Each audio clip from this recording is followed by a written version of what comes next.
We're back, baby. Night 2. It's amazing how quickly it comes around. It takes forever to get to the draft. Night 1, night 2, tons of action. Thomas, last night was a blast. How about we run it back? Last night was so much fun. Over 200,000, almost 200,000 people joined us for round 1. We got rounds 2 and 3. We got picks for Philadelphia. We have quarterbacks still on the board, Josh. There's going to be a lot of drama, and I think a lot of trades in the next 30 to 45 minutes as people try to move up for some of those first-round prospects who have slid into round 2. So buckle up. Get ready. It's going to be a bunch of fun. It is absolutely going to be a ton of fun, and it's probably most appropriate, quite honestly. I mean, you mentioned the trades and everything else. Let's just jump right into the best available, because we kind of ended with that on the stream last time, so people see it on their screen, of course. We've talked about so many different areas that you could go. Will Johnson is one of those guys who, you know, you always look at, there's usually one or two guys in the draft, the injury concerns, questions that teams have, the playmaking, the potential of a guy looks like he should be a first rounder, but you know, you continue to fall because of those injury concerns, and so you don't necessarily see that. But Will Johnson, top of the board there. Mike Green, that's another guy, obviously pass rusher. Nic Emmanwori, we've talked about safety. Eagles did not get that. Do the Eagles go there? Great target on that option. If they were to trade up, you'd have to give up probably a decent amount. Donovan Ezeraku, many others on that list. Who is, I guess, who's the most surprising? Do you have a most surprising out of the 12 or so names we're looking at here? Yeah, I mean, obviously everyone today on ESPN talked about Shedeur Sanders. That wasn't a surprise, and we're going to keep an eye on him. As the report is, if he gets past the Raiders here early in round 2, it's going to be a free fall for Shedeur. But the real surprise to me is Nic Emmanwori. I mean, most people had him as a team draft pick in round 1. He never got past the Bucs at 19 in every single mock draft, and yet here he is, the third best available on ESPN. I think he's the best available right now. We keep looking at a guy like Will Johnson. Him and Mike Green both have issues. They're different types of issues, but issues off the football field nonetheless. It's a knee issue, and it's potentially chronic. The Will Johnson drop tonight is going to be very interesting. Does somebody take a risk and try and get him early as the steal who should have been the first cornerback taken? Or is it a scenario where he drops out of round 2, drops out of round 3, and we see him as a day 3 pick because the injury concerns are really there? And Mike Green, to me, is better than some of the edge rushers that went last night. Not every single one, but he's a physical freak.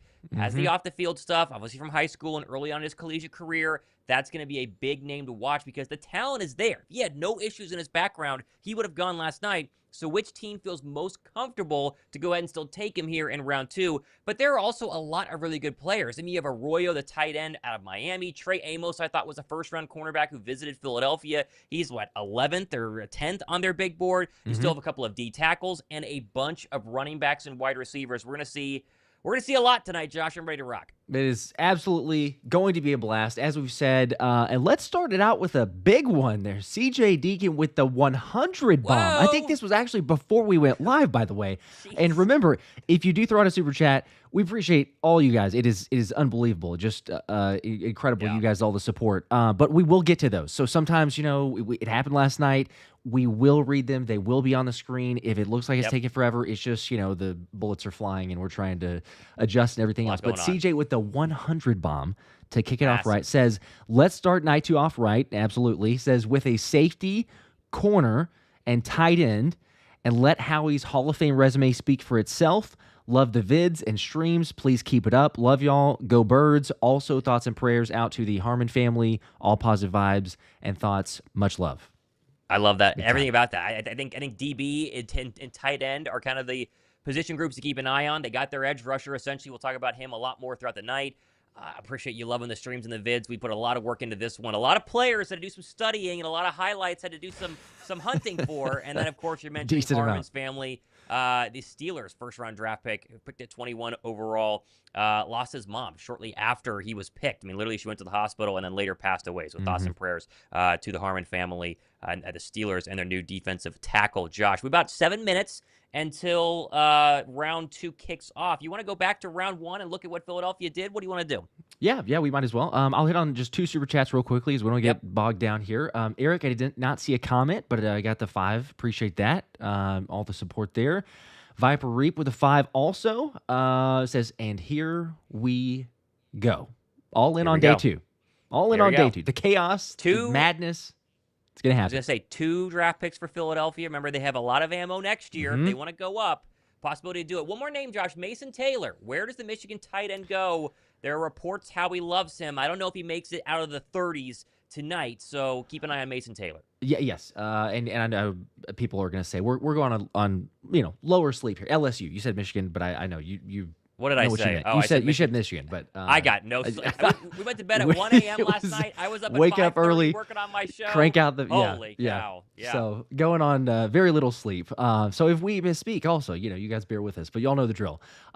Even with sleep, it happens. So as far as the selections yesterday, start probably most appropriately, I would say, with the Eagles and the selection there, which of course Jahad Campbell did make it to the Novacare Complex for sort of people that did not see the video or the clip, getting to dap it up with Jeremiah Washburn, outside linebacker, defensive end coach, as well as Bobby King, linebacker coach.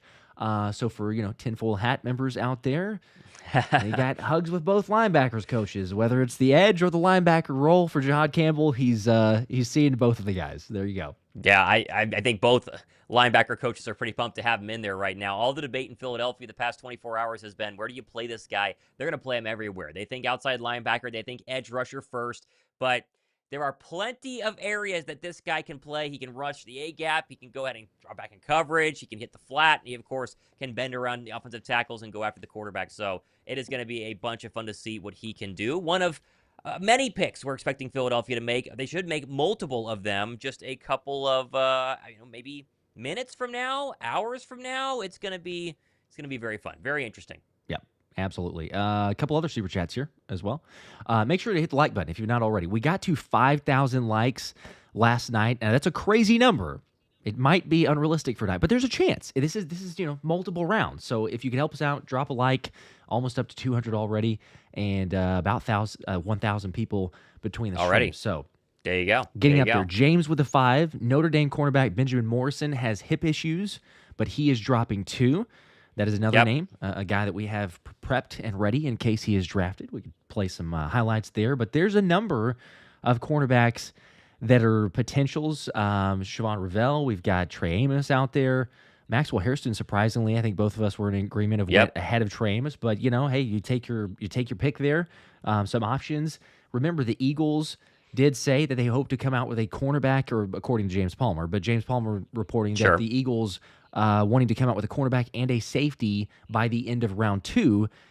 Granted, you could wait the first round of tomorrow, but it's close now, so you would expect that maybe at least one of those positions gets drafted tonight. But you also mentioned Mason Taylor, and the tight end is a very important need for the Eagles, considering the fact that Dallas Goedert, it looks like it's a foregone conclusion, whether it's during the draft or after, that they're going to try to make something happen with the trade. So does Howie envision, if Mason Taylor falls, another 10, 15 slots, you try to trade up and get him? I don't know that he'll last that long, but as we will continue to say, I'm sure, all night long, there's tons of options in so many different ways that the Eagles can go on this. And, ultimately, I guess not a bad problem to have. If you have a bunch of different outs, you got your guy in the first round. Let's run it back for night 2.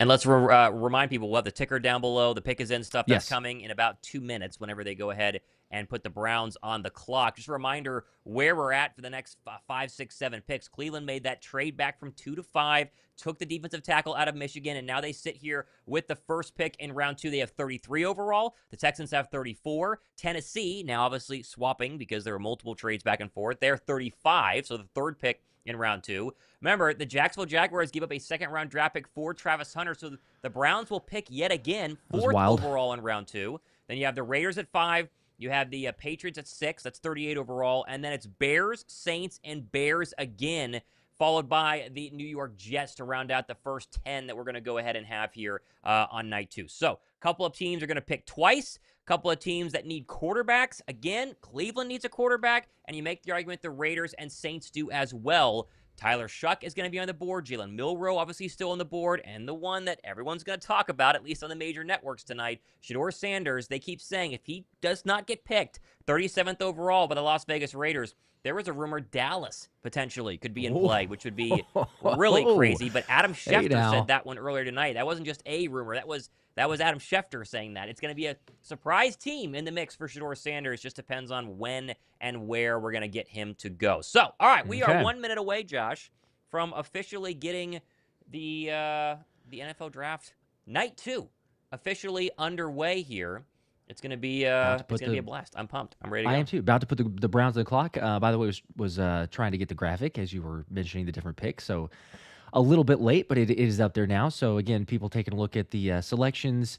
And again, reminder as Thomas was listing out, but the Eagles down there at 64. So 32 as of tonight, but 64 officially with the draft. And the ticker, which you will see here in just a second, has the first round selections, and it will continue to have the second round selections and the third round selections. So anything you missed, it'll be down there. Try to keep updated as much as we can. We'll say that. So let's get a like check here, Josh. Let's get a like check before the show starts. 1,400 people have already checked in. How many likes are we at? We are almost 300. So, not bad. How about this? On your way down, hit the like button, and then let us know where you're listening from. How about that one? That was a good one from last night. Actually, maybe even a better one. Let me just do this real quickly as we're about to get the Browns on the clock. And you could answer this one as well, Thomas, because I'd be curious. So, there's all the speculation of like, all right, who won the draft or who won the first round of the draft, all this, whatever.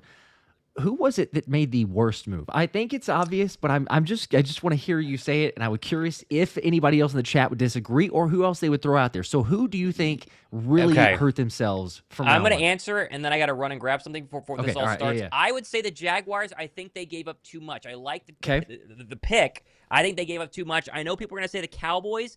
I've slept on the Cowboys pick. I don't think it's bad. I think it's still a reach, but I don't know if it was the worst. So let us know down below. We'll be back in 2 seconds. Cool. That works. All right. Okay, so you know what the funny thing about this, too, and I appreciate everybody letting me know where you're listening from. Bethlehem, North Carolina, Oswego, New York, Miami, Rehoboth. I probably set everyone up for failure there because I said, where are you listening from, and then who also lost the first round. So I'm getting also, like, some teams listed, but I'm also seeing some saying Atlanta, and that's what I was thinking. I don't disagree with Thomas either, the Jags. People are saying Jacksonville. So maybe you're there, or you're also saying that they lost out on that. Lily, appreciate that. Yes, congrats on the 125,000 subscribers. We passed that last night. It is crazy. It's a little bit over 2 years since starting the channel. I never would have envisioned this, but you guys make it possible. So I am Anish from the living room. All right. How about that? Couldn't have guessed that. That's a good one, too. Yeah, the Falcons, Ernie, you're right. The Falcons gave up way too much. What the pick compensation, the formula there, you kind of graded or give point values to picks. Essentially, the Rams got like 1,400 points on the trade evaluation, and Atlanta got half. Like they were absolutely just, not even close. So, yeah, I could see Jacksonville. I could totally see Atlanta. I don't. There's so many decisions that Atlanta makes in their drafts that don't make sense, but that was one of those. Yeah. What are we doing? Who is at the wheel driving this thing? Yeah, you're trading so many things. Yep. Yeah, Todd, Atlanta absolutely got fleeced. So, do we have them on the clock? Are we good to... They are officially on the clock. Let's put the Cleveland Browns on the clock. Let's get the ticker and everything up. Here, Cleveland needs wide receiver. They'd have to get a quarterback at some point here. It'd be fascinating to see what the Cleveland Browns decide to do as they have 2 picks in the next 4, right? And so if they want a quarterback, it seems very easy to go ahead and take one of them right now. So we can, take the guess on if it's going to be Shedeur. Is it going to be Jalen Milroe? Do they like Tyler Shough? That's going to be the question here as we get rolling tonight. They do also need wide receiver. Jayden Higgins is the best available according to ESPN out of Iowa State. You also have Tre Harris, Luther Burden out of Missouri. None of those I would take with the 33rd overall draft pick right now, Josh. To me, this feels like they could, I don't know, maybe, I honestly don't know. I don't know what they're going to do. The commissioner has walked on the stage with the rest of the draft picks that are still here. They need quarterback, they need receiver, and they need linebacker. Not really a linebacker right now that I feel comfortable taking. So we'll see. Round 2. It's officially beginning. The Cleveland Browns. They're on the clock, baby. Let's go. That it is. Who are they going to get? And we're also going to try to keep up the record of staying ahead of the stream, which we should good for last night. So we should be able to do that. Yep. All right, got those selections there. A couple super chats too, by the way. Let me make sure and hit on these.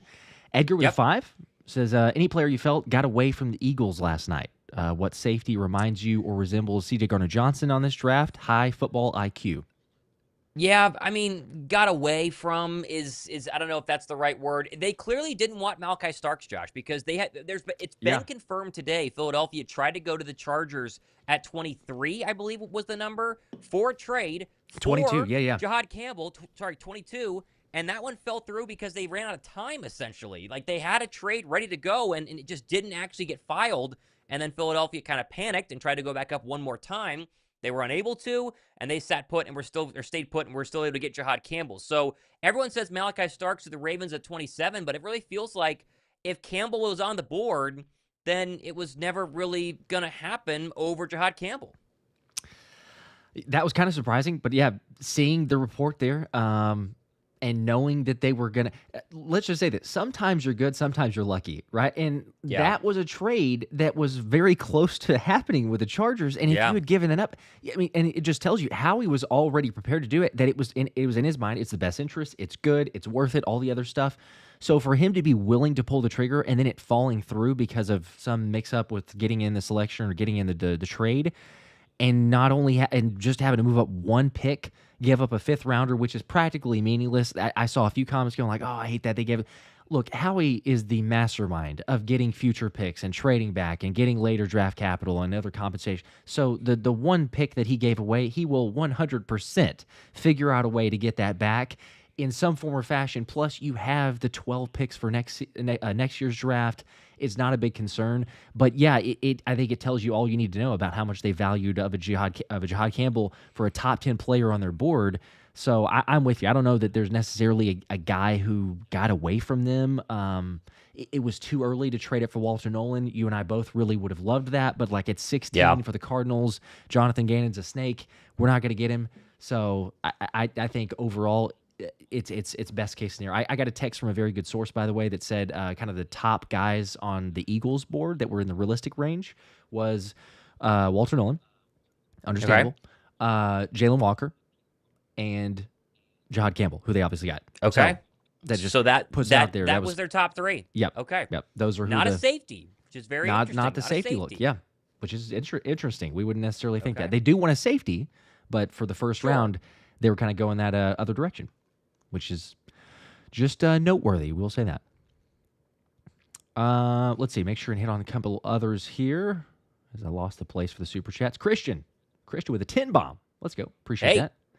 Says Nakobe is entering his final year of his rookie contract. Any chance we drafted Campbell to be a cheaper off-the-ball linebacker with so many mouths to feed on the defense in the next year or two?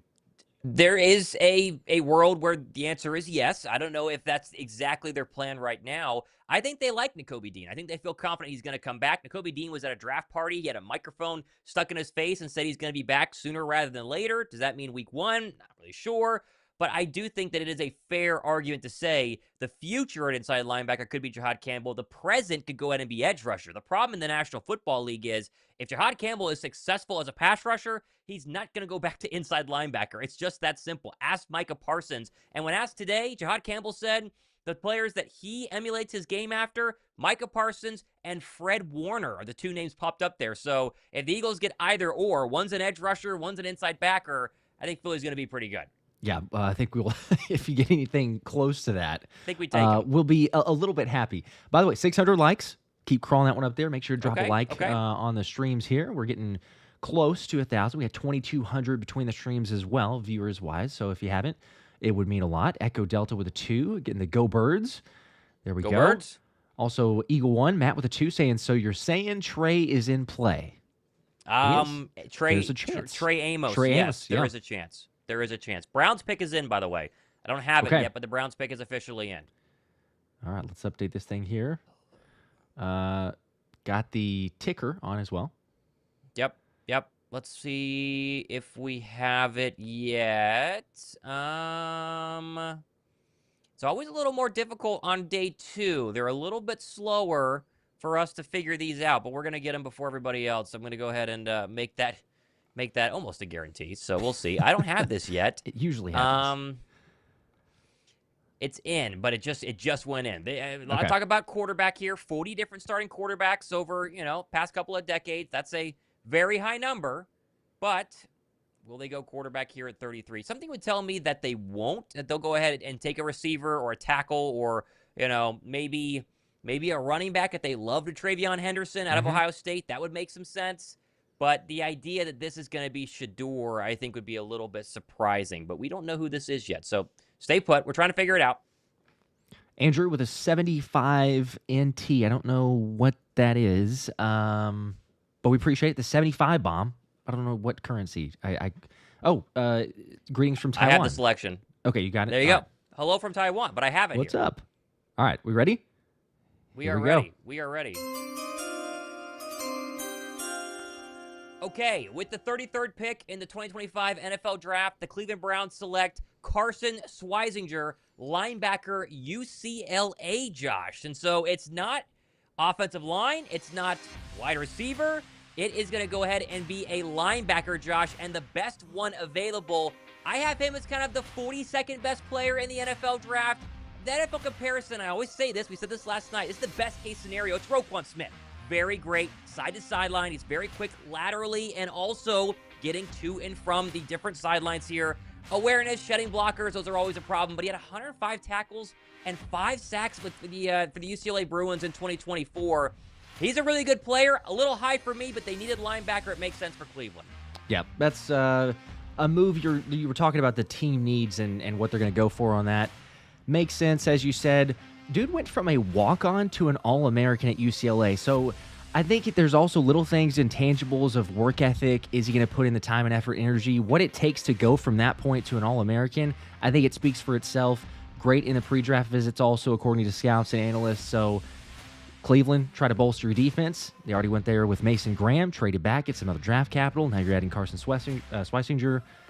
Hopefully in a couple picks here, you'd imagine they have another idea. Do they go defense or keep it up with the offensive side? But not the worst pick.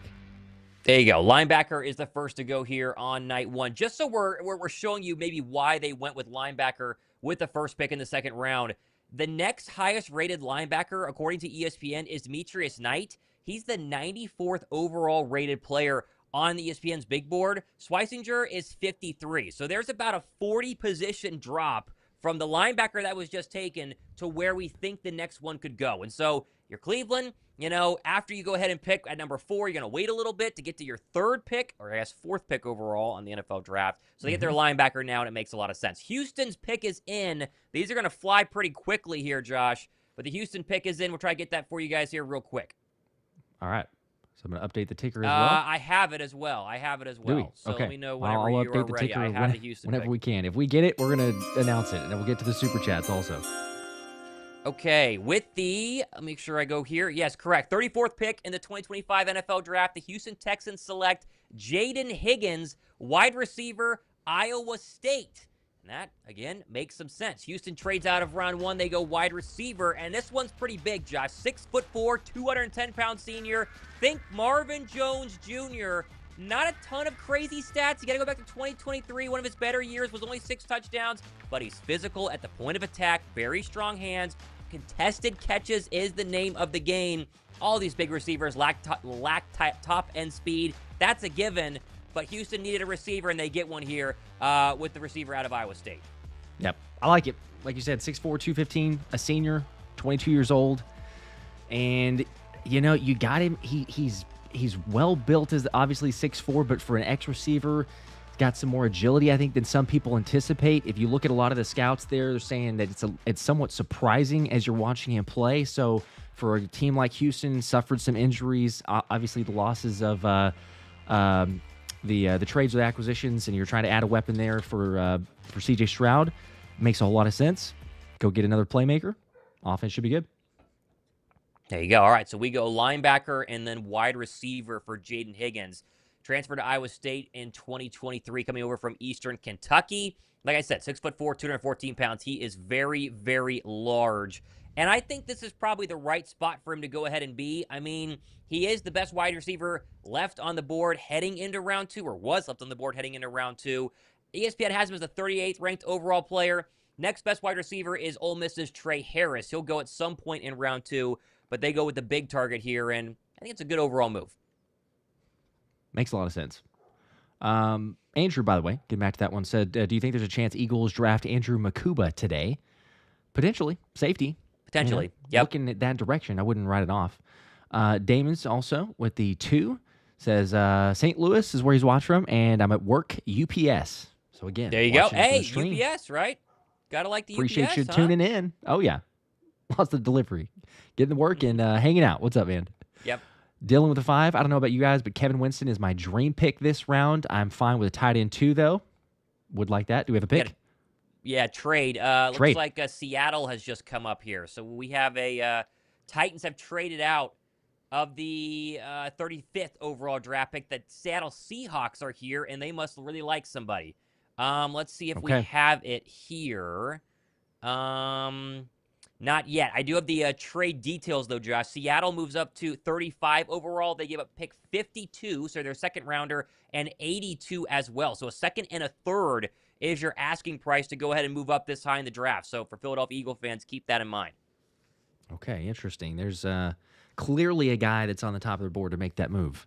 Yep. Pick is Curious to in, so see. we can at least say that. We don't know who it is yet, but the pick is officially in here for the Seattle Seahawks, who have jumped up for pick number 35. Always a reminder of how quickly night 2 goes compared to night 1. Night 2 is crazy. Night 2 is crazy. Goodness gracious. It's going to be way faster. And that's just how it is. Because these guys have known for the past, basically, I don't know, 17, 18, 19 hours who is going to be there in round 2. And if your guy is still there, then you got to get as high as you can go because there are a lot of phone calls happening to move up in the draft. So let's see who this one is. We don't have it yet.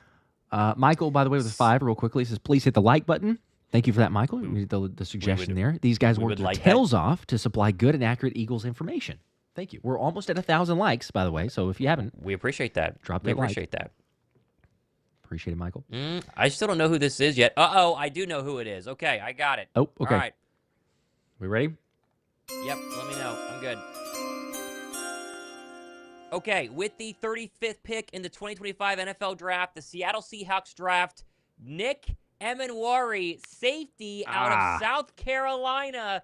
He's gone, and this is pretty funny, Josh, overall, because when you talk about Nic Emmanwori, there's one player comp that everyone keeps coming back to. There's one guy that everyone goes, you know, this is very similar, and that is that is the former Seattle Seahawk and Cam Chancellor. This guy's massive. He's 6'3", 220 pounds, and all he does is hit you in the mouth. He can play in the box. He can cover as a safety, as he should. He can also go tackle quarterbacks as they run around. As modern NFL quarterbacks are pretty mobile. I see Cam Chancellor in this guy. I love Nic Emmanwori. I thought he should go in round 1. I wanted Philadelphia to get him. Clearly, it was way too high for them to have a chance. But Emmanwori, Starks, the best 2 safeties in the draft are now gone, and he's a Seattle Seahawk. It kind of feels right.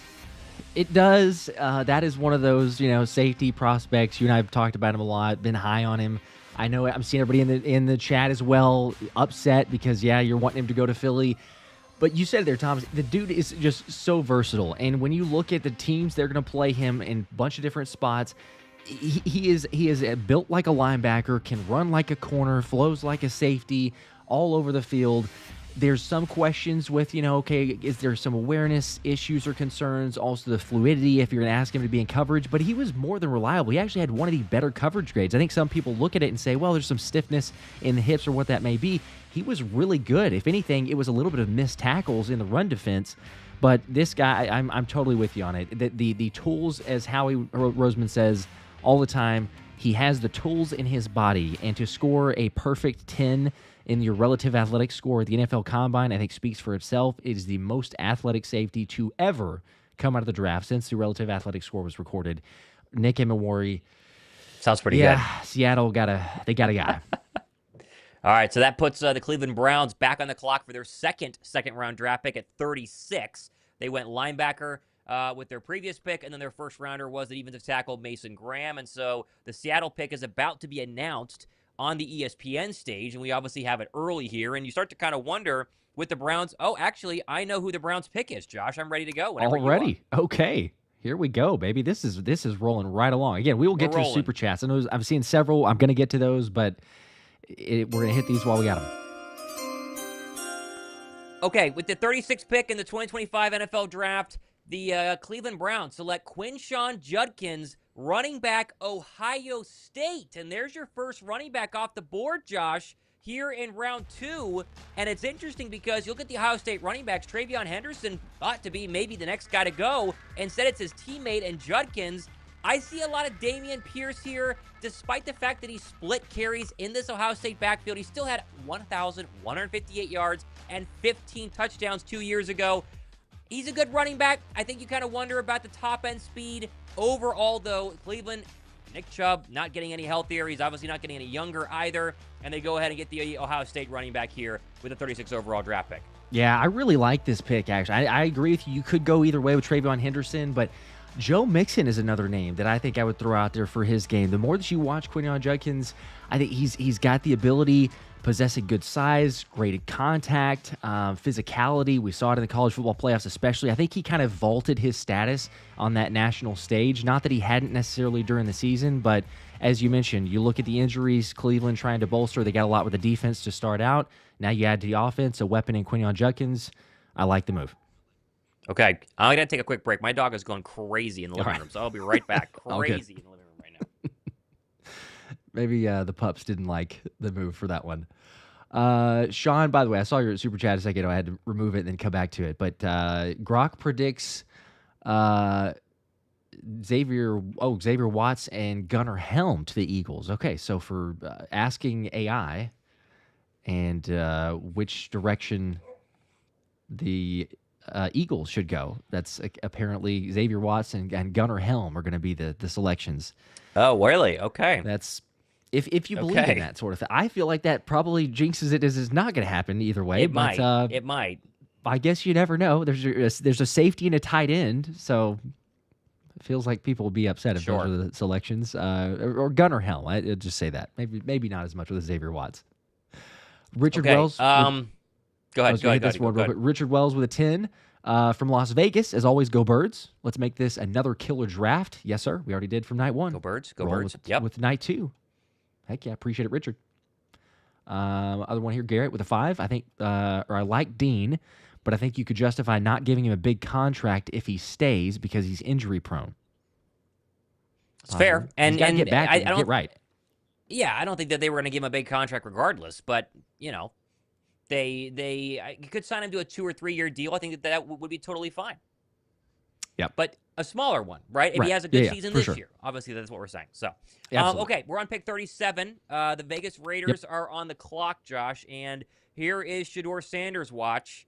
It all depends on if you are a Shedeur Sanders guy. I don't see him going here, but they do say the Raiders could be a possible spot for him right here. We'll keep an eye on this. Okay. How long? How far does he fall? June with a 2. Saying, my son, Josh, Josh, was tight. We ain't get Nolan. Well, we didn't get him. I was hopeful. No, but yeah, we were hopeful. A lot of us were. It's just, he got drafted earlier, as he should have, talent-wise, but it just felt like, maybe there's a chance. Kavondre Knight with his 1. I don't see a comment. We appreciate the 1. Swipe with the 10. The 2 says 10 minutes behind pick 34. Oh, just sharing who it is? I don't think we're behind. I think we're well. I don't think we're behind at all. Jayden, or maybe you're watching it on delay now. Yeah, I was gonna say we're well past that. Although I was late to get in the super chat. Either way, we're getting them earlier than the television broadcast. Yeah, we're definitely earlier than the television broadcast. Eric with the 2. Justin Simmons is getting the call now after the Nic Emmanwori. Good. More safeties that go off the board. Yeah, okay, that seems to read. But there's a lot of other guys. We mentioned those before. So Winston Jr., I think that would be one. Also, Dirty Air. Shout out to Gary. What's up? Happy day 2. Listening on my drive to Talladega. All right. We'll be there on Sunday, huh? How about that? There on Sunday. Yes, sir. That's gonna be fun. Yeah, we're excited for that one. We are gonna be in the pits. We got VIP passes, and Gary's hooking us up, so it's gonna be a bunch of fun. Never experienced any sort of race, regardless of where I'm at. So yeah, be in the pits, VIP. I don't even know what to expect. So maybe that's the best thing, but I'm excited. Still don't have a Raider pick because they're still on the clock. So Raiders are taking their sweet time. 150 left for them. You do actually wonder if they're kind of feeling out a trade back here if they are not interested in Shedeur Sanders. And the fact they've taken this long would tell you they potentially could not be. So keep an eye on the clock. Yeah, the pick's still not in for the Raiders. Still not in. All right, interesting. Taking their time. Look at the best available as we're waiting on them, of course. People want to see who might be options. Perfect. Yep, you still got 3 options that are all there for Philadelphia. Will Johnson, Mike Green, Donovan Ezaraku, Darius Alexander. Very curious to see where he goes. I like him a lot. I think he'd be a really good defensive tackle in this league. We'll see if other teams agree. And there's TreVeyon Henderson, 5th overall on ESPN's big board. You know, going to have to wait for his Ohio State buddy to go ahead of him. That's going to be very interesting to see what they do, or who, I should say, takes TreVeyon Henderson. The pick is in for the Raiders. That put, oh, no. They traded, didn't they? They traded. The Dolphins. Yes, the Raiders have traded their pick 37 to the Miami Dolphins. Okay, so what are the Miami Dolphins going to do as they did not make a selection last night, correct? Didn't they not make a selection last night? I can't even remember. No, they did. Who was it? I'm going to have to go back and look here. Let's see. Yeah, I got to go back and look. I don't even remember who the Dolphins picked last night. Was... Oh, Kenneth Grant. The defensive tackle, yes. Okay, so sorry. Yes, the Dolphins pick is in, by the way. Let's see if we know who it is. Normally when they make a trade up, we know who it is. Okay, I think we have it. Yeah, I have it.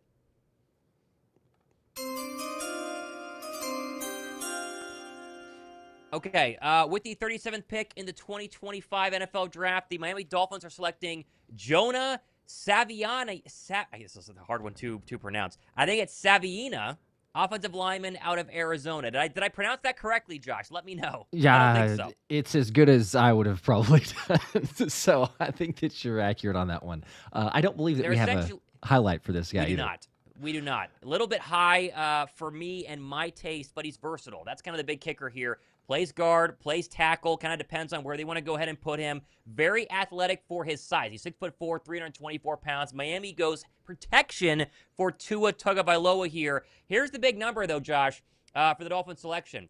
2,400 snaps and 36 career college starts. This guy is an absolute warrior over his time at Arizona. Dolphins trade up and they go offensive line. We do not have a video for him. So we don't have a video for everybody tonight. We have about 45 highlights. There are going to be more than 45 picks. So here's our first one we don't have, but it is an offensive lineman. I'm trying to get people maybe a picture. If I could just throw a picture up there. There you go. All right, I think I've got one. Hang on, I'll put it up as best we can. I know it's not the quality graphics and highlights, but of course, again, we're talking about a lot more selections as you mentioned. Yep. And there we go. Yeah. So you just there we visual go. For what you're looking at there. We're visual learners. ESPN course. has him as a guard, by the way, Josh. He plays both ways. They have him as the best guard available. So, yes. FYI. Jonah. If I'm not even trying to pronounce that. Looking at the last part of that, I'm sure there's lots of people on the stream here who actually are very familiar with how to pronounce that name, but I am not. I will say though, just from the brief, limited looking at prospects and doing some mock drafts, he does apparently, according to scouts, have some good technique, and they say that he's got the type of footwork that'll keep him in the league for a while. Maybe not necessarily like starter type quality, but at the very least could be a serviceable swingman and a backup offensive lineman. So for what it's worth, again, I mean, we're talking about second rounds. You're hoping to get a starter, but yeah, you know, some teams see starter, other teams see backup potential and pass on him, but Dolphins feel like he's good enough there and make the connection. Andrew says, even phonetically, I'm going to struggle with this. Savaiinaea? Okay, that's pretty good. Savaiinaea? I'll give you that one. I'll give you that one. I'm going based off Andrew's phonetics. Okay. Yeah, that's as good as we got. I We'll appreciate the help, though. Yes. By the way, he played mostly right tackle in college, and yet they have him listed as a guard. It shows you potentially a position change once you get to the National Football League, just due to the nature of the NFL. The Patriots are now on the clock, Josh. They have 2 minutes and 57 seconds left until they go ahead and pick. They went Will Campbell, the offensive lineman, in round 1. We'll see what they do here in round 2, but the picks are already flying here as the second night of the NFL draft is going pretty crazy. Yeah, little quick, which is good. We did surpass 1,000 likes, by the way. Appreciate you guys for that. Just hit that one. Now we're well on our way to 2,000 likes. If you've not dropped a like on the streams here, we appreciate it. Make sure to subscribe. Also, 321 Meyer with the 5 says safety decision next. Go Birds. Appreciate the good content, guys. It'll be interesting to see which safety's available. I really feel like Philly comes up tonight, Josh. That feels like a given. How high, though? I don't know if they can have the firepower to go into the 30s. We're obviously at 38, so they're running out of time. High 40s sounds a little bit of a stretch. To me, it's when you get to 50 and beyond is when Philadelphia's trade up makes sense, because then they could just throw in an extra third-round draft pick from the 2026 draft and not eat any of their more draft picks this year. So yeah, I would love that. That would be my guess. That'd be my guess. That makes a whole lot of sense. Rob with a 5. Didn't see a comment. We appreciate the support, though. Thanks for that, Rob. D-Jack also with a 5. Says, I think he falls to us. We should, I think if he falls to us, we should get Xavier Watts. Another safety option. I don't hate that pick. Sure. Yep.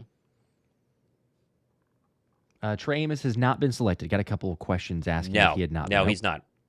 Still out there. Kind of surprisingly. Let me refresh this just for people on the top available. Yep. Mason Taylor, he's not shown here in the top 5. He's 10th in terms of the LSU tight end. But you see Elijah Arroyo ahead of him. I kind of thought Tennessee would be interested in Arroyo if they wanted to go ahead and pair the former Miami tight end with their Miami quarterback. Tennessee has traded out. We'll see if they come back or whenever they come back around, if Arroyo makes some sense there. And then a bunch of cornerbacks. I mean, the cornerback market right now, Josh, is, to me, the strongest left available. Edge rusher, there's a case for that, but cornerback, you got Will Johnson, you got Shavon Revel, Trey Amos, Benjamin Morrison. There are a bunch of cornerbacks who, to me, are day 2, round 2 guys that are still on the board. And so if you need a cornerback right now, New England does not, by the way. And they're running out of time with this pick. 36 seconds left for them. They need receiver, running back, safety, and edge.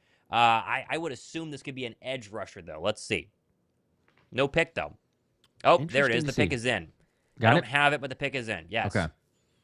Should be getting it here in a second then. Rob, as we're waiting for that, says with the 5, I feel like we're gonna see Howie it up at least twice in the second round. Probably, yeah. He could. Probably so. He definitely could. 33 Pauly as well with a 5. If Jalen Ramsey is open to moving to safety and the Dolphins eat some of his contract, are you guys still out on Ramsey? I think he excels at free safety. Yeah, I'm out on that. And I don't know how you make the contract work. I don't know who's eating that money. Are the Dolphins going to eat $25 million? Because I'm not. If I'm trading for Jalen Ramsey, so yeah. And then we've seen people try and make the transition at the end of their career. They're not elite, you know. They're okay. Not often. But I would rather just go young at safety and kind of roll the dice. Yeah. All right, I have the pick here. I have the Patriot pick. Okay. With the 38th pick in the 2025 NFL Draft, the Patriots select TreVeyon Henderson, running back out of Ohio State. And so you were kind of waiting to see if he would be the first running back taken. His teammate Ohio State turned out to be that. And now TreVeyon Henderson in the national championship game, really national championship winner from 2024. He heads to New England, goes alongside Ramondre Stevenson, and builds a very interesting backfield for the Patriots. My NFL comparison is Aaron Jones, very similar size, 5'10", 214 pounds. I mean, high speed, great vision, dynamic in space. Injuries are the issue here, and he can be a little bit inconsistent due to the fact that they didn't make him the feature back because he shared carries, as we saw previously with the other Ohio State running back taken. Still a very, very good running back, the best available on the board.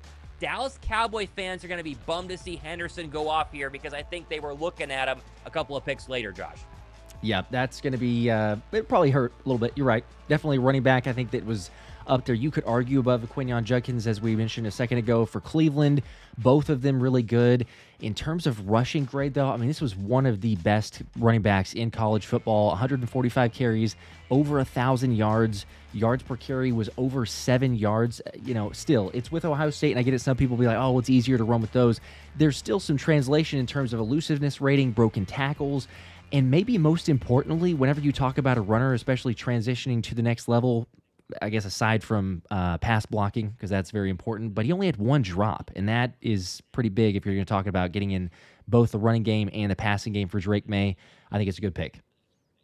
Chicago Bears are now on the clock, and you mentioned for Drake May. They go Will Campbell, offensive lineman for Drake May, and now they go TreVeyon Henderson, the running back for Drake May. And so continue to build around their quarterback. I like really what the Patriots have done the past 2 seasons. The question's going to be, is Vrabel the right guy? I would think that he is. What does Milton Williams do? Obviously anchoring that defensive line.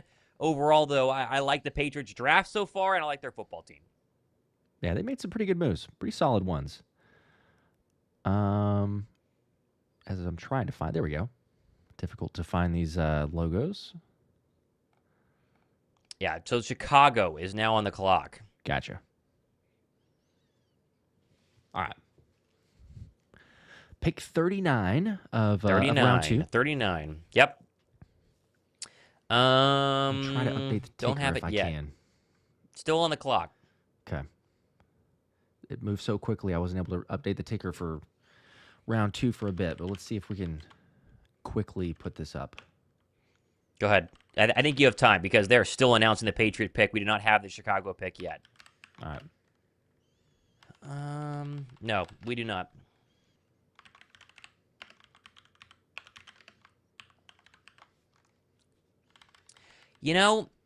They need running back. They could use potentially a cornerback here, opposite of Jalen Johnson. Edge rusher. I don't think they really need the edge rusher because I like where they're at right now.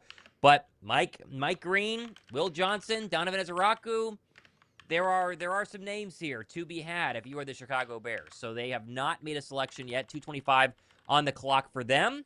We'll wait and see what the Bears are going to do here, fresh off of kind of the first big surprise of round 1, the 10th overall draft pick, Colston Loveland over Tyler Warren.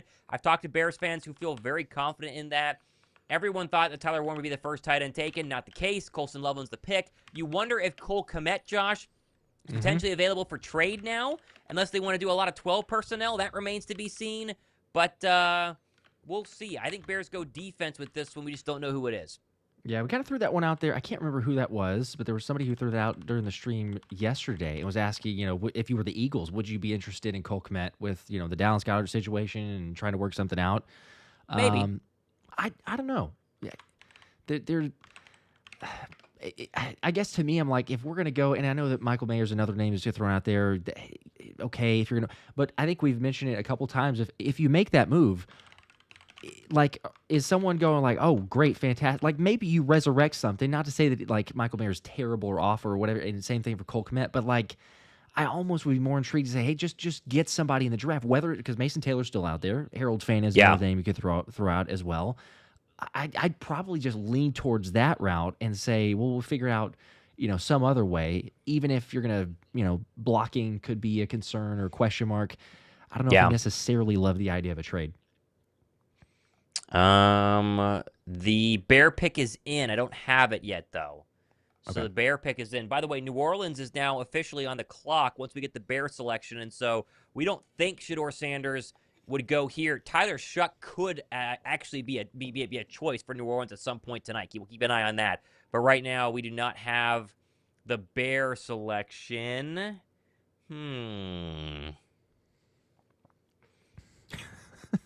No, Yes, I don't somebody know who it is. The typing. That's not me like typing very hard, by the way. Let's say people heard that. It's the type of Okay. keyboard. We actually have the same one, but I have it. I'm ready to go. you got it? All right. Yep. With the 39th pick in the 2025 NFL Draft, the Chicago Bears select Luther Burden III, wide receiver out of Missouri, Josh. And so they get a wide receiver in round 1 last year with Rome Odunze. They get a wide receiver in round 2 here, and it's Burden, the 6', 205-pound junior out of Missouri. Very good route running, very strong hands. The one question that I have is separation against the better cornerbacks in the SEC. And that's what you need whenever you play great cornerbacks in the NFL. But I guess the Bears thought here, you have Odunze, so you already have a number 1. Now you need a number 2 who can work the slot. I see a lot of Robert Woods and Luther Burden. This makes a ton of sense as the Bears continue to hammer the offense and build around Caleb Williams.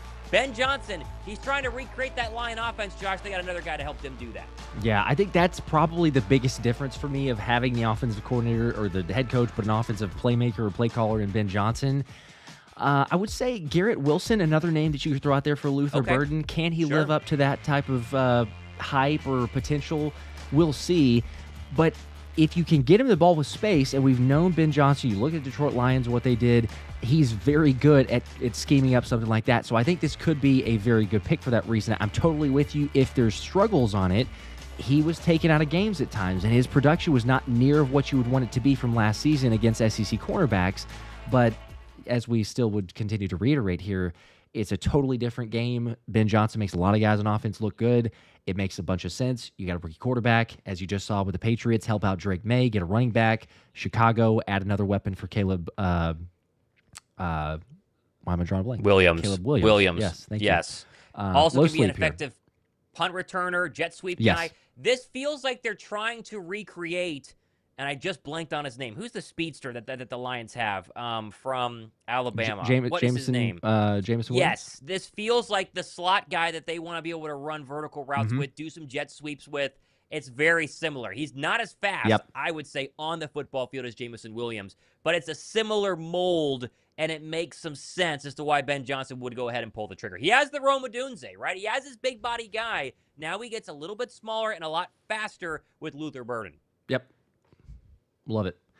I'm going to get to these other super chats in order, but real quickly, I was going to throw this out there. This is a good point that Andrew just made here with a 2. Said linebacker at 33 for Cleveland validates the Eagles trading up from 32 to 31 100%, to take their linebacker. So you wonder if Cleveland was also calling the Chiefs going, hey, we might want to come up and take our linebacker there. So good call.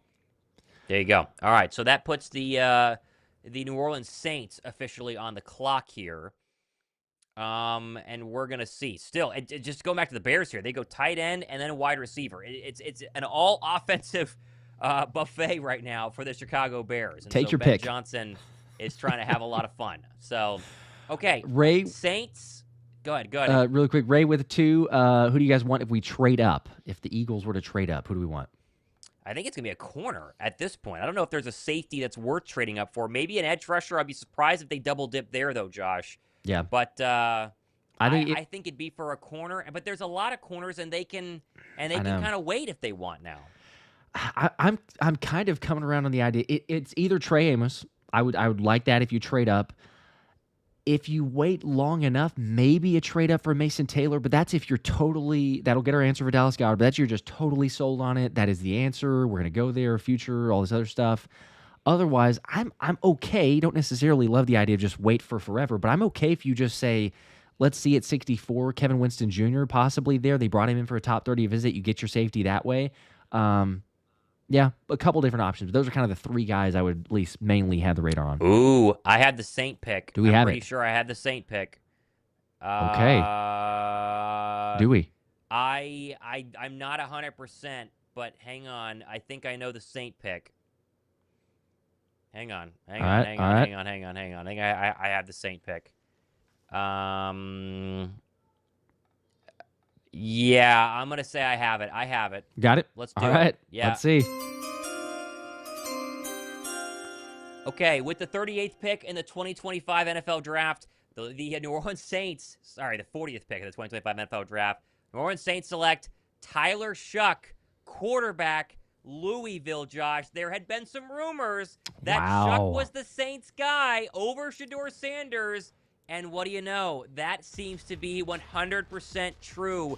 As the transfer from Texas Tech, the Louisville quarterback from last year, he is officially going to Kellen Moore's current offense. They have Derek Carr, they have Spencer Rattler, and now they have Tyler Shough. Man, that's a surprising. I know that all the hype there, right? Like you just said it, but The dude, I mean, he's about to be 26 years old. And so, he's played all over the place, taking advantage. Why not? If you can stick around in college football for 15 years, you might as well in this day and age make your money, go over to the NFL. The thing is, he grades out well. He had really strong performances. You could go and say that he makes a case for it, but where is the ultimate, like, okay, 26 years old? I'm not saying that he's a Brandon Whedon, but that just comes to mind because you got an older type of quarterback that you're bringing in and going like, look, when this dude's rookie contract runs out, he's going to be 30. Like that is kind of crazy to say and think about. He does make plays at times. There's a little bit of concern with the accuracy. Completion percentage was not quite what you want it to be, but Kellen Moore, we've seen he can scheme up. He can help out quarterbacks. I don't think it's as much of a question of, is the scheme going to hurt him or there going to be some discrepancies there? Ultimately, it's just, do you think he can come in and make an impact very, very quickly and not have growing pains at the NFL speed? Because the age is certainly a factor. 10 years ago, Josh, his size alone would have gotten him picked in the first round because he's a 6'5", 230-pound quarterback, and NFL teams used to absolutely love that. Now, though, you kind of look at the player comp and you say, what is he, Brock Osweiler with more mobility? He had a lot of very suspect throws. I think he threw too many interceptions during his final year at Louisville. Just the footwork can get sloppy. The mechanics can be a little bit inconsistent. Make no mistake, Tyler Shough is going to be a project quarterback, but Kellen Moore has time. Derek Carr, shoulder injury pending, is going to be your starting quarterback. They have Spencer Rattler. The Saints are in no position to win now. And so if you really feel like Shough can be your guy of the future, well, then draft him now, let him sit, and maybe 2026 you got your starting quarterback. We'll see. We will see. If I'm a Saints and I'm thinking about Spencer, my guy Spence, with the Saints fan, I'm personally not happy about the pick. I'll just say it because, I mean, I get it. If you were trying to find someone, the potential, work him, grow him into an NFL caliber, but it's just the age to me. I'm like, you got other drafts. Like Tyler Shough's not the one that I can go, I can't miss on that. I got to take him in my second round pick. No, like there's just so many other guys out there. I would get a weapon, get a defensive player, even other younger potential prospect that you can take. But obviously, hey, they like him. He was high enough on their board. They're going to make it happen. But I don't know. Not one that I would be a huge fan of. Question now, Josh, is do you get a run on quarterbacks? Because you've had your second one or your third one go in this draft. Also, first one here on day 2. But Jalen Milroe, his number is going to get called sooner rather than later, and now Shedeur Sanders. So, yeah, you might have a run here. Bears are on the clock at 41, 3:27 to go. The Bears have traded the pick. This could be the run. Who is it? Okay. It is the Buffalo Bills, so it's not going to be a quarterback. Buffalo is on the clock. All right. Buffalo moving up. That's not surprising. Chicago just picked, so usually not right there in the same area. I'm going to try and do something here, Thomas, on the fly. I hope this does not mess anything up here. What are you doing? I'm just going to see about adding some... adding some what? So adding a number. Sorry, I'm trying to do multiple things on multiple screens. Somebody was asking, can you put the number of the pick? Even though we do announce it, but someone's like, hey, I can't tell what it is. So I'm going to put the number out to the side if I can. Okay. Sure. Go ahead. If I could figure out where this thing's going to be at. There we go. Yeah, it's a... All right, I'll mess with it. I think this will work. Anything for you guys. There you go. What's the text in the font, though? Hold on. We will have it for you. It'll look better. Yep. But Bears are still on the clock. 2:22. Interesting. The Bears would trade up here and then not immediately throw the pick in there. Here's your trade. Bills trade 56, and 109 to Chicago for 41, 72, and 240. So it looks like the Bears get to go back. What is that? 11 picks, 12 picks. It's more than that. It's 14 picks. Wow. Might be 15 picks. I can't do math on the fly. And then, of course, they're going to jump 10 picks ahead as well. So trading back to go in and get more ammo. Who corner? Although they already got Maxwell Hairston in round 1. So you wonder where the Bears are the Bills are thinking here. I could definitely see edge rusher. To me, this is probably going to be a Mike Green or a Donovan Ezeraku if I had to pick, but we're still waiting. 1:35 to go on the clock. Pick is in. All right. What do we think? Did that work for the pick number right there? I haven't seen it yet. Okay. If and when you see it. Just got a 41 out to the side. I'd make do. I like it. I like it. I like it. There you go. There you go. Okay, pick is in for Buffalo. I do not have it yet. No, I don't have it yet.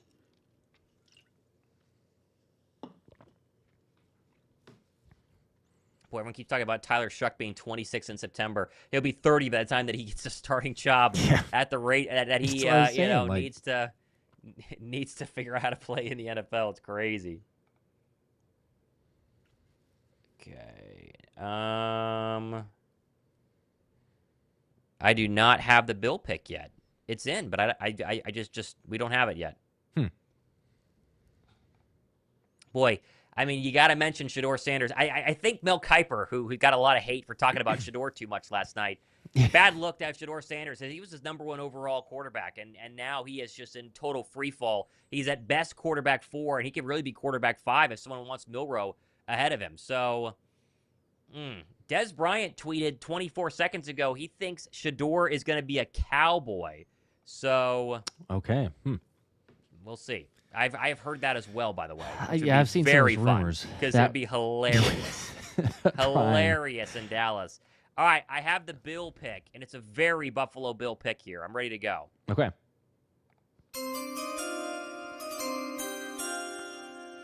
Okay, with the 41st pick in the 2025 NFL Draft, the Buffalo Bills have selected TJ Sanders, defensive tackle, South Carolina, Josh. Best defensive tackle on the board. He goes to Buffalo to bolster that pass rush. His lone job is to go get Patrick Mahomes, it seems that way. I think he's been a pretty good interior pass rusher. As defensive tackle goes, normally you're for sure going to be a good run stopper, but can you rush the passer as well? The guy's nearly 300 pounds, comes in 297, yet he had 8.5 sacks and 16.5 TFLs the past 2 seasons. And he was very impressive at the NFL Combine. 31.5-inch vertical leap and a 7.70 3-cone shuttle. He's quick. He's versatile. Obviously, with the speed comes some run defense consistency problems and experience as well. Has not played a ton of football at the starting level. But I like TJ Sanders. A lot of people thought Philadelphia. A lot of people thought he could slide into the first round. He goes to Buffalo. They trade up. They clearly love him. Yeah, it's a good pick there. I like it also. Anthony DeBona, shout out to the Ant-Man. He was trying to do a mock draft for night 2, and TJ Sanders was a player that he had or wanted for the Eagles. So you mentioned it there, Philly, potential ties and what he might be able to turn out for them.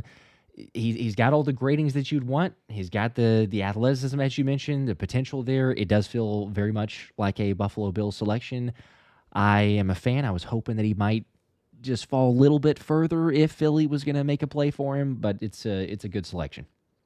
There you go. That puts the New York Jets officially on the clock here. Maybe a Mason Taylor situation, so we'll see. But they are now officially on the clock, and we do not have it yet.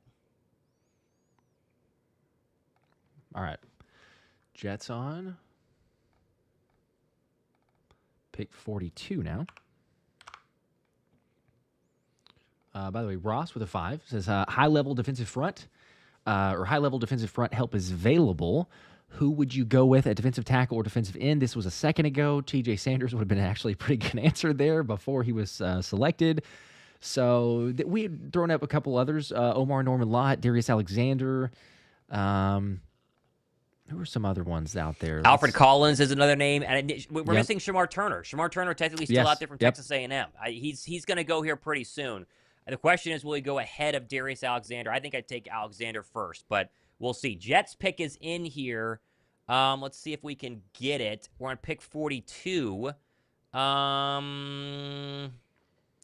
don't have it yet. Do not have it yet. Let's see if we can get the if we can get it though. Here we go. Oh, okay. Yeah, I have the Jets pick. I'm ready to go. Got it. Okay, with the 42nd pick in the 2025 NFL Draft, the New York Jets select Mason Taylor, tight end out of LSU. I just mentioned it, right? They were one of the names that we were kind of thinking could be a tight end team. Taylor has been the best tight end on the board ever since Tyler Warren went. feels like eons ago last night. And now you're getting, I think, a plug-and-play ready starter right now. I'm a big Mason Taylor fan. You knew he was going to go at some point early on here in round 2. I thought he'd go somewhere in the 30s. He ends up at 42.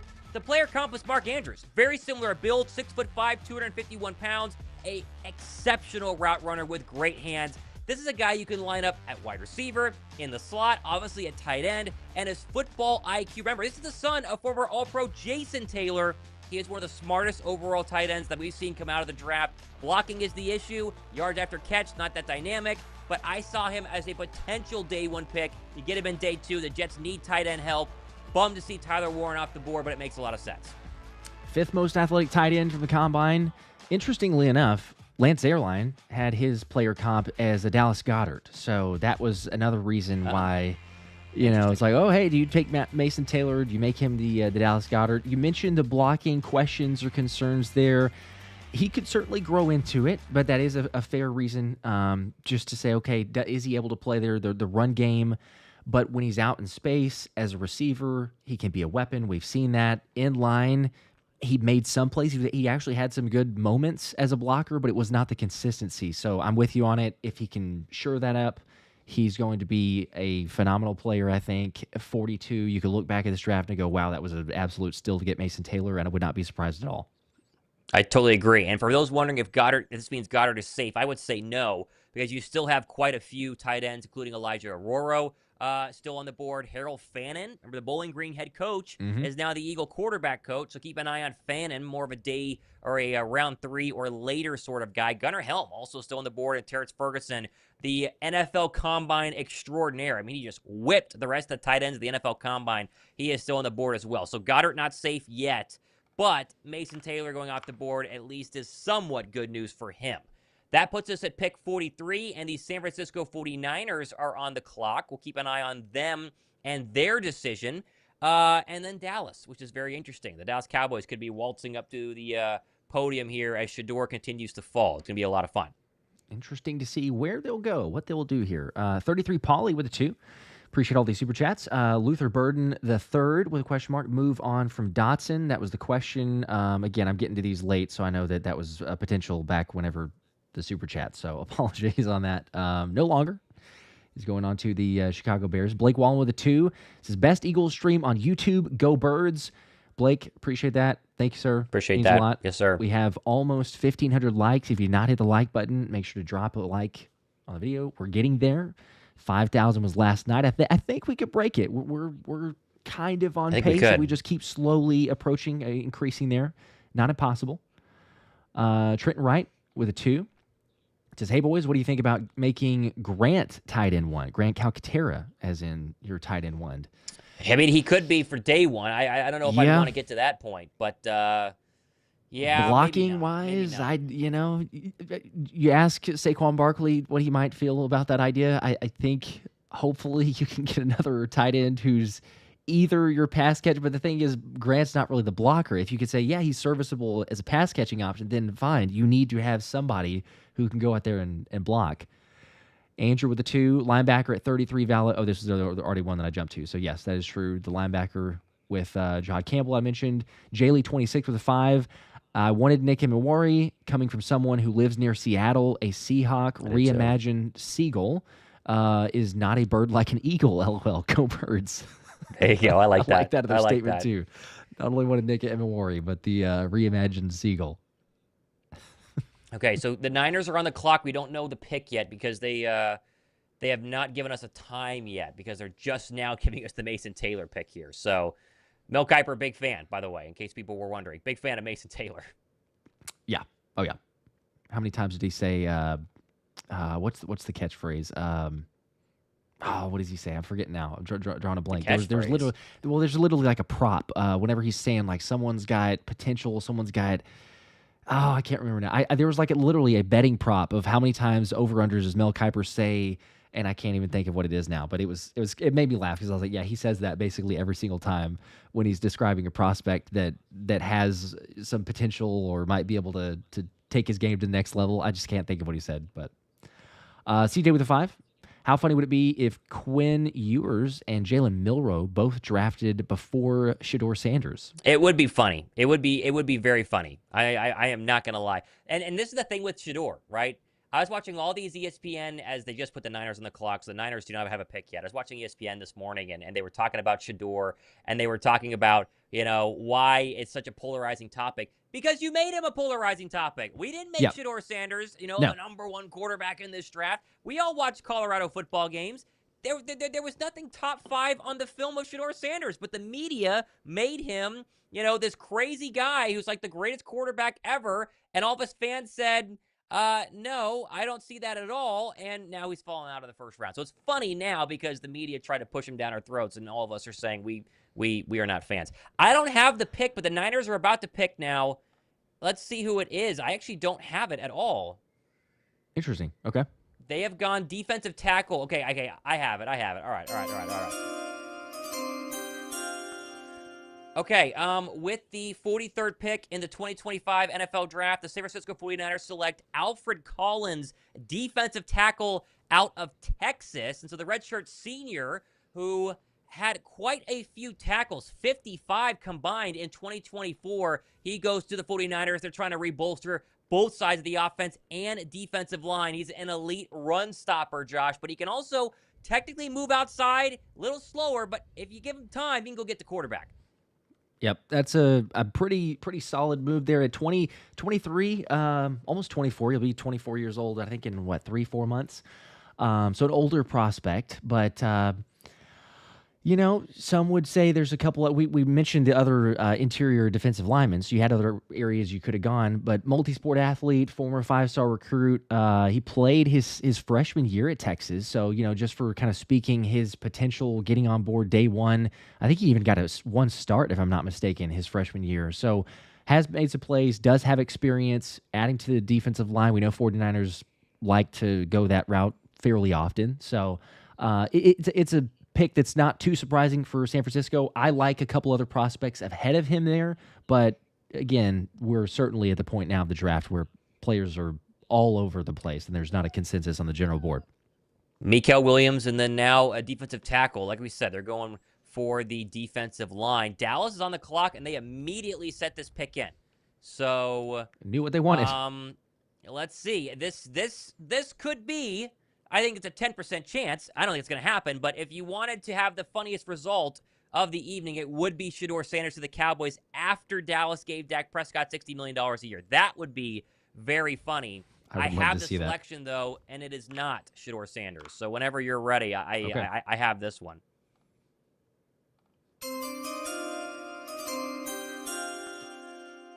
With the 44th pick and the 44th pick in the 2025 NFL Draft, the Dallas Cowboys select Donovan Ezraku, defensive end, Boston College here. And this is a good pick. The Cowboys got flamed last night, jumping and getting a guard. It seemed like a stretch there at 12. And now they get the best edge rusher, in my opinion, not named Mike Green, on the board here. Top 30 visit to Philadelphia. The Eagles reportedly liked him at 32. I mean, it's a good football player, Josh. Yeah, I don't have anything wrong here. I think he needs to be a little more consistent. He only had 7 sacks in 2024. The pass rush repertoire has got to improve. But his pro comparison is Hassan Reddick. I mean, they have very similar bodies, 6'2", 247. He's very fast. The question is going to be, where does he go in terms of the next level? Can he also be effective at all against the run? 2 questions for Donovan Ezraku, but Dallas Cowboys got a good one. Yeah, it is a good one. I don't like, as an Eagles fan, to say positive things about a Dallas Cowboys pick, but that is one of those selections that we have talked about a number of times. Would have been cool, would have been fun to have in Philly, as you mentioned, brought in for a top 30 visit. People argue or say he's slightly or could be slightly undersized, especially if you're going to play like a 3-4 scheme.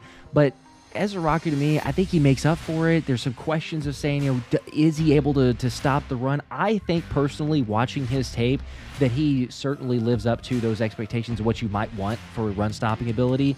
Another guy that I've seen thrown out there as a potential player comp is Yannick Ngakoue. So, we have a couple other players. If he gets up to anywhere level, obviously for Hassan Reddick, Yannick Ngakoue, but for Dallas, who does need some help in several different areas, would have been fun if they go the quarterback route. This is a very sensible pick. This is I mean, again, I hate to say positive things. I would say it's an A pick, an A grade, solid player, Donovan Ezraku. They're still going to need weapons. I mean, that's been the Cowboy MO. Everyone thought they were going to get a receiver, get a running back. So far, they've gone guard and edge rusher. But this is a good pick. I think it's a very solid pick. So we will see. That puts the Indianapolis Colts back on the clock here. As one of my Cowboy friends says, just texted me, or my one of my Cowboy friends says we need a wide receiver. So, yeah, well, you didn't get one. All right, need Indy's a lot on the of clock. things. We're at 45 here. So we're basically at pick 13 in the second round. All right, got that one updated there. Let's see. A couple other super chats. Let's see. Donovan here with the 5. Appreciate that. What's up, fellas? Just put the kids to bed, and now we're locked in. Go Birds. Let's go get Winston Jr. He's still out there. I don't know if we say the names because the last couple ones that have been out there have very quickly been taken. We're kind of jinxing it, but we're totally with you. Donovan, shout out to you in Cincy. I assume you're still in Cincy, so shout out to you. Eric Johnson with a 2. Thank you, sir. Also 2 more, actually. Another comment says, why do we need a tight end? We have Bryant, Granson, and Grant. Well, it's true. Yes, but Granson, if you believe those are the top options, I guess you don't. Personally, I'm not of that mindset there, but I don't know. I don't have the Indy pick yet. We keep an eye here. There's Ezraku in New Jersey. You know, what a Boston College guy would have been a fun one to have in Philly. But it just shows you how far down Philadelphia has to go ahead and wait. So we'll see. I think I have the pick for the Colts. Let me see here. I'm pretty sure. Yes, I do. And we have this one. Okay. All right, got it here.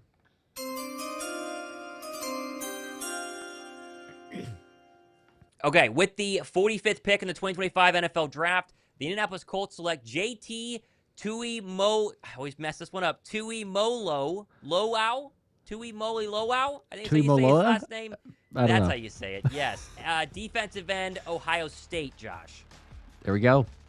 This one makes some sense as well. You know, they're trying to get some other guys. We talked about the interior defensive line presence. It feels like, you know, maybe you're going a little bit further with some guys, but they're making a selection. I personally, I like his game. We saw some highlights of it. Obviously, you're watching there from the college football playoffs, but what Indy's done, they made the selection, earlier? I'm trying to draw a blank now with the firstly, Tyler Warren, tight end. So you go offense, back to defense. I think it's a sensible pick. There's kind of a run on defensive lineman here. You might as well. The size is right. The strength is right. The technique is excellent, as they say. And if you want your player comp, Cameron Jordan comes to mind because he's a little bit bigger. It's just the explosiveness and the pass rush arsenal. And that's normally pretty, at least the latter of the two makes a lot of sense if you're in the second round, not the first round pass rusher. He's got to be consistency. You got to have a high level of play throughout the football game, not just early on, but still a very good edge rusher. Played in a lot of big games as well at Ohio State. And so another pass rusher is off the board here.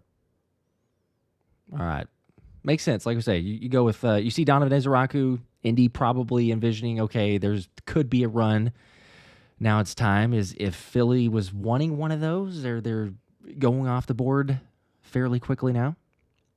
Could very easily be best available as we approach. We're not close, but as we get closer to Philadelphia's 64th overall draft pick. So the Los Angeles Rams are on the clock. They were on the clock earlier last night, and they got an absolute bag from the Atlanta Falcons with a trade back. And so they are finally, potentially, going to make their first selection of the 2025 NFL Draft. So we'll see what the Rams are going to do here shortly. All right, Rams on the clock. By the way, JT is the 7th Ohio State player off the board. That's pretty crazy. That's wild. Already? 7th. Yeah. Good gosh. We're at 45 picks, seven selections out of the first 45. Yeah, that tells you, winning natty. there's a reason, that they did what they did.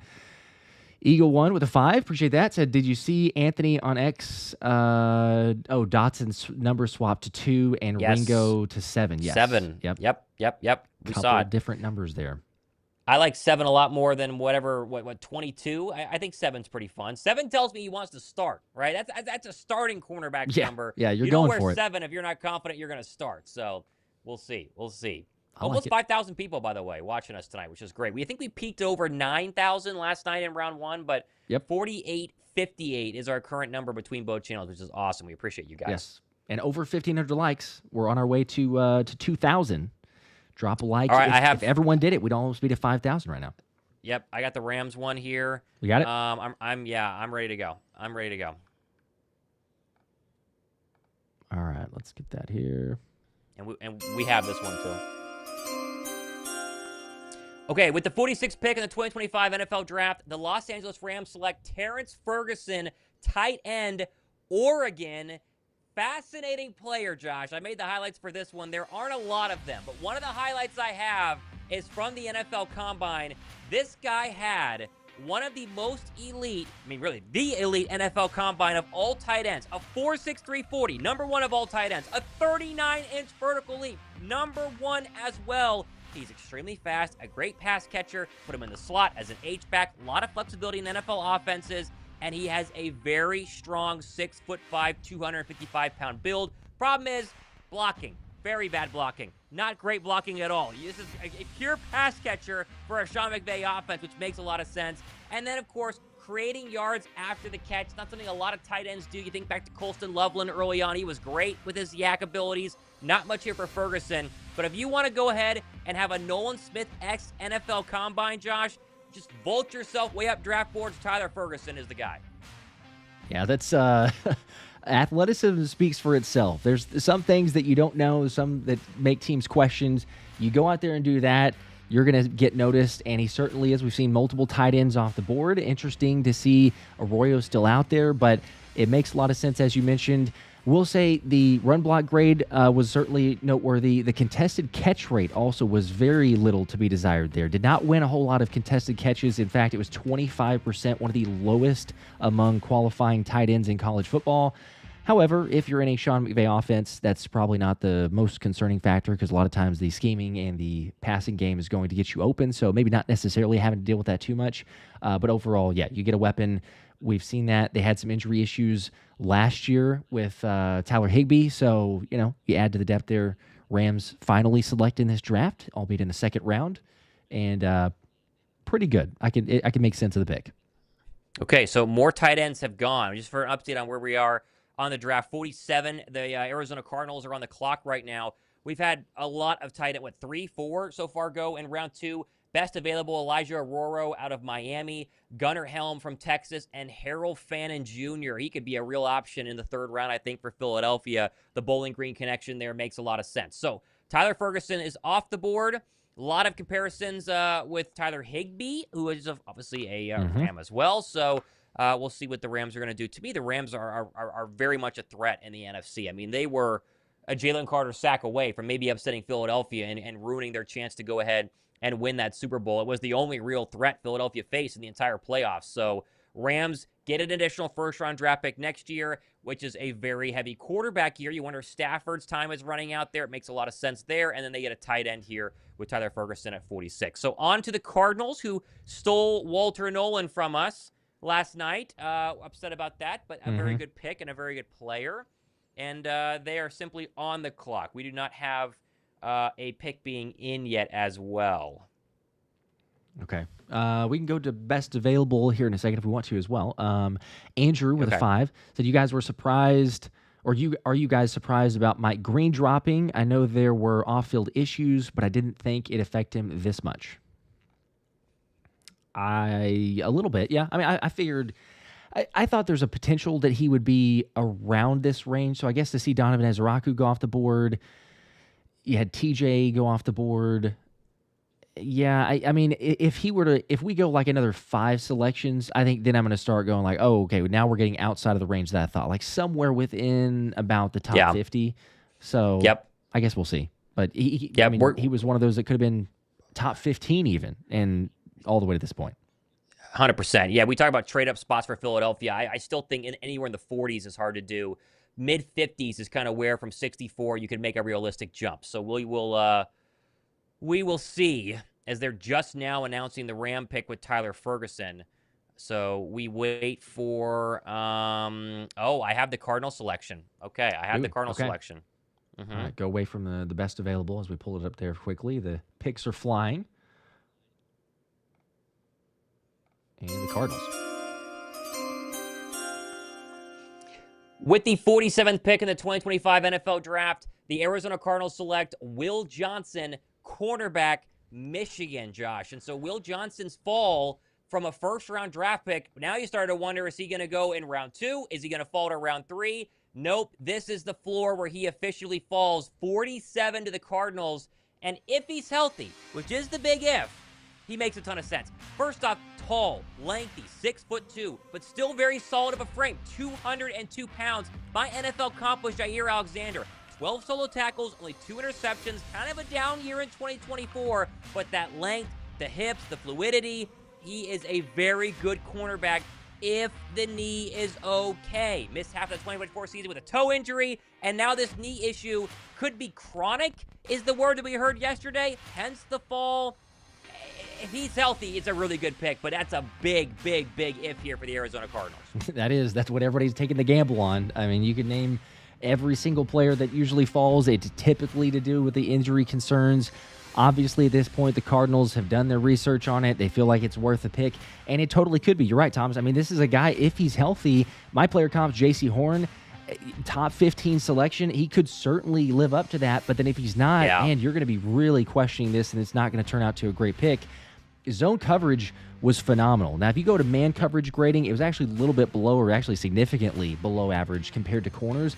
But scheme fit, it's with Jonathan Gannon and the Cardinals. It makes a ton of sense. I'm right there with it. There's not a whole lot of negatives to say about this if he is healthy, and that is just the main big if. Otherwise, I could see him being a Pro Bowl corner. The Cardinals have a solid stud out there. And, we'll see. There's a reason a lot of teams passed on him, though. Yeah, well, I was going to say that, right? You had a lot of cornerbacks go ahead of him. So quite a few teams who needed cornerback did not feel comfortable in taking Will Johnson. The Arizona Cardinals were one of them. That puts the Las Vegas Raiders officially on the clock here at 48 overall.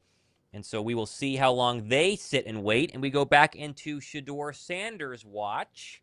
We'll say that every single time just because everyone else is going to say it. But yeah, I mean, listen, I like the Will Johnson pick. I think Will Johnson was somebody reportedly Philadelphia had sniffed around, but clearly they did not like the medicals there and obviously wanted to go with an edge rusher instead of Will Johnson, which I agree with. But there you go. Cardinals go ahead and get their corner. They need cornerback help in that division because you got to play a lot of very good wide receivers twice a year. 2 of them play for the LA Rams. Anytime you play the LA Rams, it's going to be a lot of fun if you're an opposing quarterback that they're going to throw your way the entire day. Yeah, a lot of fun is an interesting way to put it. I'm sure they don't really view it necessarily as the a lot of fun, but yes, a lot of needing some experience there, needing some talent. So it makes sense if they're going to go there. We have a trade? Trade, yeah, we got a trade here. Let's go ahead and swap out the Las Vegas Raiders. Let's throw the Houston Texans back on the board. Houston must have somebody in mind. They have vaulted up here. They will pick at 48, Josh. Okay. 48 on the clock, Houston Texans. Yep. By the way, people asking questions, can I put the clock on there? That is not something I'm capable of doing. There is a way to do it, but I would have to reset it every single time, and we can't sync it up. Yeah, it's really hard. So, we got to learn to sync it. We will learn to sync it at some point, maybe next year. Yeah. But at the same time, everyone's seeing this. The draft is flying by. Honestly, by the time I'd be like, hey, here's the clock, it'd just be like, oh, pick is in, move on. Yep. So, but eventually 100%. We'll figure out a way to do it. Okay, I'm trying to get the details of this trade here. You wonder if Mike Green is a name that makes a lot of sense. We're not maybe at that point. Raiders are getting 55 and 99 for 48. So it's getting cheaper to move up in the NFL draft right now, Josh. It's definitely getting cheaper. There's some guys out there like Nic Scourton if you want to go pass rusher. Yeah.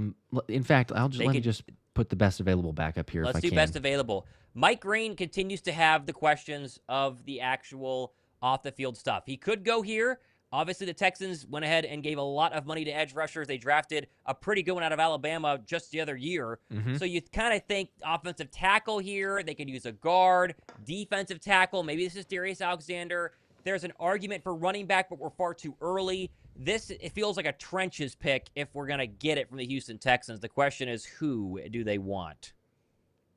Yeah, maybe Darius Alexander. I mean, if you're seeing the run for... I have it. All right, we got it? I think so. Let me see here. Yes, I do. Yes. Okay, with the 48th pick in the 2025 NFL Draft, the Houston Texans are going to select, let me try and pronounce this one, Aireontae Ersery offensive tackle. I believe that I have that right. Yes. It is the offensive tackle going to the Houston Texans. Sorry, I saw something else there. I had to go ahead and confirm. But it is offensive tackle from Minnesota. So they get their tackle. They needed tackle help. There were a lot of sacks of the Houston quarterback this past season. They get a receiver earlier on, and now they continue to bolster the offense because the defense, Josh, is pretty much set. It's already really pretty darn good. Yep. That was I did not really 100% on the pronunciation either, quite honestly. Aireontae Ersery? Aireontae Ersery? Yeah, Minnesota I think it's Ersery. Yeah, okay. I butchered it. 6'6", 330. They've gone.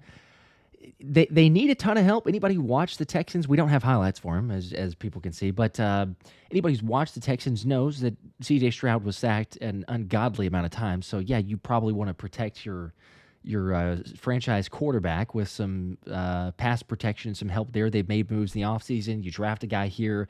I like it. Some of the scouts reporting here says he has a little bit too high-waisted player, weight on his toes, struggles against cross-face moves.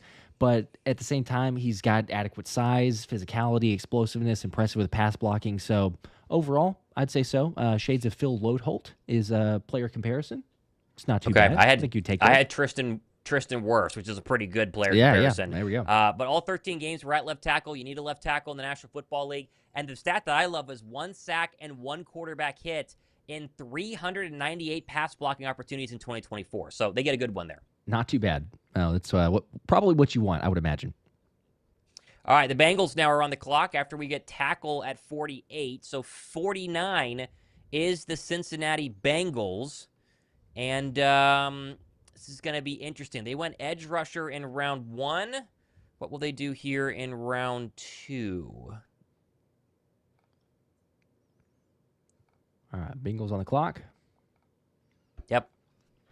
49. Bengals are on the clock.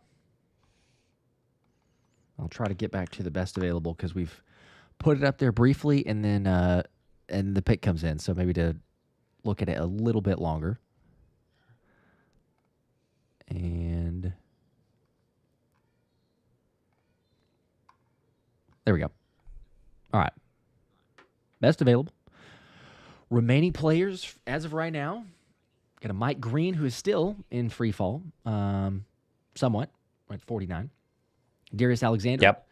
Shavon Revel, East Carolina. Shedeur Sanders, obviously. Elijah Arroyo, if you want to go tight end. Trey Amos, Ole Miss. Still out there. Cornerback. Yep. Yeah, Trey Amos, to me, starts to become the one that you kind of single in on. I mean, if you want Shemar Turner, although what are you going to do with Jordan Davis? What are you going to do with Moro Jomo? To me, the defensive tackle room isn't really in need of a second-round defensive tackle. They could argue that. To me, it's cornerback, it's safety, and right now, corner has a lot better players still on the board. I think Amos makes a lot of sense. A top 30 pick as well, or top 30 visit as well. Yes, yep. I would very much, Keely Ringo changed to number 7. I know we talked about that a second ago, but I would say bring in the competition. You got Quinyon Mitchell, Cooper DeJean, add in Trey Amos. We'll see. We're getting in the range. I mean, we're not too far out where a trade up is not a getting ton. In the range. From 64 getting in the range to get to 49 right now. You wait a couple more picks. I mean, you think, what, if you're like in the 54 range, if he can fall, that's still a decent amount more picks. But if you fall like 6 more picks or something. Yep, I agree. Okay, let's see. I don't have the Bengal pick yet. Looks like they Garrett haven't with made that pick yet. 2. Saying Rams and Eagles was close, but Jalen was also injured. He was. Yep. Great point. Alex with the 2 also says, I'm good on taking a tight end now. Wait for 96 or tomorrow. 100%. If Mason Taylor was available, I would say, okay, that was the one to potentially trade up, or, I mean, heck yeah, you'd get kind of fortunate if he went to 64. But yeah, I'm not so much on board to take a tight end here. I don't mind the idea of the 96 or even wait to tomorrow, like you said, Alex, because Harold Fannon's kind of in that range. I mean, for most of the mock drafts and draft boards, in that 100-ish range. So, do you take it to end tonight, or you just wait and say, hey, we're going to trade up. We'll make something happen to start the draft tomorrow. So that would be, as of tight ends that we're looking on the board for the Eagles, now that we have several off the board. Now, I would say probably for me, Harold Fannin is the guy. I think so. Pick is in for Cincinnati. I don't know who it is yet, but they officially have sent the pick in. See if I can get that. They obviously went edge rusher with their first-round draft pick, and now getting ready for their second rounder here at 49 overall is the Bengals.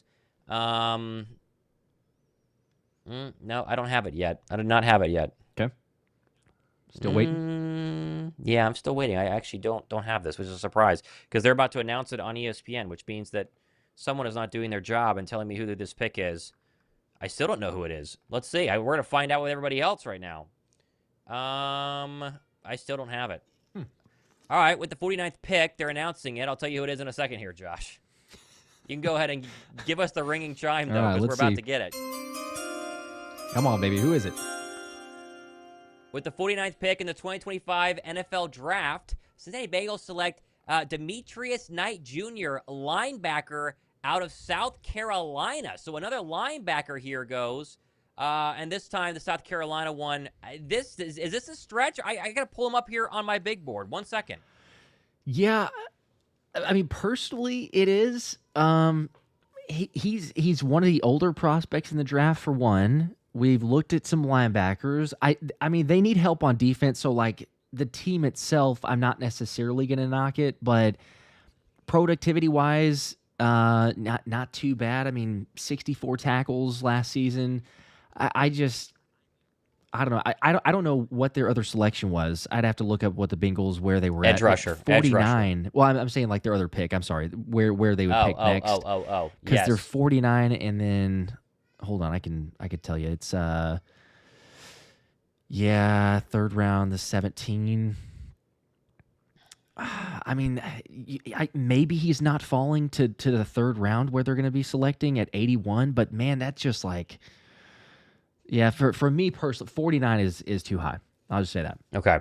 NFL Combine was a big deal for him, even a 4.58 40, and which was incredible for a linebacker. He's 6'2", 235 pounds, and so definitely showed the athleticism there.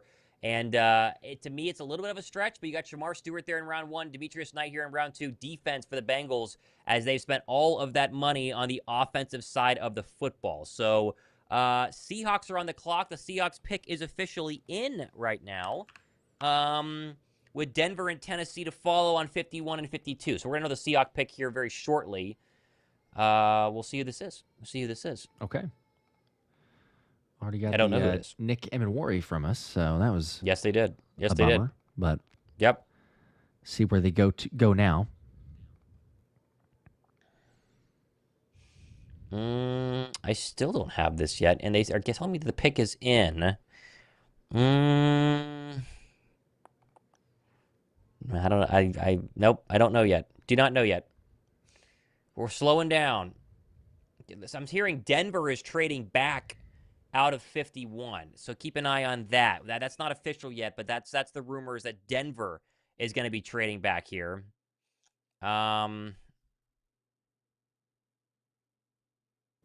Okay. Who did the Seahawks take? I still don't have the Seahawks pick. We're We're slowing down for here that. right now. They definitely are. I think we got to trade after that, which would probably, as you're saying, Denver. Out. So sometimes everyone wants to report the trade, and nobody's like, "Wait a minute, we got picks to go." That usually seems to be the case. While we're waiting on that, though, James with the 5 says tomorrow has good tight end options: Fannin or Tavao, I don't know how to say that one, from UCLA. Enjoy the draft with you guys. Keep up the great work. Go Birds. Thank you. Appreciate that. Thank you, James. Carolina is the team that trades up, but we don't have the Seattle Seahawk pick right now. So, yeah, everyone's reporting the Panther-Bronco trade. We do not have the Seahawk pick here.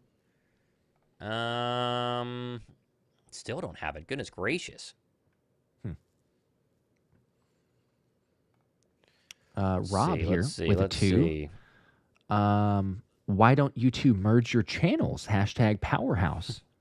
We have heard that. I don't know how we do daily shows if we merge our channels. Yeah, I don't know how that would multiple work. ones. So do not know how that works. No. We like to be separate and yet together for our live streams. How about that? It makes it fun. That way we could come at even though we discuss obviously basically all the same topics. Sure. But you get multiple perspectives, different takes on them a little bit.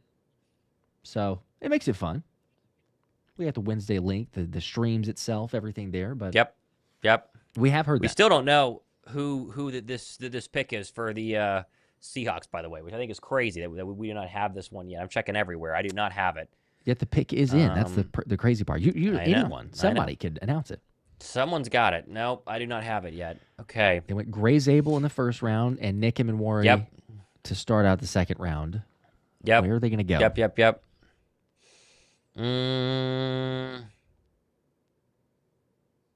Pick 50. We still don't have it.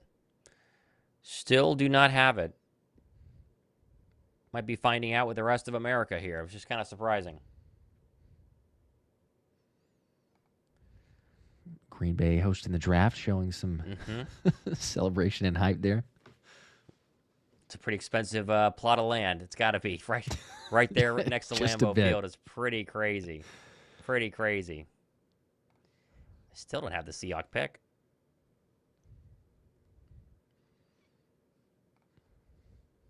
Okay, well, they're about to announce the Seahawk pick, so we're going to find out. You can go ahead and give me the chime, because we're going to have it. Yep. Oh, I think I've got it. You got it? Yep, go ahead. I've got it. Sean, I have it. Yep. Okay, with the 50th pick in the 2025 NFL Draft, the Seattle Seahawks select Elijah Arroyo, tight end out of Miami.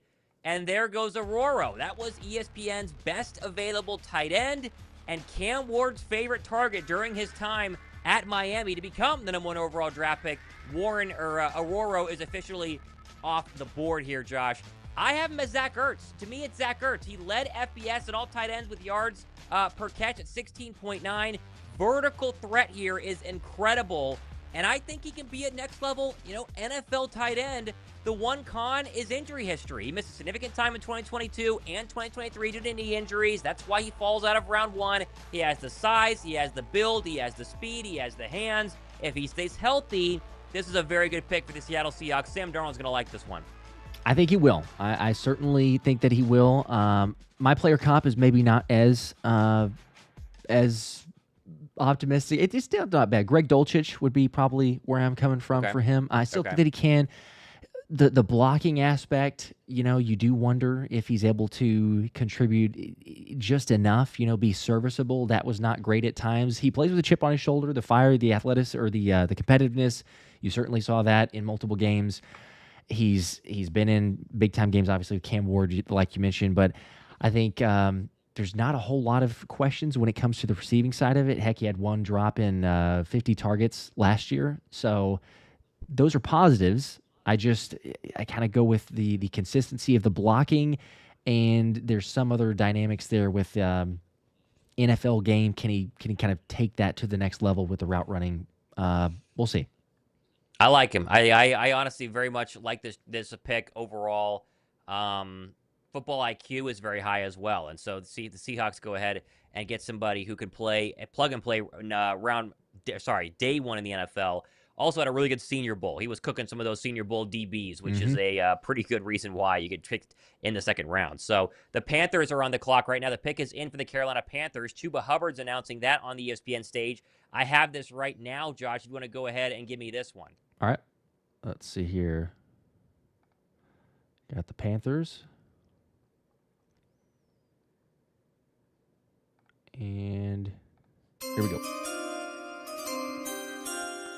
With the 51st pick in the 2025 NFL Draft, the Carolina Panthers select Nic Scourton, edge rusher, Texas A&M, and that is how far he's going to fall. Led Texas A&M in sacks last year, Josh.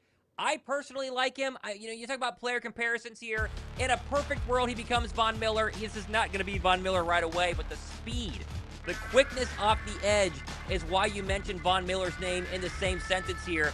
Very explosive off the snap. I think he's got to develop his pass rush move just a little bit more. He's very young as well. He's 20 years old right now. There's plenty of time to develop him. And alongside Derek Brown on a Panther defensive line, it's going to be a pretty, I think, good pick overall for Carolina. Sack production, though, is the question. 10 sacks at Purdue in 2023. He hits the portal, goes to A&M, only had 5 as an Aggie, so consistency is the big question there. Yeah, I would say the Aggies didn't really use Scourton the right way. That would be my argument. He was slighter whenever he was at Purdue as well. So for people that may not have been as aware or remember that, 285 pounds, he slimmed down a ton. The clips you're watching there of him at his pro day was, I believe, at like 268. And even at that size, we played multiple videos kind of sharing it when he visited with the Eagles in their facility with Brandon Graham. Thomas, you and I have gotten a chance to meet Brandon Graham on multiple occasions. For people that have not seen BG up close and in person, it is difficult to make BG look like a small individual. Let's just say that. But Nic Scourton in that photograph made BG look like a small individual. So even at 268, 20 years old, won't even be 21 by training camp. Tons of potential, like you said, Thomas. I think that he can take that game to the next level. Shaq Lawson potential, maybe even some Trey Hendrickson is what I saw some other draft analysts saying of comp. Now, if he turns into that, that's ridiculous and phenomenal. So we slow the roll there. It does feel like he's got a lot of potential, though, at 20 years old. If he can fine-tune those pass rush moves, I think he will get quicker. Should be good. All right, let's go ahead and get him off the screen. Let's go to Tennessee as their pick is in. I have the pick here for the Tennessee Titans. Okay. And let's go. Hard one to pronounce here, Josh. With the 52nd pick in the 2025 NFL Draft, the Tennessee Titans select Oluwafemi. I can't pronounce his name. Oluwafemi Oladejo. Thank you. I know that you can do it. You've talked about him before. Edge rusher, UCLA is where they go here, Josh, with pick number 52. Absolutely butchered the name here. But Oladejo goes to Tennessee. And again, you talk about these smaller guys, 6'3", 259, very versatile and very explosive.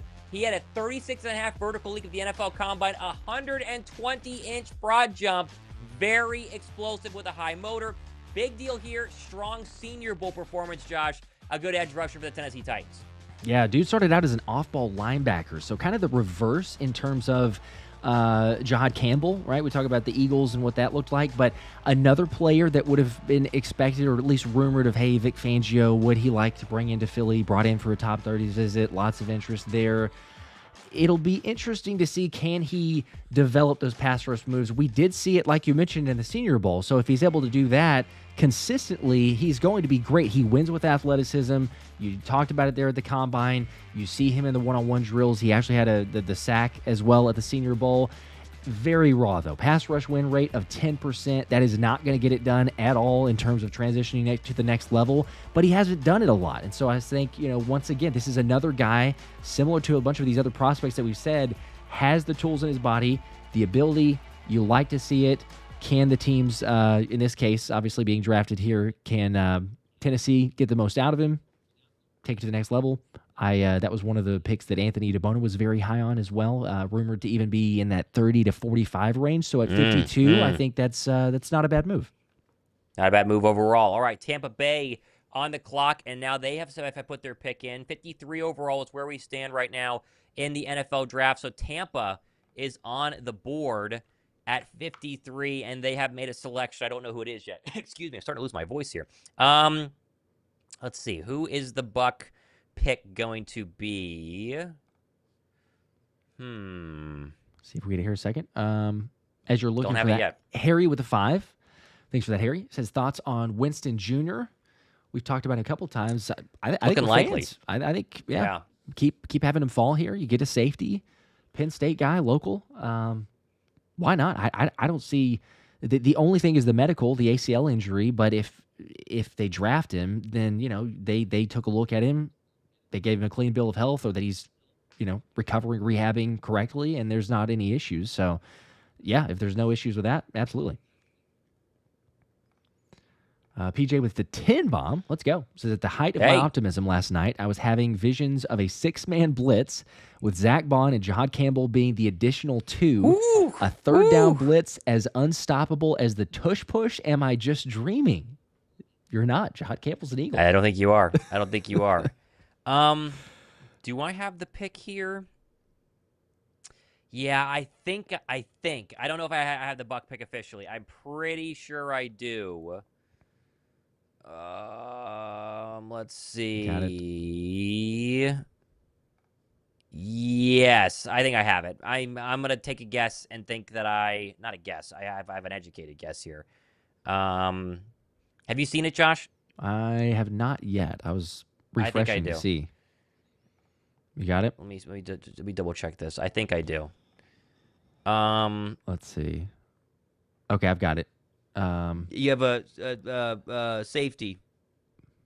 Defense, corner. We have different ones then. Okay. I have safety. Do you officially have it? Okay, I have it now. Yeah, Okay. yeah. Okay, good. I was wrong. Okay, all right. Okay, with the 53rd pick in the 2025 NFL Draft, the Tampa Bay Buccaneers have officially selected Benjamin Morrison, cornerback, Notre Dame Fighting Irish here, Josh. And so there goes another corner off the board, and it's the 6', 190-pound variety. Interceptions are the question, but speed is not a problem here. He ran a 4.39 40-yard dash his second time running at the NFL Combine. He is lightning quick on his back pedal, extremely good lateral agility, but injury concerns are why he's fallen. Hip injury limited him in 2024. What's the durability? How long is the recovery going to take? And he can be a little bit over-aggressive at times, and that shortened season because of injury is the real question mark here. Yep. I think I like it. You mentioned the reasons for pros and cons, optimism, but I think overall you look at a lot of these Notre Dame players, quite honestly, but very high IQ. The interceptions don't really concern me. It's not like he hasn't had any in his career, but just 0 for last season, 3 in 2023. He had 6 interceptions in 2022. Sometimes, you have some production, and all of a sudden you're like, well, we're not going to target you, throw to your side. So it could be some of that case, a little bit fewer in terms of the target, passer rating allowed, but overall, pretty good. Okay, I'm going to take a quick break here, Josh. I think now is my time to take a quick break. I gotta go refill the water. My voice is gonna start to go here. You're good. You got it. All right, BRB. Hit some of these super chats also, and update as the Packers are on the board. All right, 54? 54? Yeah, we're at 54. All right.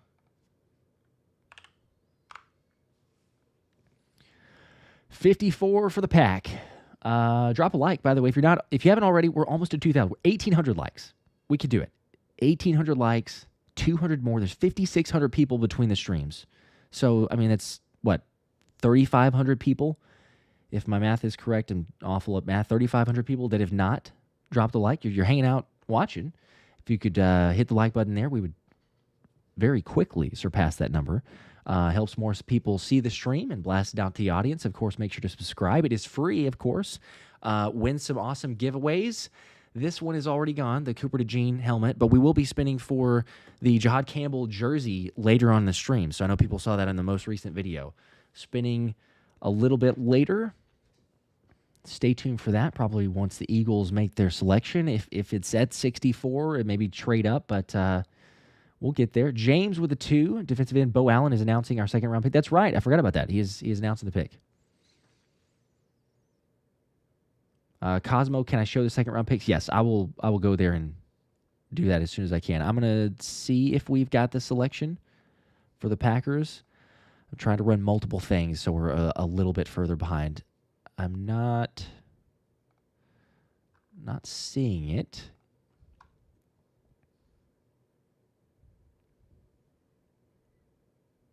All right, I'm still at the moment not seeing. I'm sure some people are potentially a little bit ahead because we're getting slower now on this one. But Trenton take Mike Green. We took Carter, who had red flag. Yeah, but I mean, I hear you, man. It's the Eagles are going to do their due diligence. Big Dom knows all. He's looking at every prospect. It's a little bit different, I think, or at least the stance that Philly has taken and Howie Roseman's talked about for sexual assault and other allegations. But if they're looking into it and gathering more details, that's something that they try to stay away from. So the fact that Mike Green's been passed on by a lot of teams, I guess that's, I don't know, it's either telling or there's just concerns overall. So we'll see. But I don't think that's going to happen. Jeff McClain said it's pretty unlikely, at least. Okay, we just got it. The Pack go Anthony Belton, offensive tackle. I don't think I've got the highlight for that one. Yeah, I don't believe so. But Anthony Belton, North Carolina, tackle. Dude's a monster, really athletic. I would say, honestly, too, I've heard from some people that he could be... he certainly make an impact, potentially from day one. Started 33 of 40 games at NC State, but Anthony Belton, the pick for the Packers, try to protect Jordan Love a little bit. He could have used that whenever he played Philly and some other teams. So I don't mind the pick. I know my guy Dylan is hating it. He was hoping that Belton was going to fall to the Eagles, a top 30 visit for them as one of the prospects, but 54, it's definitely higher than I had him, and I think a lot of people on the big board. You see him pushing a car. It reminds me of Mekhi Becton in the clip of him pushing the truck. But got a little strength in the legs, I'd say. Yeah, I'd say too, right? And that was 54, and so now we're getting 55. The Charger pick is officially in here. Andy Belton is massive. That's what I had on him. I mean, the guy is like 6'6", 336. He's huge. So, you know, pass protection is a strength. Run blocking is kind of not a strength. So I'm sure you said all of that. But that was me on my take on Anthony Belton. Okay, Charger pick, Josh. All right. Do we have the player or it's just in? No, it's in. I don't have it yet. Okay. We're on pick 55. For those of you who are staying with us, this has just been a whirlwind. I feel like I barely have been able to breathe so far. And we're not even done with the first round or the second round, which is crazy. Yes. Charger pick is officially in. I don't have it yet is the problem right now. And people are wondering. I have it. Okay. People are wondering, it's a 20-second-ish delay of YouTube, so we're slightly behind, but now we got the pick. Okay, with the 55th pick in the 2025 NFL Draft, the Los Angeles Chargers select Tre Harris, wide receiver, Ole Miss, Josh. And so you get a weapon for the LA Chargers. There was a run on wide receivers early in round 2, and now we had a little bit of a lull. Tre Harris has picked up the slack here. I like him a lot. He was one of Jackson Dart's favorite targets here. He has the size, being 6'3", but he also has excellent athleticism and body control, and he's a great route runner. I mean, 60 catches in 2024, 1,000 yards, 7 touchdowns, averaged 17.2 yards per catch. When you talk about consistency, talk about the elite burst, I don't think he has that. It's good speed. It's not elite speed. Separation can be a problem. He has also dealt with minor injuries throughout his career. Pretty healthy, though, in the previous season. Could have gone in round 3 he goes on in round 2. I think what it speaks to me, too, is, 60 catches for 1,000 yards, 17.2 yards a catch, 7 touchdowns, yards per route run, 5.12. So you know that he's getting a lot of the deep threats. Alec Pierce was one of the player comps that Lance Airline had thrown out there for him. It's funny because he had one of the best man coverage grades out of all receivers in college football, yet his route tree is like very limited. Yeah. Now, it's Ole Miss, the offense, Lane Kiffin, that's probably helping him and his productivity there, but you can kind of go back and forth on that one. I like it in terms of just get a weapon for Justin Herbert, add to the offense. As you said, kind of Ladd McConkey for last season. You might as well go with this one, but we'll see. Route running, I think, the biggest question. There you go. Bears are on the clock. The Lions have traded up one behind Chicago. They now have the 57th pick. Denver is going to move back yet again, but the Bears have a pick, and they are ready to go ahead and make that pick here, Josh. Okay.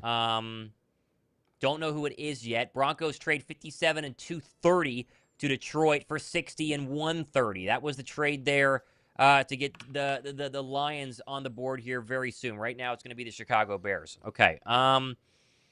I see a super chat. I know how far behind you are in super chats, but somebody did a $10 donation. He said Mike Green is going to this one here, yes. Which is not funny, but it's kind of funny in the fact that he's fallen this far. But it shows you that Mike Green has some serious off-the-field issues as to why he's still on the board. He is definitely better than a 56 overall player. Yep, people are worried, people concerned. Let him keep following. Donovan Sewer, by the way, with the 2 also said, if both are available, do we go Winston or Amos? That's a tough decision. I would think Amos. Probably. I would think Amos because you'd have a higher grade on him, right? That would be the thought process, in my opinion. You would think so. I mean, unless they just totally have no faith and belief in their safety options and Sidney Brown, and they say, we gotta go this direction. But I would very much think it's going Amos. I would agree with that. We don't have the Bear pick yet. The pick is in. We don't know who it is. We officially do not know who it is.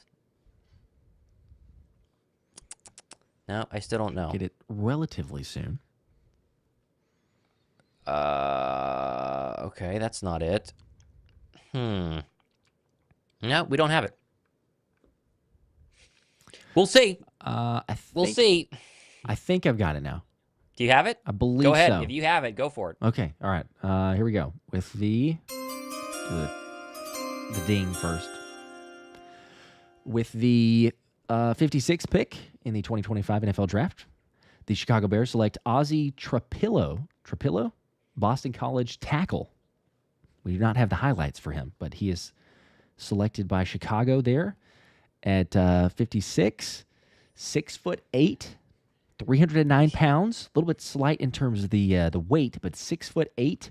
That's probably your ideal tackle. Long arms, redshirt senior, 23 and a half years old, but it says here size and versatility at left tackle and right tackle, make him a swing tackle at worst, potential to be a solid starter. Again, we look at the Chicago trying to protect Caleb Williams. They've already gotten a weapon. Maybe the pass blocking, help with that side, has snaps at left tackle that he played in 2022, and then right tackle the last 2 seasons. Overall grading, pretty solid on both pass and run blocking. Not as great on the run blocking side, but again, I mean, at 6'8", 310, I don't think you're expecting the dude to be able to move maybe the best for the run blocking side. So yeah, I could see it. Add for Caleb Williams. Yeah, I mean, you basically said it all. He's massive. He can play both left and right tackle. He struggles in run blocking and struggles against speed edge rushers, right? That would be the one thing most 6'8"ers, not named Jordan Mailata, can have some problems there with speed off the edge. But Chicago went heavy with the interior offensive lineman in free agency with the trade market. Now they get a tackle here with the 56th overall pick, and that puts the Lions officially on the clock at 57. So let's see what Detroit's going to do. And that means we are very close to Philadelphia at 64, just for those who are keeping track at home. And we also have over 5,500 people watching right now, which is fantastic. We appreciate that. And we've far surpassed the 2,000 like number. We're up to 2,300. So we're well on our way to 3,000 now. Still not even quite half the people that have hit the like button that are hanging out on the stream, though. There you go. I have the Lion pick. Whenever you're ready, I have the Lion pick. Okay, Denver has traded the 57th overall draft pick to Detroit, and with the 57th pick in the NFL draft, the Detroit Lions select Tate Ratledge, offensive guard, Georgia, and the run on offensive lineman continues here in round 2 as the 6'6", 308-pounder from Chattanooga, Tennessee, is officially going to Detroit, and he will help protect Jared Goff coming from the Georgia Bulldogs. Okay. I like it. I don't think we have one of those highlights. Do we? We didn't make We do not. Ratledge. No. Okay.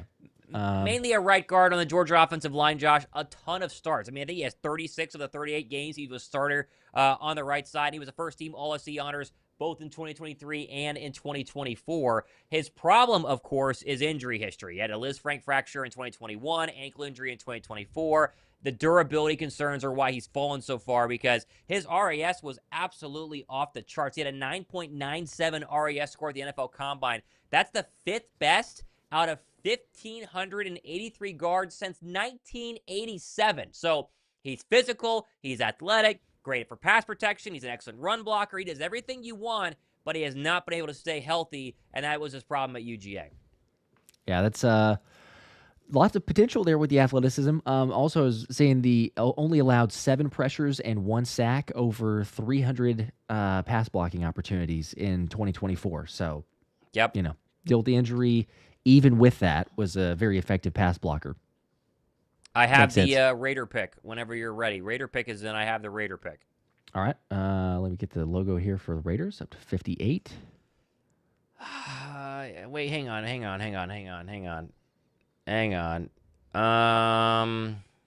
Do we have it?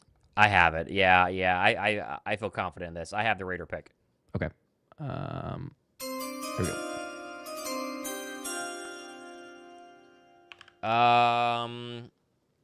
Sorry, I just lost it. I gotta make sure that I pull it back up. There it is. Okay. So, Raiders at 58 with the 58th pick in the 2025 NFL Draft. The Las Vegas Raiders select Jack Bech, wide receiver out of TCU, Josh. I know we have that highlight there, as the TCU receiver is going to Las Vegas and joining Ashton Jeanty. So it's offense for the Las Vegas Raiders. Early years at LSU, transfers to TCU. He wanted a bigger role. Breakout senior season. He led the Horned Frogs with 62 catches for over 1,000 yards and 9 touchdowns. But it was his Senior Bowl performance. He was the MVP of that game, Josh. And that was the main reason why he jumped all the way up here to be a 2nd-round draft pick. He's physical, very good route running, great for top end, great versatility. Top end speed is kind of the limiting here. Is he a vertical guy, or is he just going to be over the middle? The hands also were kind of small at the NFL Combine, but he tore up the Reese's Senior Bowl. Big reason why he slides in here as a TCU Horned Frog. 6'2", 215, kind of a power slot receiver. Spent time at tight end and receiver. But yeah, you're right. I think it's not necessarily the burner. I don't like to see that highlight with Baylor, but Jack Bech, very, very sure-handed. I wouldn't go as far to say this, but I do find it interesting because, everybody throws out those, who are they compared to? Can we see this turning into a player? Puka Nacua was a name that a couple different scouts were saying there's shades of that. There's elements in his game. I'm not going to go that far to say that, but you do see that there's some solid fundamentals, the sure hands, the route running, certain routes there, but it just a very, I think, solid prospect. There's not anything that you're looking and saying, okay, yeah, he's got the case of the drops, or going to have significant issues there. I don't know. It comes down to, can he continually win with athleticism, or even a lack of, and kind of win with the nuances of routes if he can't make up for it, because he's been that power slot, like we're talking about. But Raiders go offense again. Okay, we are on to 59. Let's put the Baltimore Ravens on the clock. We are way ahead now of the ESPN, because they're just giving us the Lions pick, which was 2 picks ago. Oh, wow. So we await here the Baltimore Raven picks. We don't have that one yet, sitting at 59. They went Malachi Starks at 27, and that means that we are a couple of picks away from getting Shedeur Sanders out of round 2. There were a lot of people saying pre-draft that Shedeur Sanders, could fall out of round 2. I thought someone would take him in round 2. It does not seem to be the case. I think we're not going to have Shedeur. Not looking like it. Not very likely. Jersey-born Philly fan, 72 with a 5, said, did Campbell pick a number on his visit? Jahad Campbell. Nope. Not that we know of. He could go 52. Not that we know of. Right? You could take 52.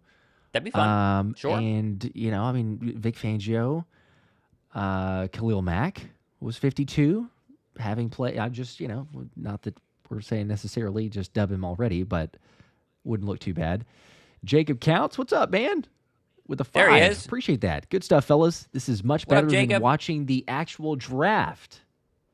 That means a lot. We appreciate that. Thank you, sir. That was kind of the goal, right? That was the goal in putting this all together. So we appreciate you guys hanging out with us, especially you, Jake. Juba said liked on both channels, so that is a win right there. That's going above and beyond. How many people like have on actually one, done go that? to the other one That's and the like. question. That's how we get up to the 6,000 likes. We're almost 2,500 likes, but there's 6,000 people between the streams. So, Yep. you know, if you just hit the like button in the stream that you're in, the odds are that we would get up to 6,000. But yes, that's a win. I like that Wojak Horseman in my stream said ESPN crushed the Steelers today for passing on Shedeur at 21, which is pretty hilarious because Shedeur is not going anywhere near 21, maybe not even the first or the second round. So, yeah. Crazy. Christian and Trenton did the same. Cheesesteak did the same. Okay, yeah, there we go. All right. You guys are the real ones. Appreciate that. I didn't see the comments from those, but should have known. Yeah, you guys are the real ones. Bizak with a 2. Do you guys think we go with the tight end from Bowling Green? I guess in Harold Fannin. Not here. I could see him as a potential for the next round pick, maybe. Yes. Not in round 2, but round 3 would make sense for Harold Fannin. I think corner is lining up very well right now. Let's do best available, Josh, if you have time to throw up best available. Let's show the people as Wait. No, I have the Raven selection. The Raven selection's a big one. Let's do the Raven selection. All right, please tell me they didn't do what we don't want them to do. With the 59th pick in the 2025 NFL Draft, the Baltimore Ravens select Mike Green, edge rusher, Marshall University, and the fall of Mike Green has finally ended. Potentially one of the best pass rushers in the NFL Draft, Josh. He goes 59 overall, one away from 60, and we've been chronicling his journey the entire time. First off, though, let's talk about the player. The player is elite. He's 21 years old. He's 6'3", 251 pounds, and he is an absolute monster. Stop me, this sounds good, Josh. How about leading the FBS with 17.5 sacks in 2024 and 23 tackles for a loss? First-team All-American honors and Sun Belt Player of the Year award. He's a great pick. This is a Baltimore Raven through and through. A fantastic edge rusher, but the legal issues are the big asterisks. 2 separate sexual assault allegations, one in high school, another during his time first at Virginia. He was then suspended by Virginia in 2022 before transferring to Marshall. Green has denied wrongdoings, no police reports, all allegations, all anonymous, but 2 separate instances, Josh. That's something that definitely caught the eye of a lot of GMs and why. At one point, mocked 15 overall to the Falcons. I think Kel Kiper had that last week. He goes all the way at 59 of the Baltimore Ravens, a big fall. That is, incredibly far fall. We said you could see him anywhere from the 15-ish range to like 50, but beyond that was not really expected. But to go at 59, yes, you want to know about a player's background. A lot of teams, obviously, that kind of threw them off and said, no, it's not worth it. We're not going to go there. But the game tape speaks for itself. The ability, the stats, like you said, pass rush win rate, 20.2%. It's above that 20 number, one of the biggest translating factors. But it's both sides. It's not just the pass rush. It's also stopping the run. Mike Green does it all. Consistently physical. I think the player comps Alex Highsmith. So for players, in that same division even, he just feels like a Baltimore Raven. I'll say that. You watch him play. He does. It's a very good pick, production and on the field. It's only, I think, off the field. And we don't know. It's just total speculation for the Eagles specifically because we can say and cover them a lot closer. Jeff McClain of the Inquirer was saying that the Eagles, are very unlikely to go Mike Green for those allegations for the reasons. That's not to say that, it's a guarantee, they have more inside of conviction. It may just be, we're gonna say no thanks, because it's just some iffy parts to it. But another team there, Baltimore, they say we're gonna take a shot, and the play speaks for itself. That's for sure. He's a very good player. Some had him as the best edge rusher behind Abdul Carter in this class. I mean that's how good a lot of people had him, and Baltimore stops his fall there. I had a Yannick Ngakoue as my player comp, the twitchiness, explosive. He's very strong, and he had some crazy Senior Bowl highlights there, and so a very, very good player as we get to 60. So we are 4 away from Philadelphia as the Broncos are now officially on the clock here. 4 away from Philadelphia actually picking. Almost there. We've almost made it. This draft is flying. Yeah, flying by. All right, I'm going to run real quick, and I'll be back. Do it. Yep. Okay, all right. I'm going to look at best available. I should have Josh put that on the board, but I don't run the stream, so Josh has the stream there. But Mike Green goes off. He was ESPN's best available. Now you have Darius Alexander from Toledo, the defensive tackle. Shavon Revel, the cornerback from East Carolina. Then they have Shedeur Sanders, which I would disagree with there, followed by Trey Amos, the cornerback. That, to me, along with Shemar Turner, the defensive tackle, are kind of the two at 64 you start thinking about for Philadelphia, right? Excuse me. So you could also throw in Kevin Winston. He's on the board right now. Jalen Royals, not the wide receiver for Philly, but he's one of the better receivers on the board if someone wants to go ahead and take one at that point. And then another edge rusher would be Josiah Stewart out of Michigan. I think that's another possibility for somebody here as we get close to beginning round 3. As a Steeler fan, I hate pants, says watching Baltimore go Starks and Green is rough. Yeah, Baltimore is looking to have a pretty good draft right now. Malachi Starks and then Mike Green, both of which are pretty serious players. By the way, for those who are hanging out, we're giving away this. The signed Philadelphia Eagles full-size helmet. Nolan Smith, Let's Hunt, Jordan Davis, and a Super Bowl champ Quinton Mitchell autograph. We're giving this away on my show after the draft. So I think it's going to be Saturday night, Sunday, or Monday. You got to just be a subscriber and leave a comment on one of my shows. So the one today, if you want to get on this. So be sure to sub, giving this bad boy away. 3 Eagles, 2 Philly Dogs, and Quinton Mitchell, giving that one away. And then my show today, if you leave a comment on that one, my most recent show about the Jahad Campbell pick, giving away his jersey as well. So if you guys want to get in on that, be sure to hit the subscribe button. As we wait for Denver, which I do not have. I think I do have now. Yes, I do. Whenever Josh gets back, all right, we will go ahead. I have the Bronco pick. I'm ready. Got it? All right. Yep. Okay, with the 60th pick in the 2025 NFL Draft, the Denver Broncos select R.J. Harvey, running back, University of Central Florida, Josh. So there is the Denver back. We knew that they had wanted it back. There were rumors that they wanted Genty. There were rumors that they wanted Amari Hampton. They get neither, and instead, they get the 5'8", 205-pound back out of UFC, who is extremely fast. I mean, that is the big thing here, a 4.4 40. That's definitely one of his big strengths. But he's very small, right? So 5'8", the small stature, the durability, that's kind of the question mark for him. Pass protection at 5'8", it is definitely a problem. But overall, this is somebody who caught the ball well out of the backfield, Josh. 720 receiving yards and 4 touchdowns. And he had 22 touchdowns in 2024. Add 3 more, 25 total because he had 3 receiving. This is a guy who put up a lot of numbers starting at Virginia and then transferring to UFC in 2020. A lot of production there. That sounds pretty good. 22 rushing touchdowns. That's not a bad stat to have. Bad. You know, you get in the end zone. So add it with Bo Nix in the offense. I like it. R.J. Harvey. I know some people might have had some other running backs ahead on the board.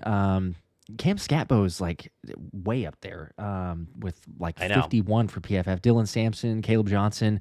But yeah, I could see it. Short area burst, elusiveness. One of the most elusive backs in the entire class was R.J. Harvey. So I like the pick for Denver. You add it with the offensive weapons. They needed more of that last year. They, able to make the playoffs, so good for them, but solid pick.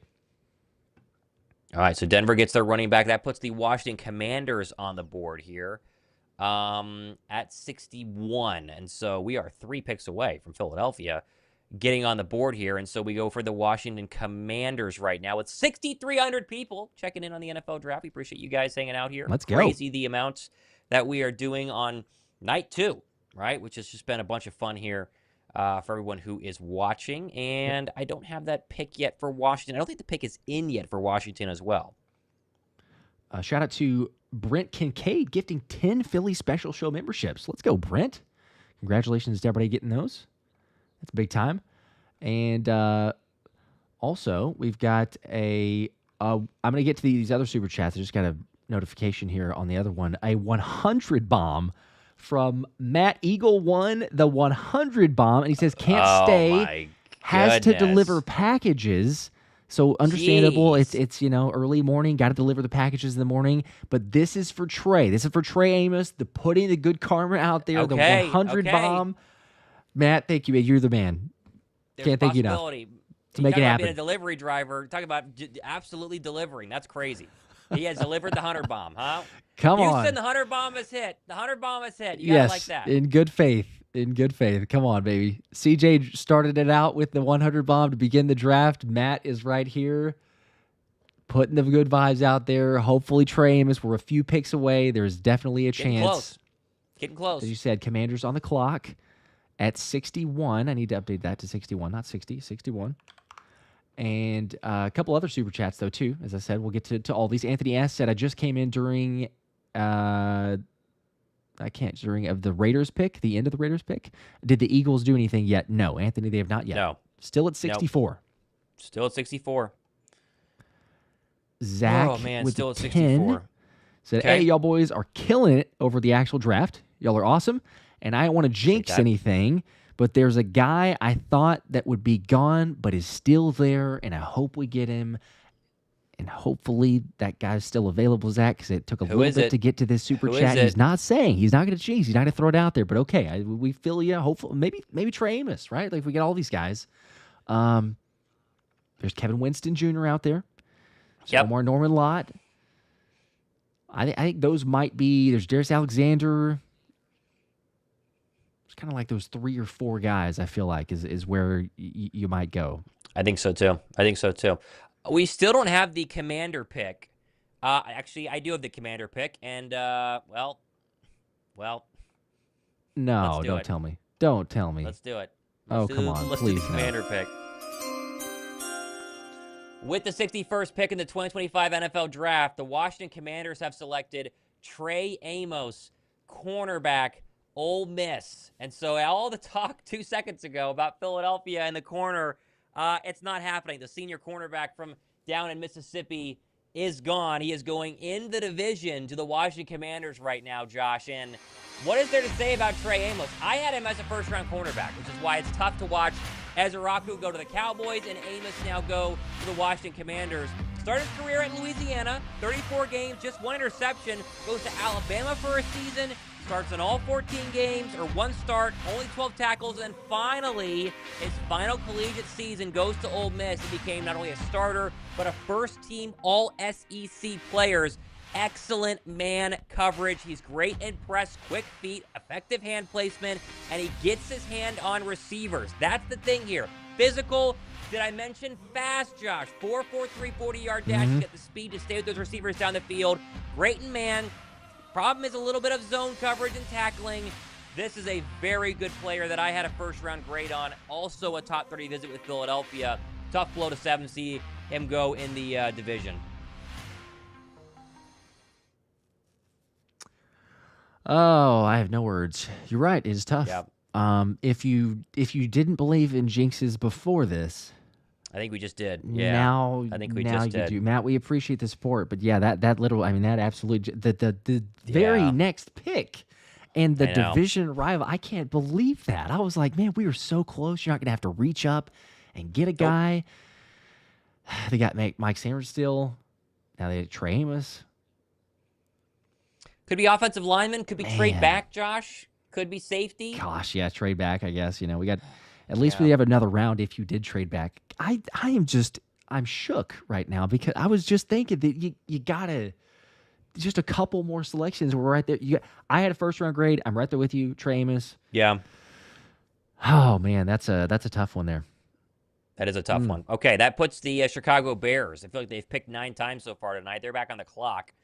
And they are sitting at 62. So Trey Amos off the board at 61. Chicago back on the board for 62 as we approach the end of the second round. And it's a whole other round after this, Josh. It's only 9-12 on the East Coast, man. Oh, my gosh. It's going to be another one of these long nights.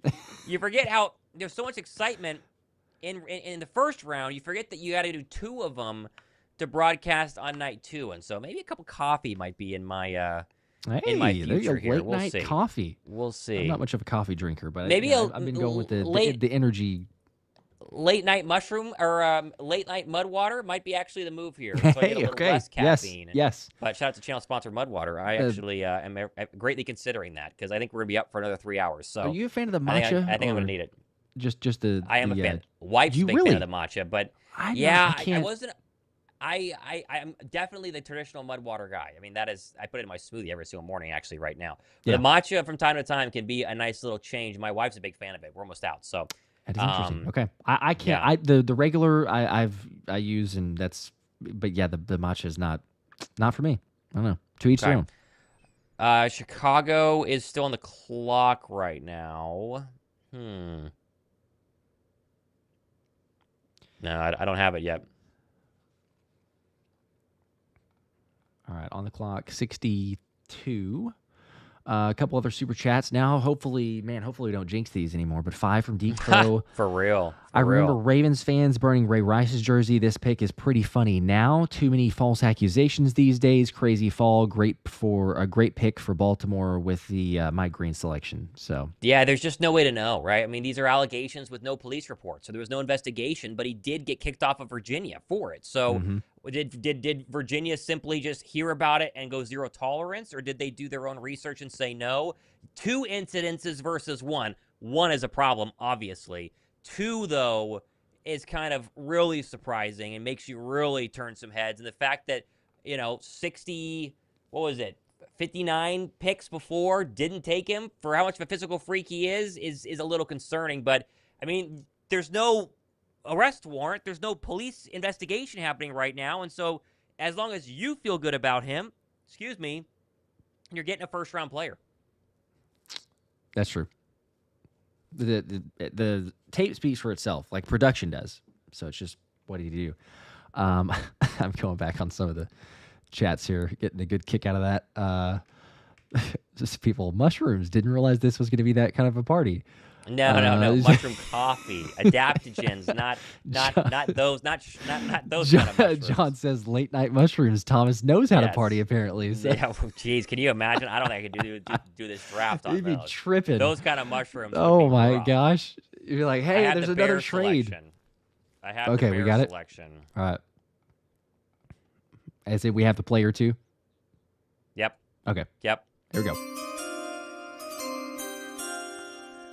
Okay, with the 62nd pick in the 2025 NFL Draft, the Chicago Bears select Shemar Turner, defensive lineman, Texas A&M, Josh. Another Eagle prospect is officially off the board here. I don't know if they would have gone Turner 2 picks from now, but versatility is the name of the game. You talk about the Texas A&M defensive tackle, but he can play both inside and outside. That's kind of the kicker here. Didn't have a ton of sacks. I mean, 5.5 tackles for a loss, 2 sacks in 12 games with Texas A&M. They had a lot of great players on that defensive line, just not a lot of sacks and production, but he's athletic. He's got a high motor, but the pass rush questions are going to be here because he's a little bit smaller for being an interior defensive line. So is he trying to stop the run? Are you going to move him inside, outside? Whatever they're going to try and do. But Chicago now adds another defensive lineman to their draft, and this is a pretty good one. Yeah, versatility for sure. As you said, 6'4", 300 pounds, moved all around on the defensive line. I think that's why a lot of people, very understandable that Philly brought him in for a visit, could play with Vic Fangio. Losing Milton Williams, do you like the potential of playing him inside with a 3-4? You kick him out, kind of be the defensive end at times. Plays with a high motor, violent, strong hands. Production, and it's kind of funny because it's almost like similar for a lot of Texas A&M players on the defensive line. Production's like, well, they got some tools, but they got some talent, some ability, but production wasn't necessarily there.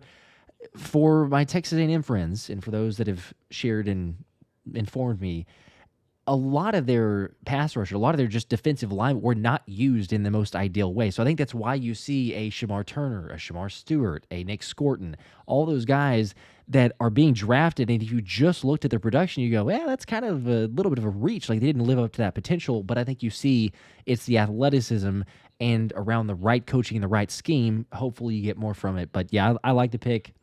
Good one for Chicago. We didn't have a highlight for Shemar Turner?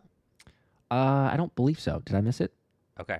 Oops. Okay. No. I don't think we did. So. I was double checking before. I don't think, yeah. Yeah, I don't think we did. Okay. All right, 63. Kansas City is on the clock right now. Sorry, I'm trying to change this around. We do not know the pick yet. All right, on the clock. 63. Yep. One away. At this point, I mean, we're not trading up again with Kansas City. So correct. Bizak with a 5. I think GMs are definitely not answering Howie's calls. We would have seen a trade by now. That is very, very possible. Maybe there is definitely a chance that is the case. Very, very much a chance that is the case. I'm getting to these again in order, but we have a 50 bomb. A 50. Whoa. Let's go. K. Wright with a 50 says, should Howie have seen that coming or asking a question, should Howie have seen that coming? And I believe that is in reference to the Trey Amos and the Commanders, as in maybe he should have traded up. I'm sure he knew. Yeah, it's tough to say. I mean, I think there is a case where you try and trade up and no one wants to because you're Howie Roseman. I wouldn't be surprised if that's a real thing, honestly. Yeah.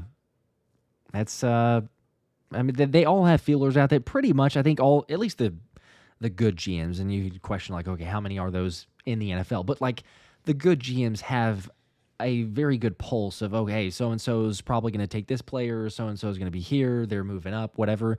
So it probably wasn't the biggest surprise, I would imagine, but still, I'm like, man, you just maybe that's not the guy. Maybe it's Kevin Winston Jr. We'll see. We're one pick away, so. Yeah, I'm starting to really wonder if Kevin Winston Jr. is going to be the pick. We do not know the Chiefs' situation as it currently stands. Currently waiting to see if they're going to put their pick in. They have not done so yet.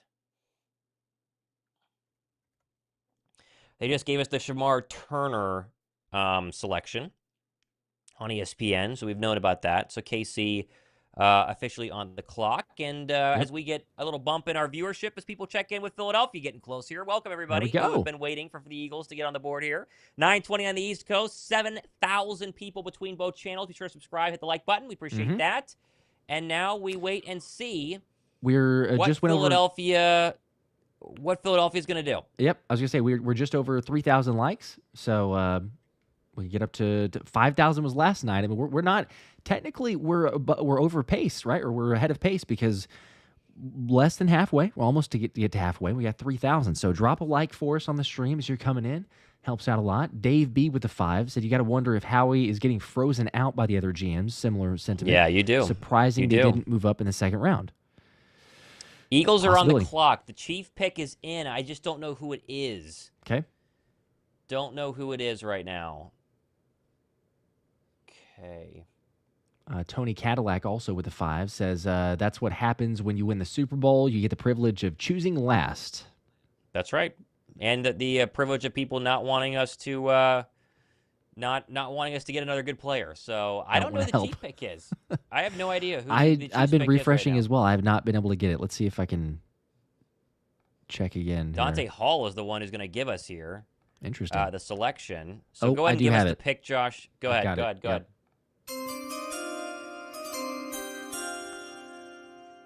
All right.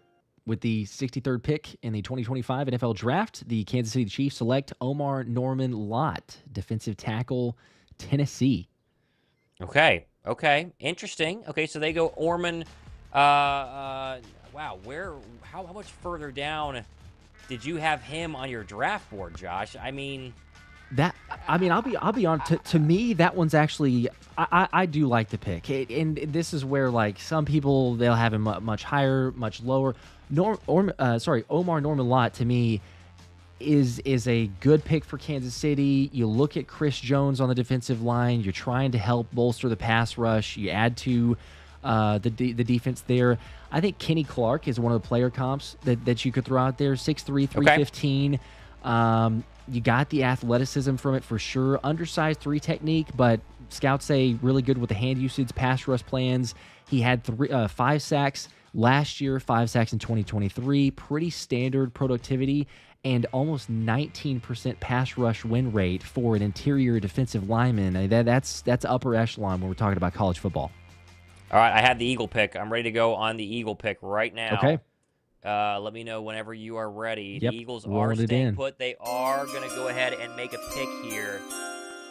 With the 64th pick in the 2025 NFL Draft, the Philadelphia Eagles are selecting Andrew Makuba, safety out of the University of Texas, Josh. And so it is not Kevin Winston Jr., but Philadelphia, they have taken a safety and a ball-hawking one, Josh. I actually think this is very interesting. 5 interceptions in 2024, Reese Senior Bowl invite. And this is a guy who has the ball-hawking skills. Think about replacing C.J. Gardner-Johnson, Josh. What did C.J. Gardner-Johnson do best? Go find the football. Remember back in 2022, he was leading the league in interceptions until he got hurt. He can play both free safety. He also has some slot cornerback abilities here. Great play recognition, anticipation. The question, though, size. He's 186 pounds, right? So you wonder, getting into a box, going against bigger receivers, how's he doing run support? And the agility drill wasn't that great at the NFL Combine. Straight line speed, 4.45 40, checks the box there. The question you have is size, although Gardner-Johnson wasn't that big either and still could come up and deliver some blows here. It's someone we didn't talk a lot about in the pre-draft process, Josh, but we knew they needed a safety, and they get one that likes to intercept the football. He does. He likes to intercept the football. I like the safety. I like the potential. A lot of the reasons that you mentioned there, athleticism, coverage. You know, one of those game changers. I think we had questions earlier in the stream of like, hey, who's the similarity for C.J. Gardner-Johnson who could kind of replace that? This guy could certainly be there. But even much like C.J. Gardner-Johnson at times, missed tackles can be a big concern. He had 13 missed tackles last year, 9 the following year. A lot of just kind of going for the ankles, not wrapping up. It is fixable. In Fangio's defense, I mean, heck, we saw that last year with the Eagles' defense entirely. And then you go into the bye week and we're like, man, this team can't tackle for anything. And then they come out of it and they're one of the best tackling teams in football. So maybe you get that around.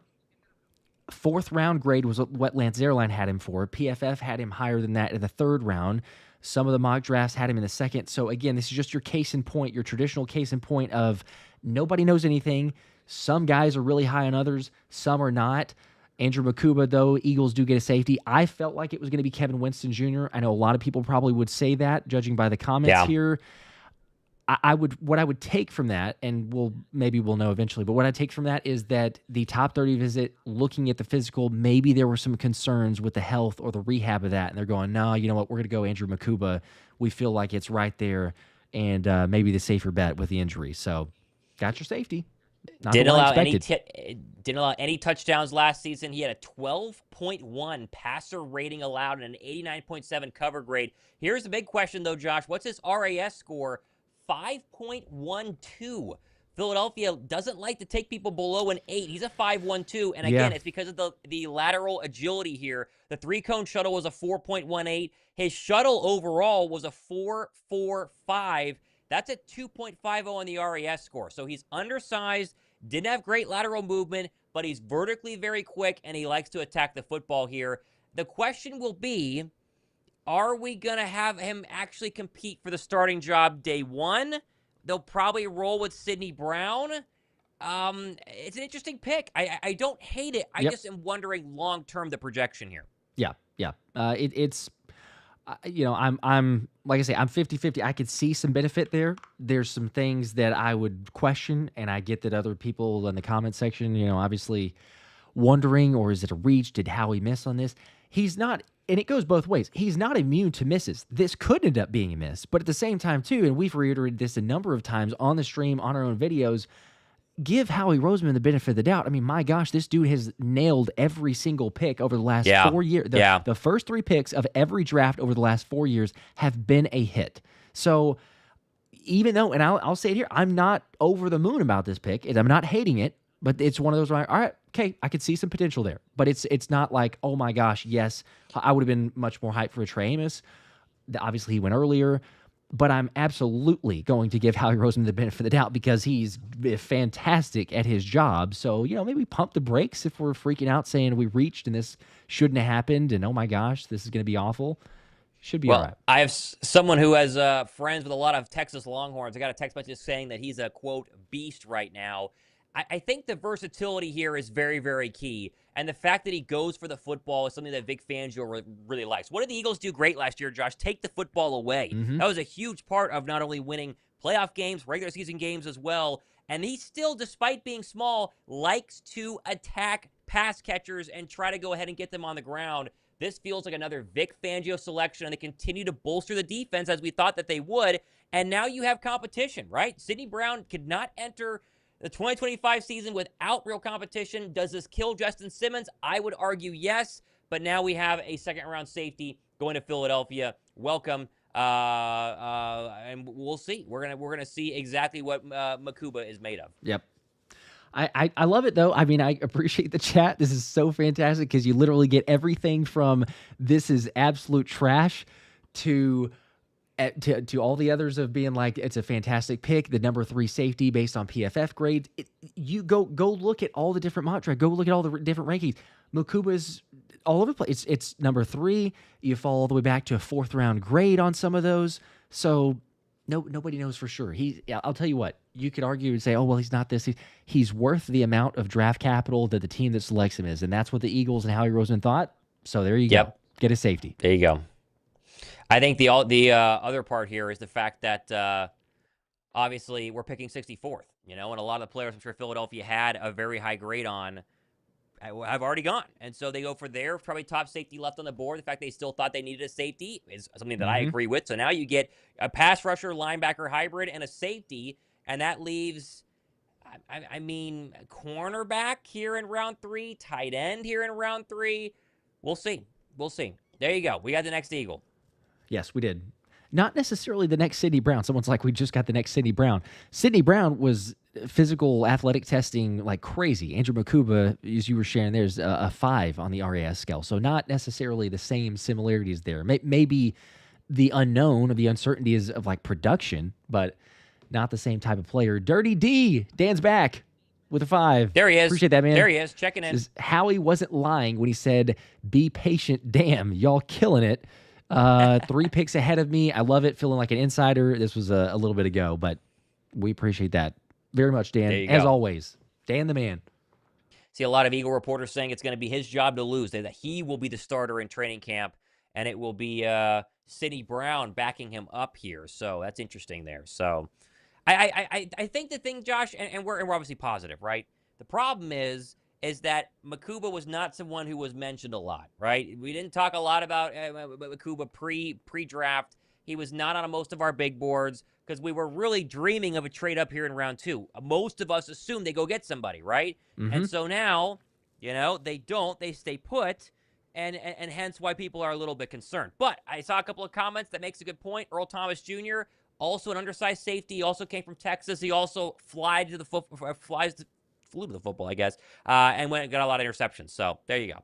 Yep. Real Talk with G said, I just watched him tackle Scatbo, so I think we got one, folks.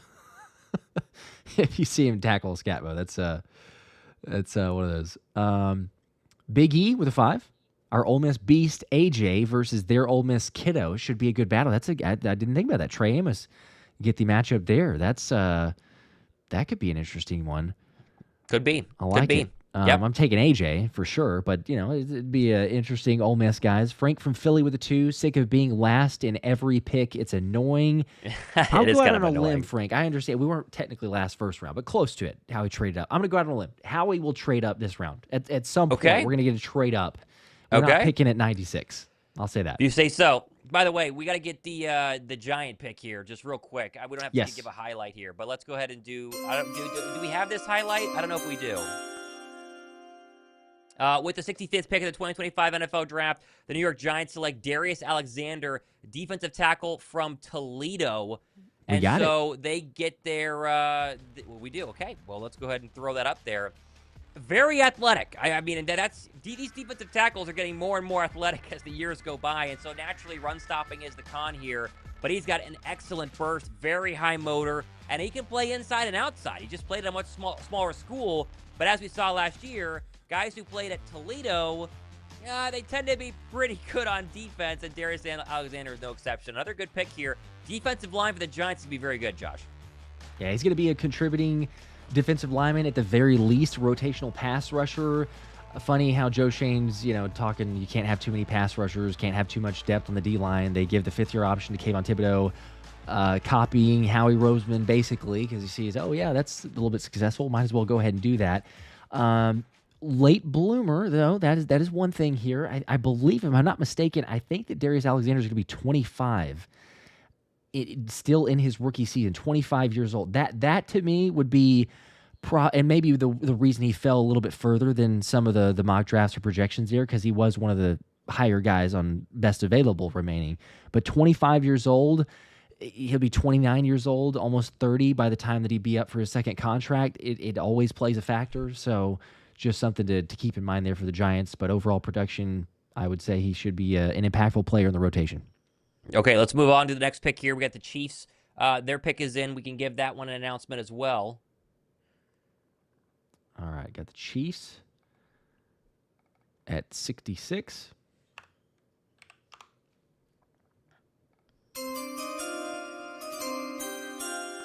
Okay, with the 62nd pick in the 2025 NFL Draft, the Chiefs are selecting Ashton, I think you say, is it Gillette? Is that how you say his last name?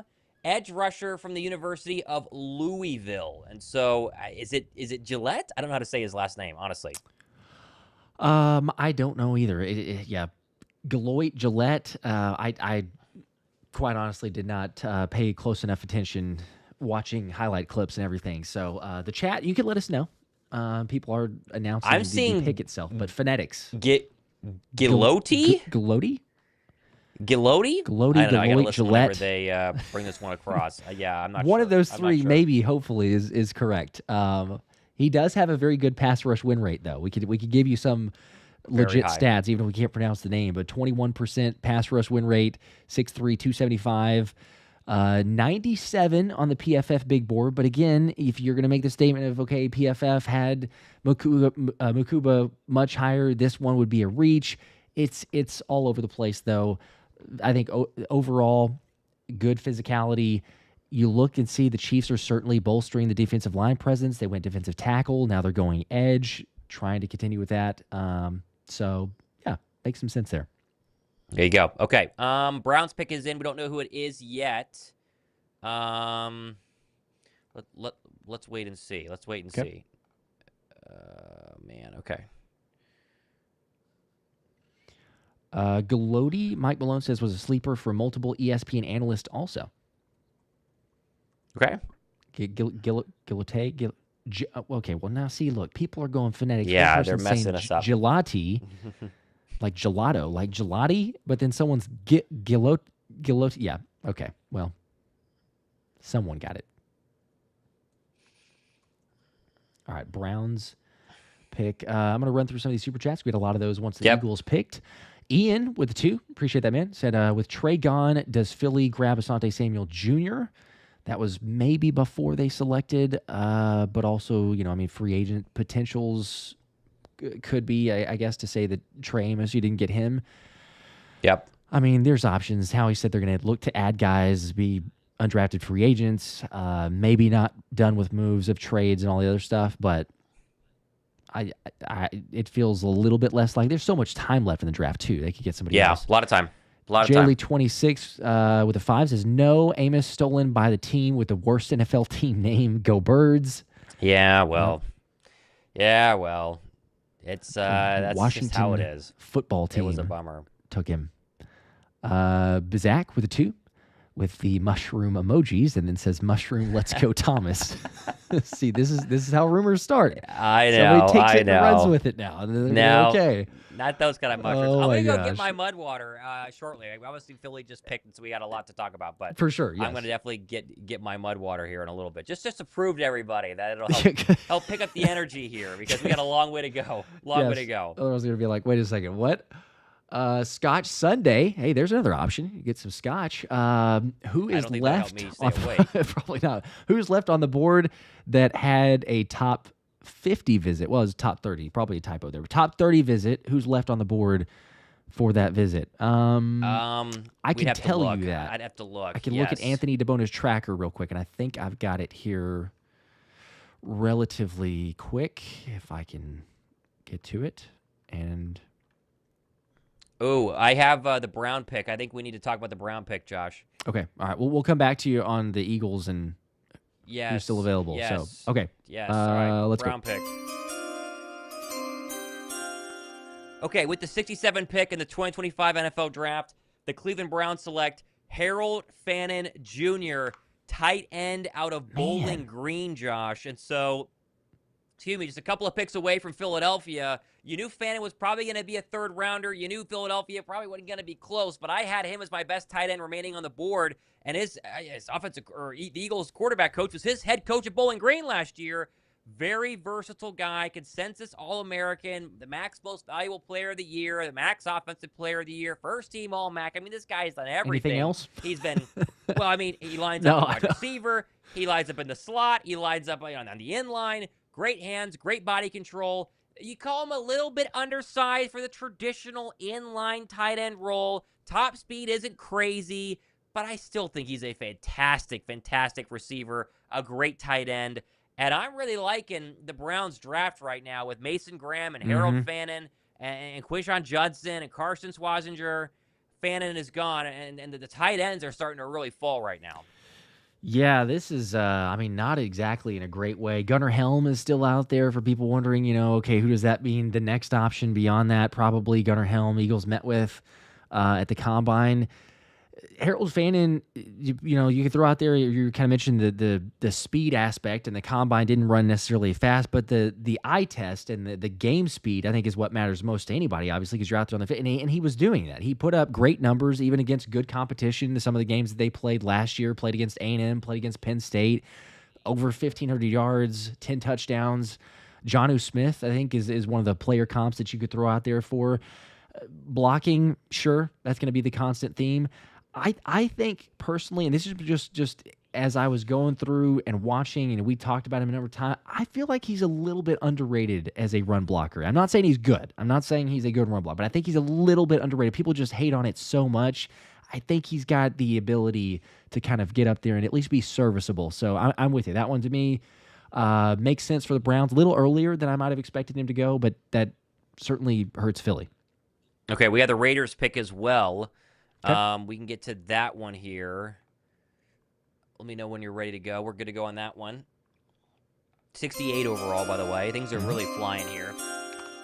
With the 68th pick in the 2025 NFL Draft, the Las Vegas Raiders select Darian Porter, cornerback, Iowa State University. I have him as my best cornerback available right now. Ran a 4.30 40. That was third fastest among all participants, not cornerbacks, all participants in the NFL Draft. Speed and versatility is going to be his things. He went technically a wide receiver, then transitions over to defensive back, and so the athleticism is 100% there. You do kind of, look at the experience at cornerback because he only started playing it in 2022, but the fact that he's a third-round draft pick with only 2 years of experience shows very, very good player. Physicality and coverage, I mean, he's going to be a little bit more physical, I think, at the next level, but a decent pick here by the Las Vegas Raiders. They go cornerback. Yeah, former receiver, like you said. Like tackling, another concern potential, but if he can end up, having that dual threat ability and being a receiver attacking the ball, I think Zion McCollum was a player comp that some people threw out there. So, all right, we'll see. I might have gone Shavon Revel if you go different corner instead first, but right behind him, either way, you got what would you say, 6'3", 6'4" for a corner height? That's a lot of size to deal with. Okay, we are on to the Patriots. Their pick is in. We're on pick 70 here. We don't know who that is yet, but we do have the pick. Okay, I have it. I actually have it right now. Okay. Patriots are 69 though, right? We're not, like, we're on to 70. Yeah, but 69. Okay, yep. 69. Okay, with the 69th pick in the 2025 NFL Draft, we're going to get Patriots select Kyle Williams, wide receiver, Washington State University.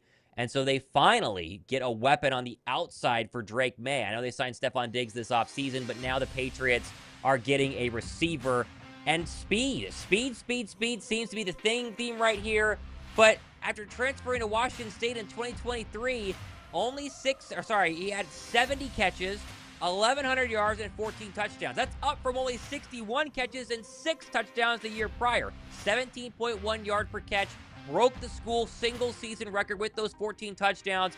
He's also 6 foot, so he gets over that 6-foot number very, very fast. Needs to get a little heavier. He's only 186 pounds. They show him as 190.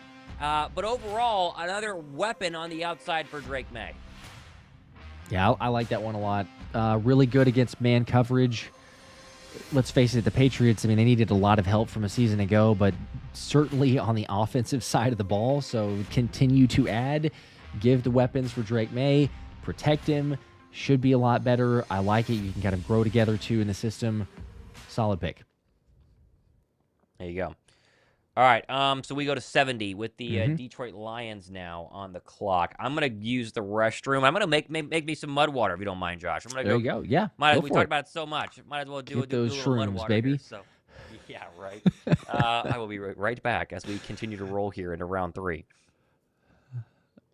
All right, Scotch Sunday with the comment previously. Let me real quickly, I know I'm delayed here. We're just trying to get all those. Let me try to put this on the board for you. All right, it's going to be small. I know. I apologize for that. But let me remove the Patriots here. And then we'll go back to the selection. But, yeah, really quickly. Yeah, I know that's crazy small. I can't move it the way I have it set up right now on the screen. But I can tell you, basically. Available for the Eagles still that had visits. So those are all the top 30. Shout out to Anthony DeBono for the graphic there. We've still got a Marcus Bowe, offensive lineman. Wyatt Millum, offensive lineman. Charles Grant, offensive lineman. Jacob Parrish, cornerback. Anthony Belton, already gone. No, he's not available. Dylan Fairchild, offensive lineman. Elijah Roberts, interior defensive lineman. So several. And then, I mean, you get beyond that, you're talking about kind of the 5th round estimated range that we could get into. But there's a couple different names. Lots of offensive linemen, I will say.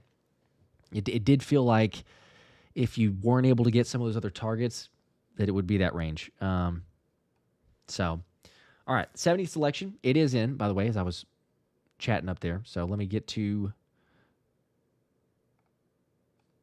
All right. Go to Detroit. I believe they just took a wide receiver, and they did. Ooh, this is an underrated one here. I don't think that we have... Yeah, we don't have the graphic. All right, I'll announce it still. There we go. Pick 70 in the 2025 NFL Draft. Sorry, the Lions are on the clock. I should update here for you. I'm struggling in a big way. There we go. It helps to have the right team. The Jaguars pick at 70. Wide receiver out of Arkansas, Isaac Tesla. Wide receiver there. If you're not familiar with him, he was the most athletic wide receiver recorded at the Combine. Now, some people argue that, whatever, just based on the Combine, most athletic wide receiver in the entire draft class. It's a question of productivity. We're looking at 28 catches, 532 yards, 3 touchdowns. I mean, he needs some help in his route running, some revisions there.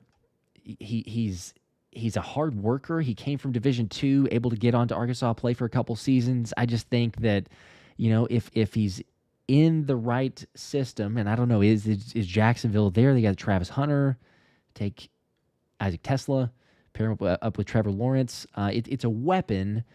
I don't know. He's a fascinating prospect because I think that he's in the right area. He could really blossom and turn into something there because he has those abilities athletically.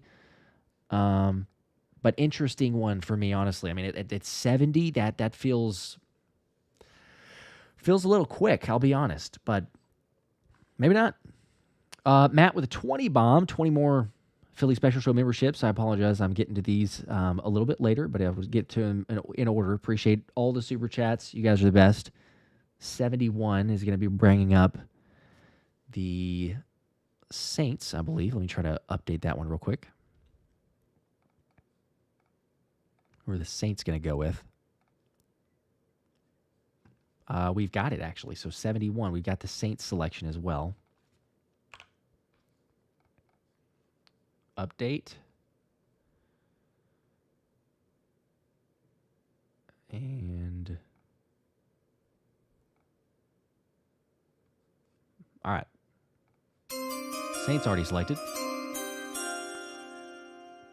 With the 71st selection in the 2025 NFL Draft, the New Orleans Saints select Vernon Broughton. I believe that's how I would say the last name. I don't 100% on that. But 6'4", 305, defensive tackle, 13% pass rush win rate, had 4 sacks last year. One of the higher gradings in terms of pass rush grade. Run defense was not quite as much there. Interesting selection based on the board. 90th was kind of the general consensus based on a couple different average and gradings for the mock drafts. But we had a run on defensive linemen, in particular interior defensive linemen. So Vernon Broughton, Saints feel like they got to go with their guy. Makes some sense. Yeah, cheesesteak Tesla to Detroit. Ironic. I didn't actually pick up on that. That's a pretty good one.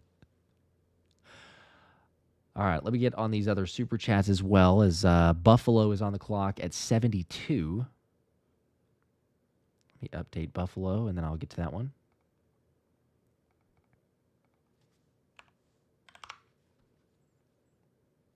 Here we go. Johnny Ireland. What's up, man? With a 5. Maybe Howie is on those shrooms you mentioned, since he isn't doing any wheeling and dealing so far. Make some moves, Big Pippin. Go Birds. Yeah, maybe Thomas can.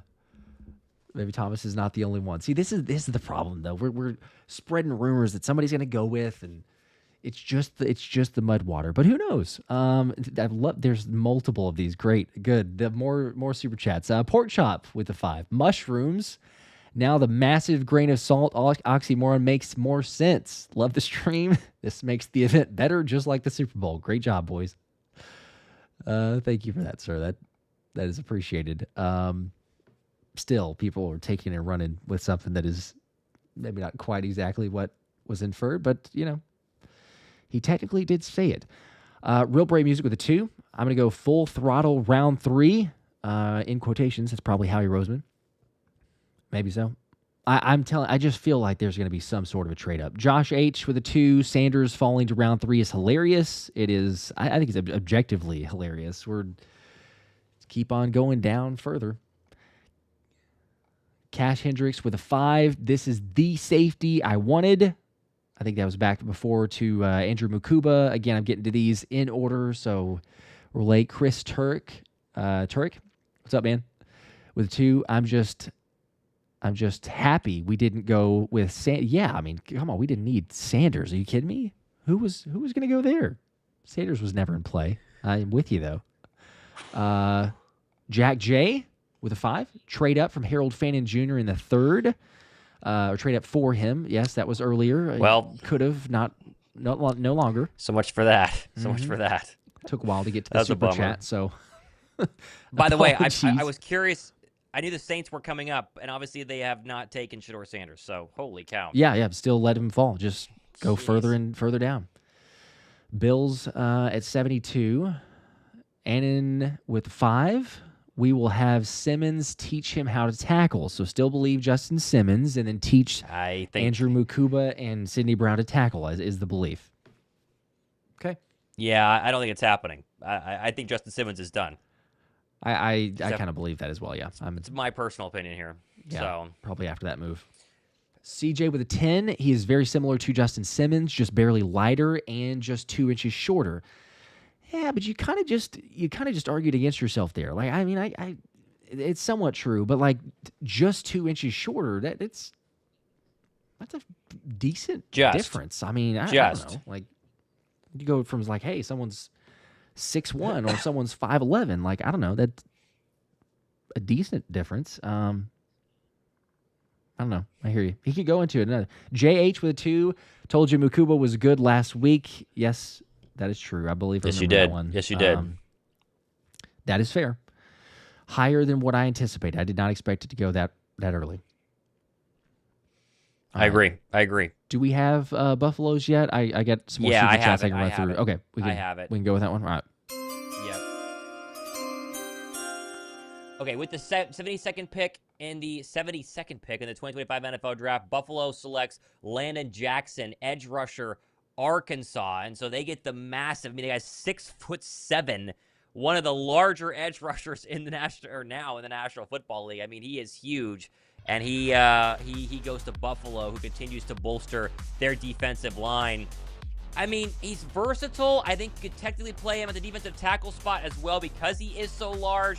The arm's length is actually massive here, but low pad level at 6'7" can definitely be a challenge. And then the pass rush techniques. He doesn't have a lot of moves after his initial one here. Day 2 prospect through and through. I think the third round is where I had him as well. Yeah, this is a good get, I think, for this point in the draft too. Being able to take him on there makes a whole lot of sense. Good run stopper. I think it's just the pass rush. If he can get a little bit more of a better repertoire in the pass rush moves, only 11% of that pass rush win rate. But when it comes to, honestly, another type of selection that we would anticipate or kind of expect from Buffalo, it feels like a move in Atlanta Jackson. So they get their guy. Okay, we also have the Jet pick right now. If you are ready, we have a highlight for that one as well. Okay.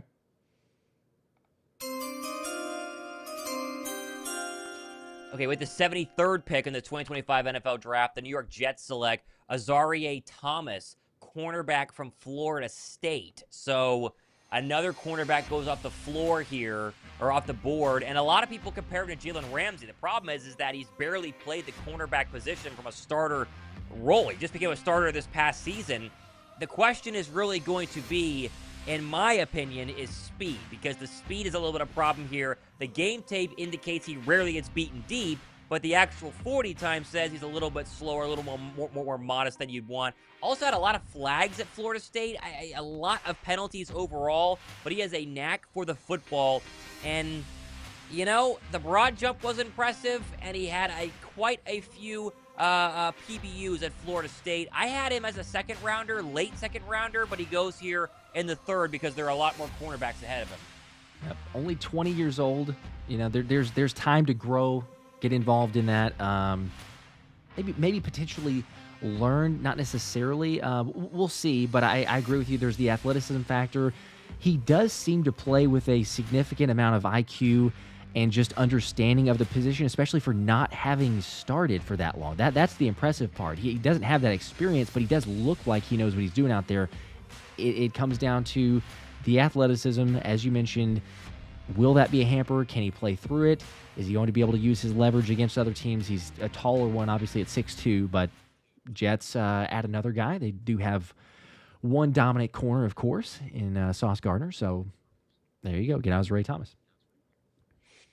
I see that Pro Football Talk has just said that Shedeur Sanders has a year of eligibility left. He could technically return to college football, which would be imagine pretty crazy. I don't see that as being a possibility here. No.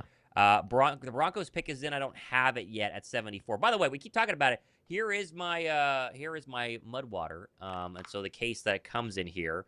Josh and I both have those. Channel sponsor Mudwater, by the way. Mm-hmm. Although they were not going to be sponsoring the draft show. I mean, I'm doing this because I like the stuff, and a little pick me up here. And so I put a little bit of coconut milk with MCT oil, that the packet that they have there, and I did the hot water. I do cold water, hot water, but it's coffee, essentially mushroom coffee, essentially what they say. But the goal is to not be taking 400 milligrams of caffeine right now, much lighter dose. And so nice, smooth energy here from here on out. And it smells and tastes incredible. The smell, I don't know if you go. Just open up your can. The smell of Mudwater to me is like, the cinnamon hints are really nice. Really nice. And it looks like coffee. I can't really show you because I'm going to dump it. Yeah, you could throw it at the camera. It does. You can see that barely. Like yeah. Barely? Okay, yeah. It does look like coffee. It's I'm not much of a coffee drinker myself, but yeah, if you're looking for an alternative, that is the reason for it. So, Real Bray Music with a 5. I live in Texas, and I love the Longhorns. All right, well, we can't, nobody's perfect. I watched Mukuba dominate. When I say everyone, calm down, trust my take, Howie and Vic, this is a monster. There you go. I think, like the optimism. I think Mukuba is going to be one of those ones where you hear it and you're like, okay, and then you read about it, you go, but then you watch the film and then you sleep on it, and we're going to wake up tomorrow morning and be like, oh my gosh, they got the safety. This is the one we wanted. Oh my goodness, I'm super excited, and that's how it's probably going to be. That's my guess, because I am already growing on it as well. Yeah. I trust Howie and Vic for sure. So there's no doubt about that. It was just not my top safety, but look, I'm not a GM. Yeah. I'm not it's just my personal preference, and I will gladly be wrong and just move on. We got a safety. Yep. We were saying we wanted a safety. That's who they felt like is the guy. Yep. And Vic Fangio said, there you go ahead and draft him. And regardless if you think it's a reach, Vic Fangio didn't think it was. Howie Roseman didn't think it was. So you got him. Roy with a 10. Reese Guy Stinks did not play. Reese Guy Stinks did not play well against the Ohio State wideouts. Who? What? Who's he talking about? I don't know. Is that a type? I don't know. Reese did not play against. I don't know who he's. Ohio State wideouts. I don't know who he's talking about. Yeah, I can't. No idea. I'm sorry. I apologize. One of the corners, I would imagine, just said he didn't play good against the Ohio State wideouts, but I don't know who that is. I see a comment here. Just this isn't a super chat. But is Howie going to have 12 picks? I mean, they haven't traded up at all this year. We thought for sure they'd be trading up. I mean, you got 12 picks next year. You're gonna use some of those to move up. I don't know. We'll see. I feel like it's coming. Gotta be at some point here. By the way, we're 3,500 likes, 1,500 away from breaking the record from last night. 1,500. And there's technically 5,000 people among both streams. So if you just drop a like right now, we would appreciate it. It means a lot. We're trying to break the record from last night of those 5,000. So go ahead. Just drop down there and hit the like button. All right, we're about to get the Denver pick here. Okay, we got that one? We're about to get the Denver pick here. I actually don't have it, but they're picking it right now. Go ahead and do it. I got it.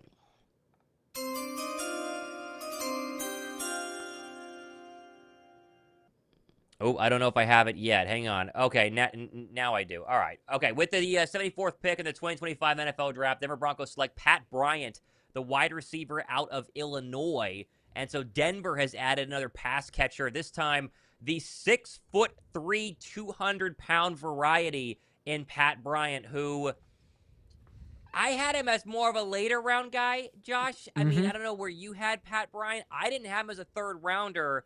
The 40-yard dash, pretty average, 4.52, 10 touchdowns, less than 1,000 yards at Illinois, which had a good quarterback.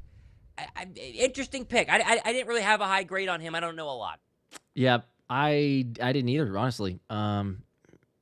It's interesting because he's got the ability to make catch. I mean, his above the rim catching, I think, was one of the ways that he was described. But I was looking certainly a day 3 pick for me. So for him to go at this point here is a little bit surprising. But you had a run of some wide receivers, and they feel like that's their guy. So go ahead and make the selection. I feel like, I mean, honestly, if you wanted to take him, Denver's back at 111. That's closer to where I would have expected him. But if you're fearful, you're not 100% that he's going to be there, and that was the absolute target and the weapon that you want to add with Bo Nix, I guess more power to you. But that feels like a big reach. I totally agree. All right, we can go ahead and do the Niner pick as well. I'm ready for pick 75. All right.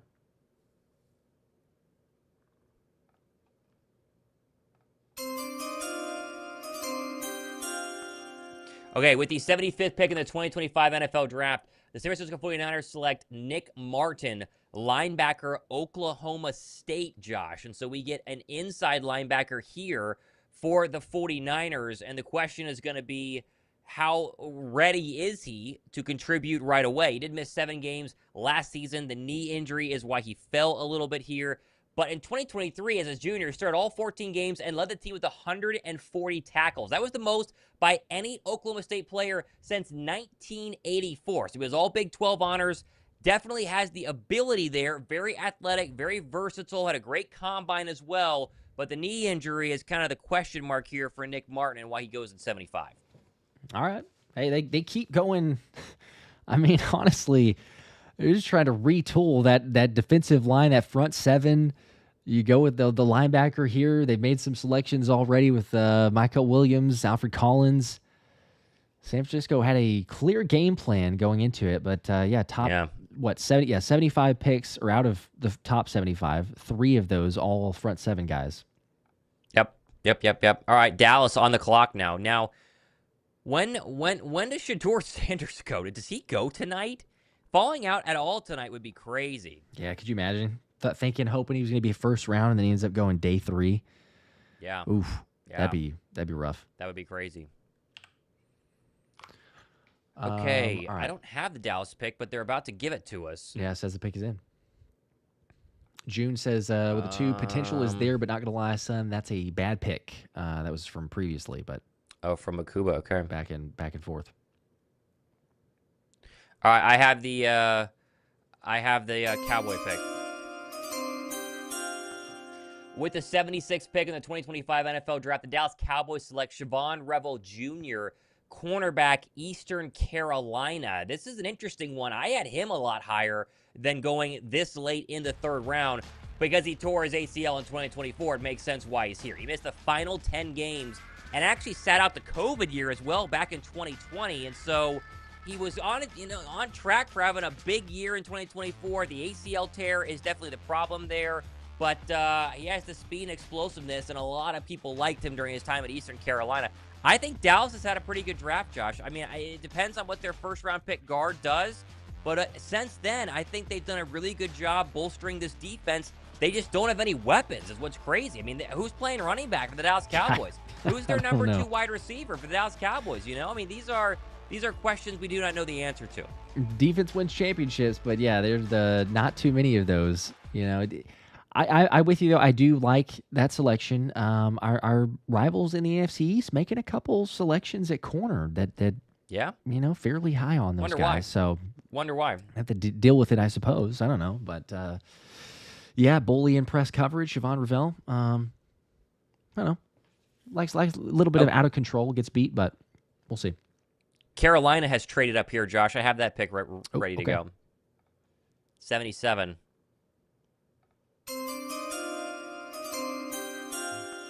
With the 77th pick in the 2025 NFL Draft, the Carolina Panthers select Princely Umanmielen, edge rusher from Ole Miss, Josh. And this is somebody that I had high on my board right now because he had an absolutely big breakout senior year at Ole Miss.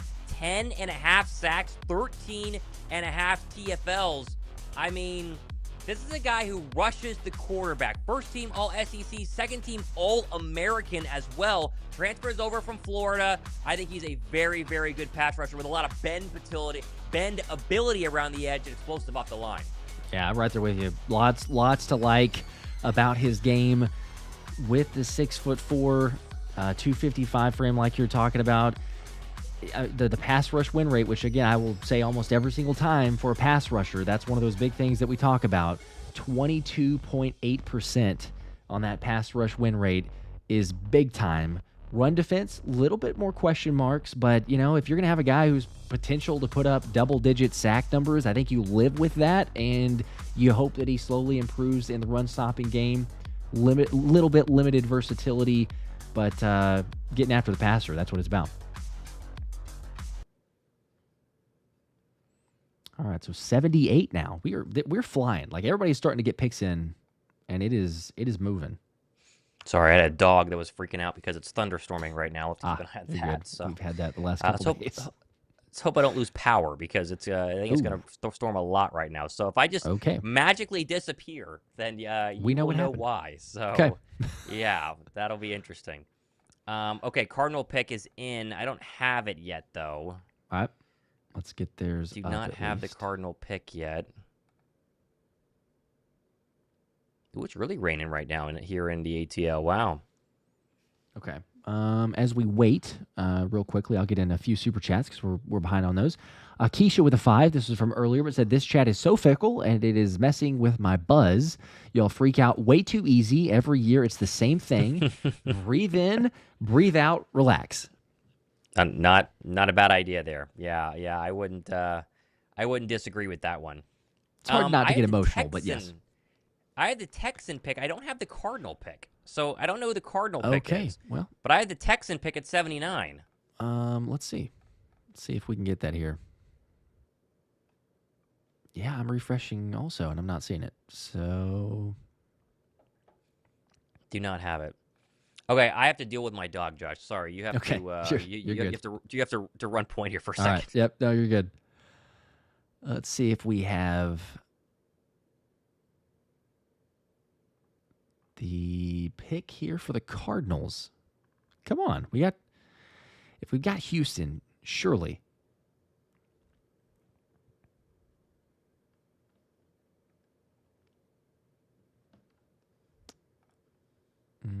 Still nothing so far.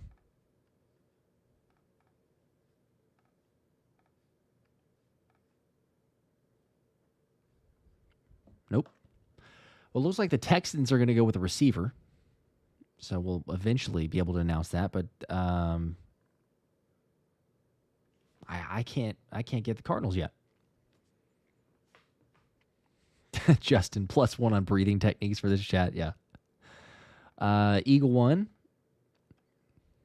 Sorry, Eagle Nation. Hope this makes up for it. That was earlier, I think, for the members gifted. So, Matt, you're a real one. I don't know. Jinxes are real, but yeah, I was hoping it was, putting some good vibes out there for Tre Amos, but then all of a sudden it gets taken. So, what can you do?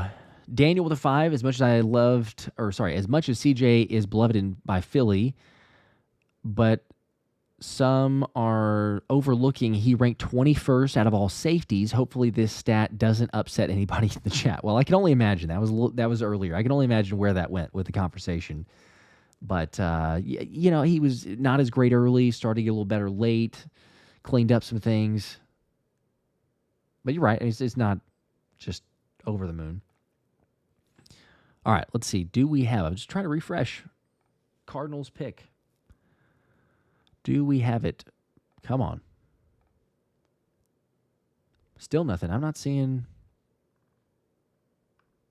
Do we still not know the Cardinal pick? I don't believe so. I don't either.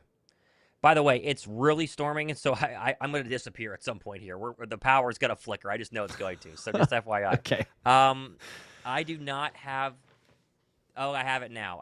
We got it? We have the video for this one. Yeah. Okay. I have it. We might not have the video. I could be wrong on that. With the 78th pick in the 2025 NFL Draft, the Arizona Cardinals select Jordan Burch, edge rusher out of Oregon. No, I don't think we have this one here, Josh.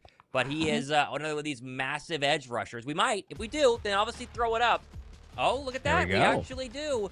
South Carolina transfer. He finished his career at Oregon. Only 4.5 sacks during his time with the Gamecocks. But then in Oregon, he exploded. 11.5 sacks, 64 tackles. And I think he has the potential to be a really good pass rusher at the next level. Versatility. You mentioned those 11.5 sacks the past 2 seasons. Just got to be more consistent. He'd have games where he'd disappear. Then he'd have games where he would, burst onto the scene and get a couple of sacks. So more development. Hand placement is a little bit of a problem as well. When you get into the 3rd round, you're trying to find those diamonds in the rough, and I think Jordan Burch could be a pretty good edge rusher in the National Football League. Yeah, for people that don't know, he took a very concerted effort to reshape his body before his final season there with Oregon. So kind of the big difference for why he was able to produce the way that he was. Some scouts are saying this, and you talk about, can he end up living up to potential? Matt Judon was thrown out there as a couple player comps. You turn anything close to that, I think that people will be pretty happy for a guy that's only had really 1 season of productivity. But, Thomas, you mentioned it there. You say, look, the guy didn't produce in South Carolina. You transfer, reshape the body, go to Oregon, have the 11.5 sacks. There's a whole lot to like with the athleticism, the first step, the explosion. Can he keep that up and produce? You pair him up in Cardinals now, what? Josh Sweat, another selection here with the pass rush. They're certainly loading up, kind of like the 49ers have been. Okay, I have the Texan pick as well. Let me know when you're ready for that one. We got pick 79.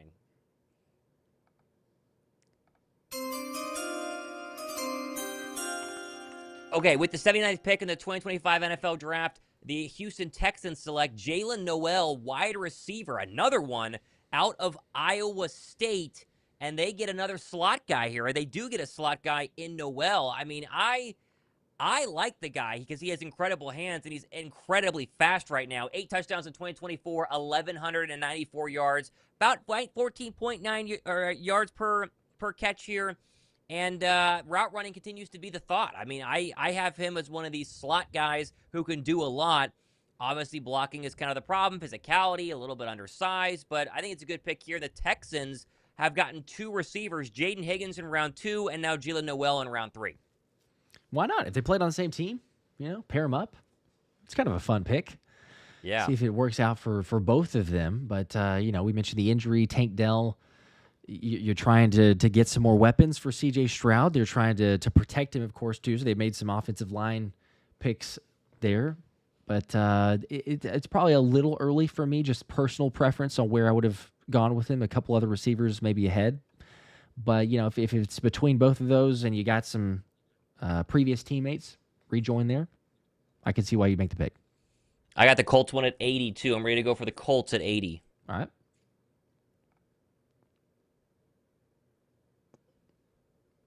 Here's the Colts. Okay, with the 80th pick in the 2025 NFL Draft, the Indianapolis Colts select Justin Wally, cornerback out of Minnesota. And so there goes another corner. We got a run right now on cornerbacks and wide receivers. 4.40 at the 2025 NFL Combine. That was 8th best among cornerbacks. Only had 2 interceptions in 2024. Still very, very agile and has great ball skills. And he's a willing tackler for being small. It's like a $185, $195. Obviously, a little bit more aggressive play style can lead to some penalties. Got to mitigate those. But another one of these kind of scrappy cornerbacks coming out of Minnesota. Yeah, that is. Don't have the highlights for him. That's a interesting pick. This guy flew up draft boards. There was some hype late on him, obviously, to be selected here. Kind of someone, though, that I was thinking would be, honestly, like a day 3 selection. So for him to go here, good for him. There's other corners that I would probably taken ahead of him. Jacob Parrish, one of those at Kansas State. Philly brought him in for a top 30 visit.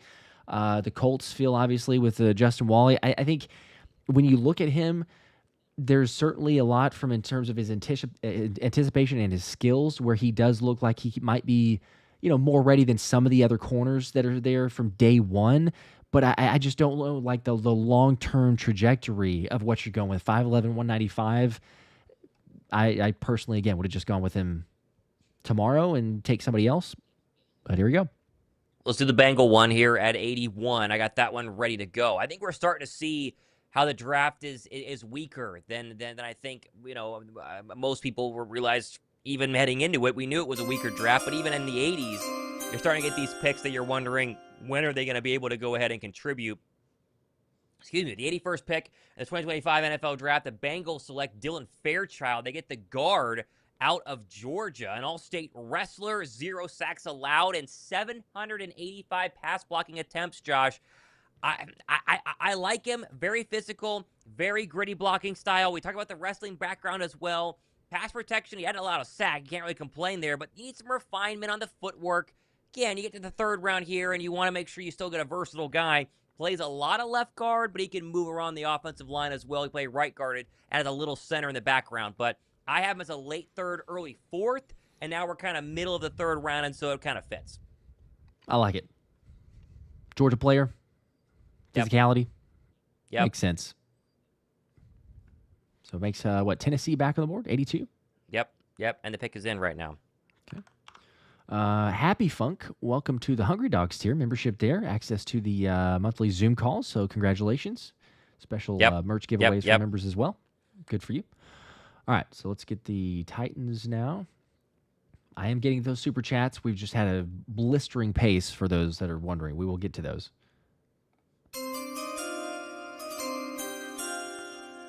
Okay, the Titan one. I don't have who. I don't have who it is. Oh, okay. We just had to pick it. All right. You made me panic. False I was alarm. like, do we know who it is?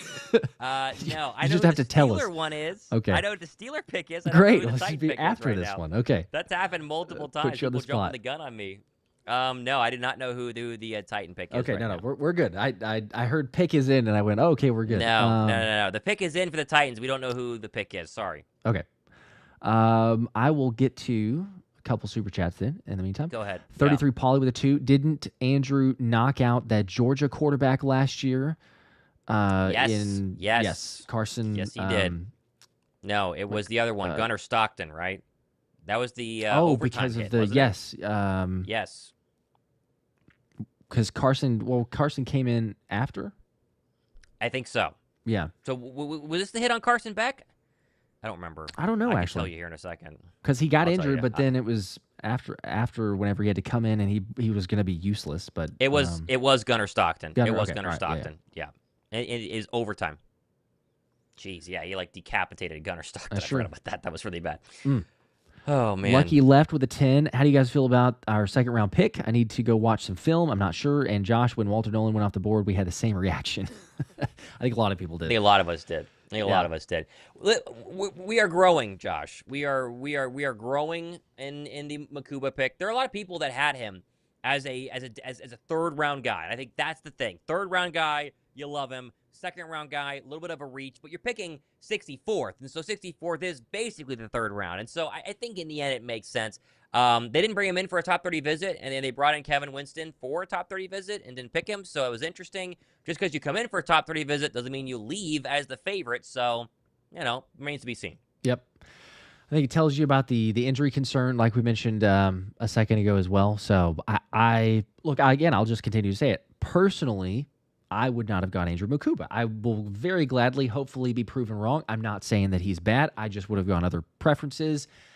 Yet at the same time, we'll just continue to reiterate. Trust Howie, trust Vic Fangio. They know what they're doing. They're so much smarter than all of us. So, Andrew Makuba is the player.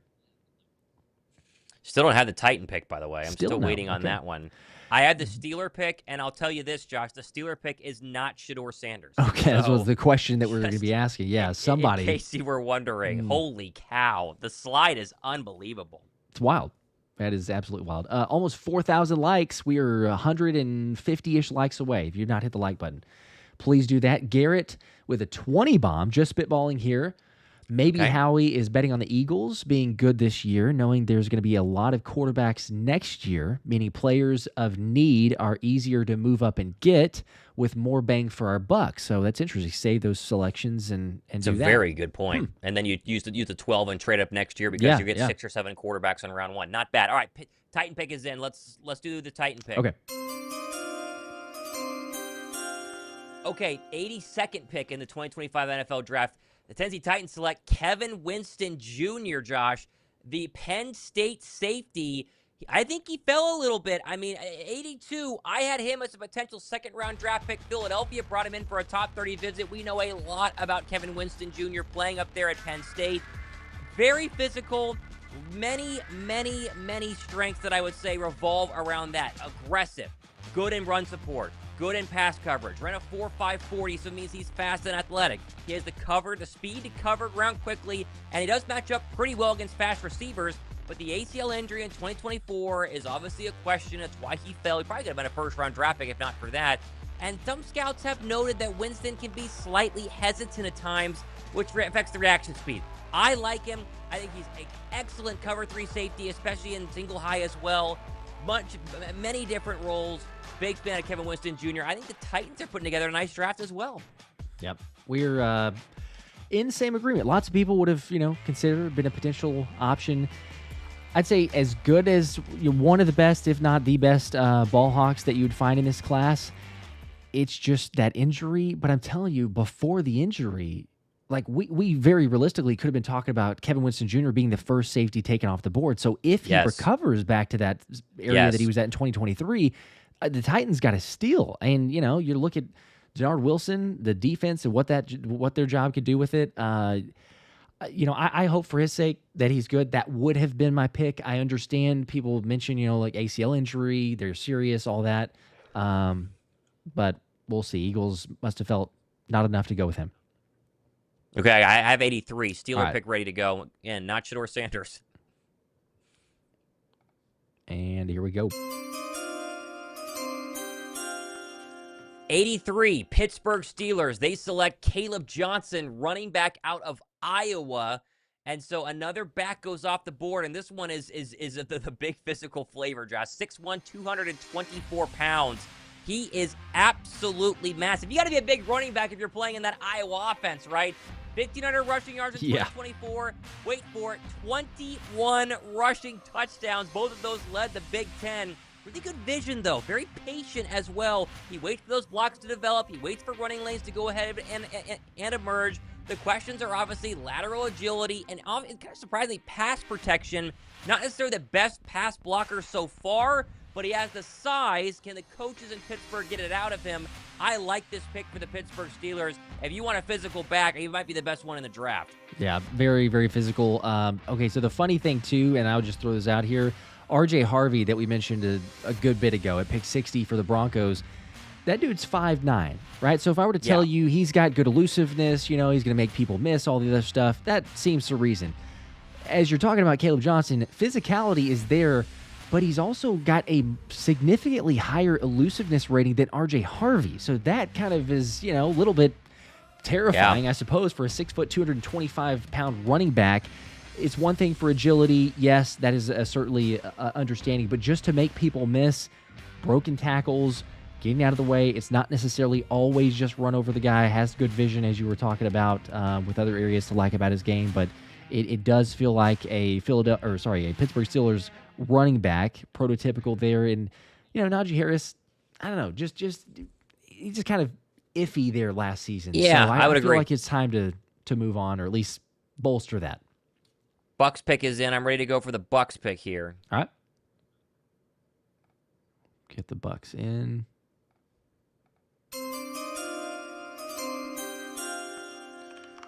Okay, with the 84th pick in the 2025 NFL Draft, I just lost it. I had it on the screen, and now I have lost it, Josh. It was the cornerback, and now I'm blanking on his name. I had it here, and now I have lost it. Was it Jacob Parrish? Is that who it was? I believe he is that a corner. Ben, I think it was. Then I would need to refresh. Yes. Okay. Yes, it is. Yep. It is Parrish. Okay. Sorry. Jacob Parrish, the cornerback from Kansas State, is the selection, Josh. Is the selection. Let's see. Do we have that one? I don't think we do. Shoot. I don't recognize it. No. Yeah, I don't either.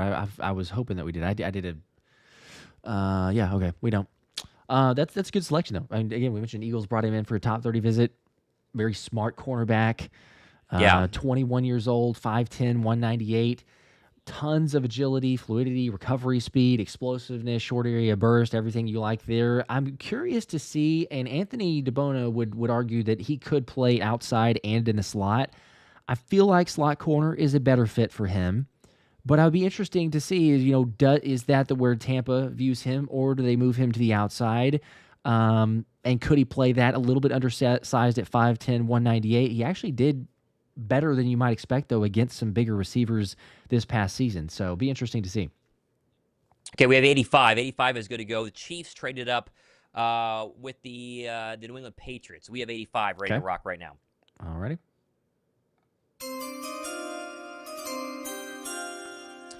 With 85th pick in the 2025 NFL Draft, the Chiefs have traded up and taken Noel Williams, the cornerback from California, who was a little lower on my draft board, but a very big physical one at 6'1", 200 pounds. He had 19 reps of the bench press at the NFL Combine. That was second best among cornerbacks. Led the nation in interceptions, Josh, and he had 3 touchdowns. He had an interception return, he had a fumble return, and a kickoff return as well. The 40-yard pick sits against Miami. He's a very, very big physical person.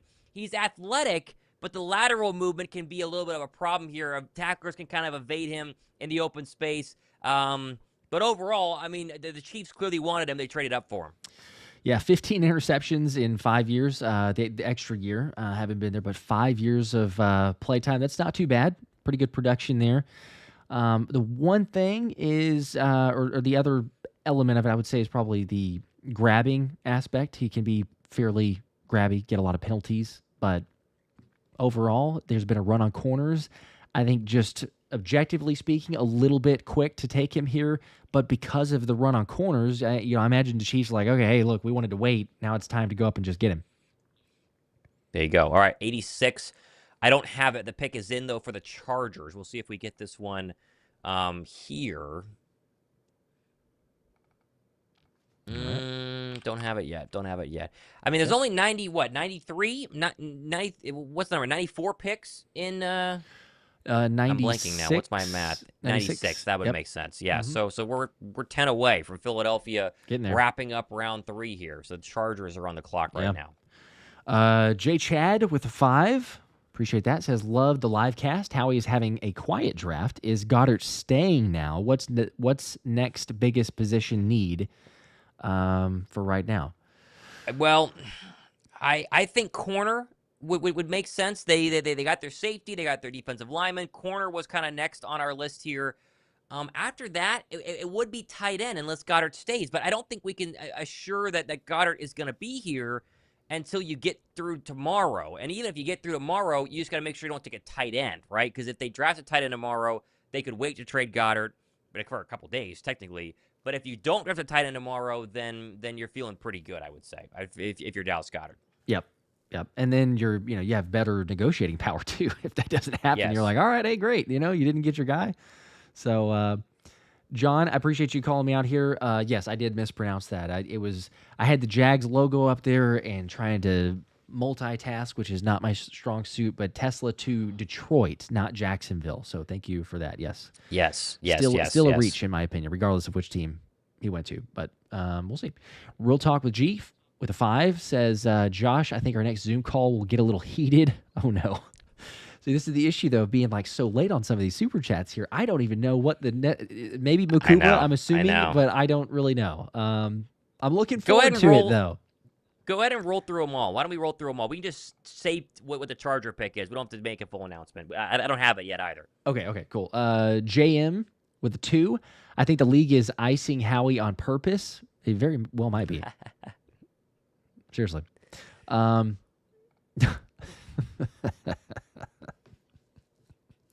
Dirty yeah, D. I know which one you're reading. Dirty I know which one D, you're living reading. up to the name.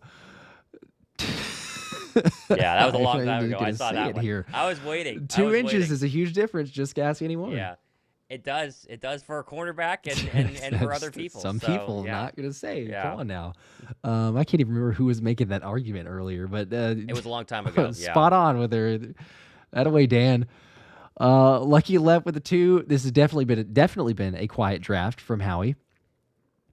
And that it has. I mean, quiet. Yeah, it's just because he hadn't traded for anybody, right? I mean, DeJean last year was like electric. So it's because he hasn't traded for anybody. One trade for one spot. That's where I'm quite honestly stunned a bit. Because they're at 96. I mean, maybe they trade up a couple selections here, but I was assuming we'd get 1 or 2.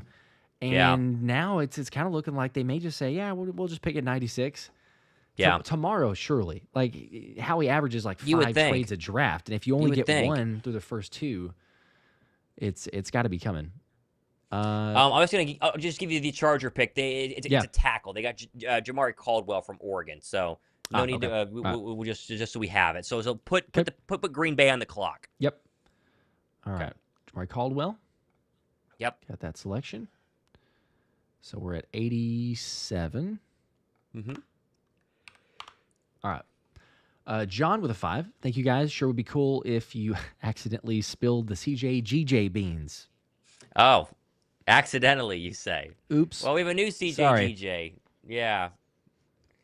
The one thing I'll say about the CJ GJ beans, we are not the only people that know what happened. And the fact that no one else has reported it is so interesting to me. Yep. And I think it goes to show that, if the Eagles don't want something out there, it won't get out there. So that's all I'll say. We are not the only people that know what happened. Correct. Yes. So.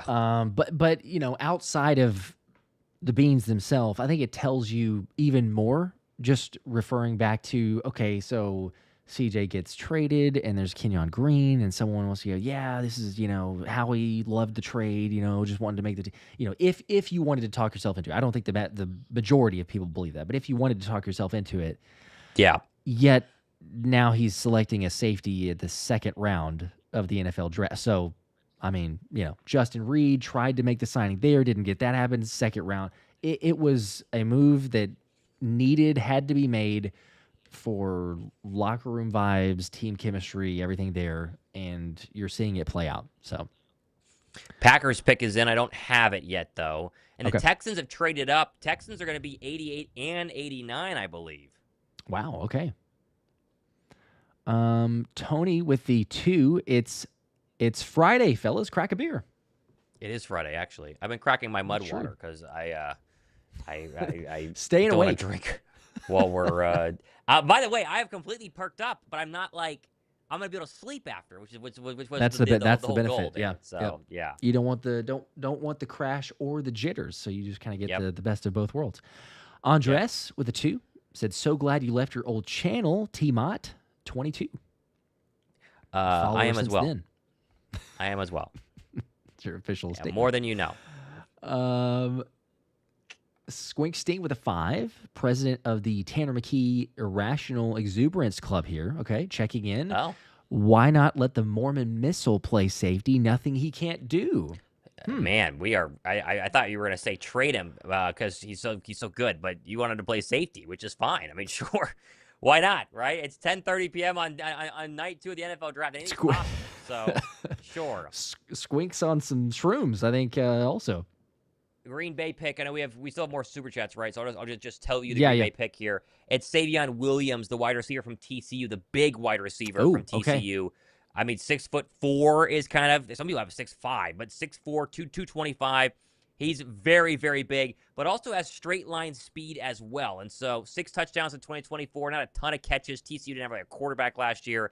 But mid to late round pick, and Green Bay is getting Jordan Love weapons. So there you go. So now put, I think Jacksonville on the clock. Did they trade up? Maybe. They have Jacksonville right now. Okay. All right, let's put Jacksonville. Matthew Golden, that's interesting. Matthew Golden and Savion Williams. Cordero Patterson, excuse me, I think would be a lot of people double dipping for receiver, Josh. Mm-hmm. Right? A lot of double dips on receivers. Texans double dip, Packers double dip. A lot of receivers. All right, look at the Jags for 88. It is the Jags, and the Jags are going to pick. Okay. Garrett with a 2. Thomas, we don't pay you to take pee breaks. I know, but I'm about to take another one because my dog is going crazy. She hates storms. Hang on. I know. Just I gotta clock in, clock out here, so you don't have to pay me. Yeah, there you go. So everybody wait. Here. Just what?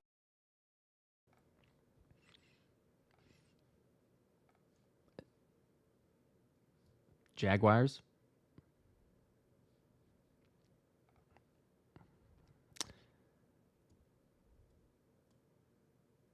Let's see. We got,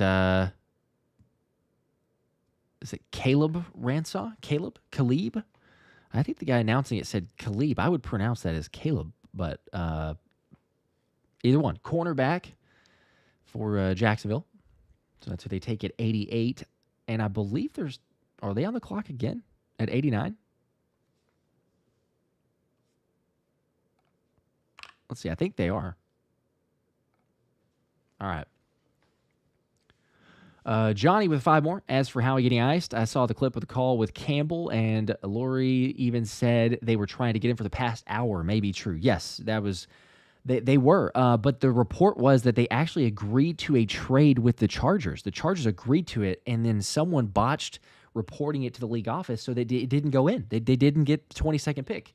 And in hindsight, that's fantastic because we didn't have to give up near as much compensation for it. But yeah, Howie had a trade done to move up to 22, ends up getting the same guy that he wanted at 22 at 31. Denise with a 2. Appreciate that. Give these guys a like. They're so good. Go Birds. Thank you, Denise. Thank you for that. That means a lot. Yes. Almost to 4,000 likes. We are 62 likes away from 4,000 likes. We can make it. 5,000 might be difficult. We might not surpass. Very close. Last night's, but we could go past the 4. Mike A with a 5. I'm an Eagles fan from Texas. I love the Mukuba pick, and Ojomo is only 23 and will have a bigger role this year. A couple horns playing for the Birds. Okay, we're fans of Ojomo. You had him on the, massive show. Fans of Ojomo. Yes, yes, made significant strides. Mukuba may be that as well. You know. Get a guy. We'll see. Tony. Okay. What's up, man? Go ahead. Go ahead. I don't have the pick yet. Go ahead. The 20 bomb from Tony. Says, word is how he got so hammered last night after drafting Campbell. We just now woke him up, and he's ready to work. So it took him a long time, and he's finally ready with 3, 4, 5 selections left before the Eagles pick. I highly doubt that's Howie Roseman's MO because he lived for the draft, but sure. Oop, there's some barking. We don't need to do that, guys. I know that life. Wyatt Mullum, the guard, just went to the Jaguars. I saw people saying that Shedeur could be a closet Jag guy, which is nuts, but Mullum has gone to the Jaguars at 89. Okay. So we're up to 90 now. All right, so that should be the Rams. That is a Anthony DeBona pick right there. Wyatt Mullum, West Virginia. Some good old versatility. Anthony had, I think in the mock draft, if I'm not mistaken, had his mock draft for night 2 of TJ Sanders, which did not happen, drafted very early. And then Wyatt Mullum was, I believe, a trade up. I think he said like 90-ish. So it was very close to doing it. 89. Howie's just not, don't want to trade up and get a guy, someone that the Eagles were interested in. All right, Rams on the clock. Yeah, Rams on the clock. Yeah, so then the Rams have only picked once. They got Ferguson, the tight end. So we're on 90. We have until 96, and Shedeur Sanders going on day 3 is just crazy. And I you just get to the point where it's like the media gaslit us so hard in Shedeur Sanders. Oh, yeah, everybody was saying first rounder, maybe. I mean, no way he gets out of the 30s in round 2. What a gaslighting craziness for Shedeur Sanders. But see, the Shedeur Sanders player comp is Teddy Bridgewater, right? It's a poor man's Dak Prescott. And so it's like we, the fans, have known he's not the #1 overall pick. He's not a first-round draft pick. Yes, And yet the media gaslit us like crazy. It's just, oh, man. There are a lot of people that are going to lose some serious credibility. Mel Kiper had him as maybe the best available, like 5 picks into the draft last night. And he has been gassing him up for 90 picks now, and he is not going to go. It's a rough look. It's a rough look. Little bit off on that, just a tad, up to 90 now. Mr. 334 and beyond with a 2. When is the helmet jersey giveaway, and who won? That is a good question. So, Rock Mikey won the Cooper to Gene helmet, so that one has been given. Got to ship that one out, but congratulations! I did hear back from Mike M. But then for the jersey, I said I was going to give away a Jahad Campbell jersey, and we'll do that. I actually said that earlier, but the Eagles are coming up soon. So once the Eagles select, I'll spin for the Jahad Campbell jersey. Yes. And should be good to go. So good luck to everybody. All right. By the way, Matthew McConaughey has weighed in on the Eagles selection of Andrew Makuba, and he says ball hawk with a hard ass hat. Okay. So there you go. That's straight from he's in Matthew favor McConaughey. All right. He's a fan. There you go. He's a fan. Eric with a 2. Winston Jr. is this year's Sidney Jones. Well, in that case. Well, I'm glad we didn't get him, right? Yeah, would not want him then. 2 from Alex. Johnny Wilson switching to tight end with a question mark there. I mean, oh gosh, every year. But that's every year. Last year, this year. What are they going to do with Goddard? Every year we have like a former quarterback or a former wide receiver. Someone's trying to play tight end who's very large. JJ, I think a Whiteside was a tight end for a little bit there. It never works. So for Johnny Wilson's sake, I hope that is not the case because it never works. Yeah. Ever. No. It's every once in a while some random off the wall idea I guess pays off, but it doesn't seem as like we don't have the Zach Bonds type of moves every single season. Qualified with a 5 with the overall 189th pick. Shedeur Sanders goes to the Memphis Showboats. Yeah, I saw someone with a LinkedIn jersey that they were saying after the evening. Someone prank called him and said that he had been picked and it was fake. So someone trolled Shedeur Sanders a little earlier. Yeah. It's all over Twitter. So I don't have the Rams pick yet. By the way, we're still waiting. We're on pick 90. I do not have the Rams pick. Are you caught up on supers, or we still have some supers to go? Still got some more actually. Yes. Appreciate that. You guys are awesome. Seriously. I mean, just as many as right there. For real. John with the 2. Don't forget compensatory picks at the end of the 3rd. That is also true. Technically, after I said 96 only because the Eagles, but yeah, there's what is that? 1, 2, 3, 4, 5, 6. That's a great point. So there's 6 more beyond the Eagles. Did someone just ask for my discount code? We asking for my Mudwater discount code? I think so. I I've seen saw that a few. In the chat. Let me put that in my chat. Yep. Here. Big Ben said Mott discount code is yeah. mushrooms, but that's not his discount code. No, I have it. The discount code is Thomas Mott Show. I'll put that in the chat just so people have it. There you go. Yep. Or if you want to go with mine, because No, I don't want to go with yours. We'll just go with mine. Well, that's fine. Yeah. Josh Davis is the discount code. Just okay, all that over. one's pretty easy. That one's pretty easy. It's the first time anyone's ever used my name. Every single time, someone's just like, "Oh, yeah, they Philly use special," Philly and for Special, some reason they right? didn't want to do that. They're just like, "No, we're going to go with your name." So it's just 43% off, by the way. 43% off. It's a pretty good deal. It's not bad. We get some good ones here. I have the Ram pick, but let's just say it. Josiah Stewart is the Ram pick.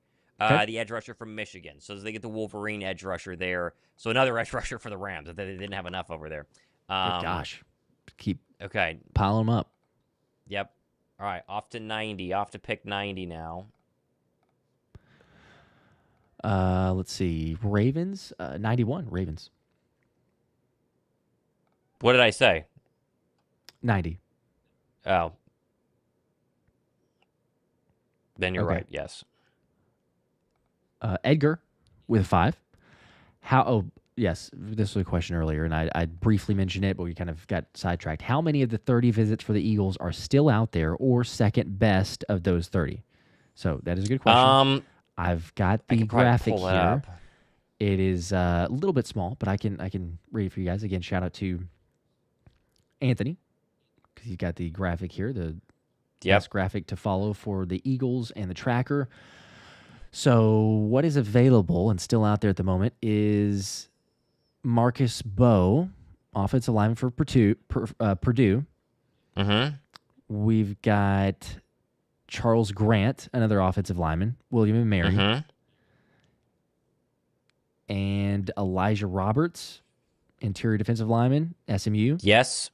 Jaden Blue. And then although he probably won't go tonight. Yeah, and then you get the later ones. So It feels like Howie's going to be content to just sit there and take an offensive lineman, honestly, because there's like 2 or 3 top 30 visits that are still available. And, if you're not moving up, maybe you say, well, we'll just take whoever falls to us. Yep, I agree. Ravens pick is in. It's Emory Jones, the tackle from LSU. So the second team All-SEC the past 2 years is going to be a Baltimore Raven. So only 2 sacks and 12 starts last year. Pretty good pick there. Add another one. Donnell Shipley. What happened with the CJ GJ situation? He had to be traded. He had to be traded. That's right. Had to be traded. By the way, for people, we kept saying that the draft is to 96. It's to 120 technically because of all the comp picks. So we have actually quite a few picks to go. Because you have all the third round draft comp picks, which Philly doesn't have one. You mean they just have their normal third rounder. Is it 102? I think it's 102. Oh, yeah. 120 would be... I read that wrong. Sorry. That was dyslexic.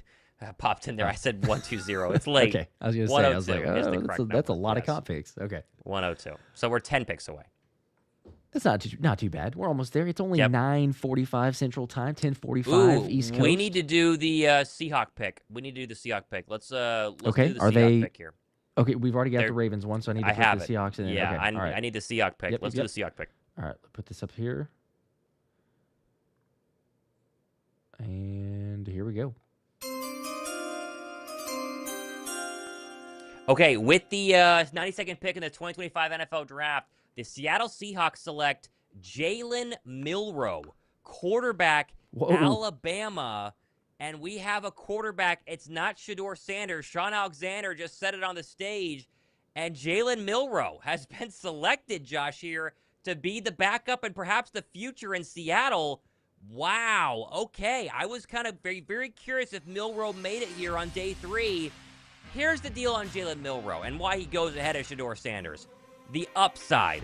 This is a guy at the top of his game who can play with anybody. That Georgia tape, I mean, literally probably got him drafted. Threw a bunch of touchdowns, ran for 20 of them, but he's up and down. And this is where you kind of sit back and go, put him in the right system, let him learn. 2 or 3 years, you might have the most athletic quarterback in the entire NFL. I'm a Milroe guy.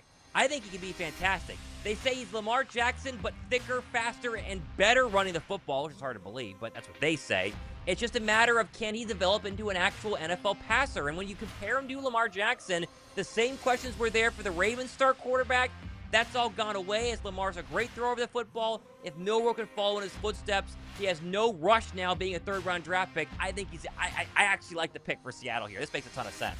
Yeah, and it's a slap in the face for Shedeur Sanders, but it's the potential.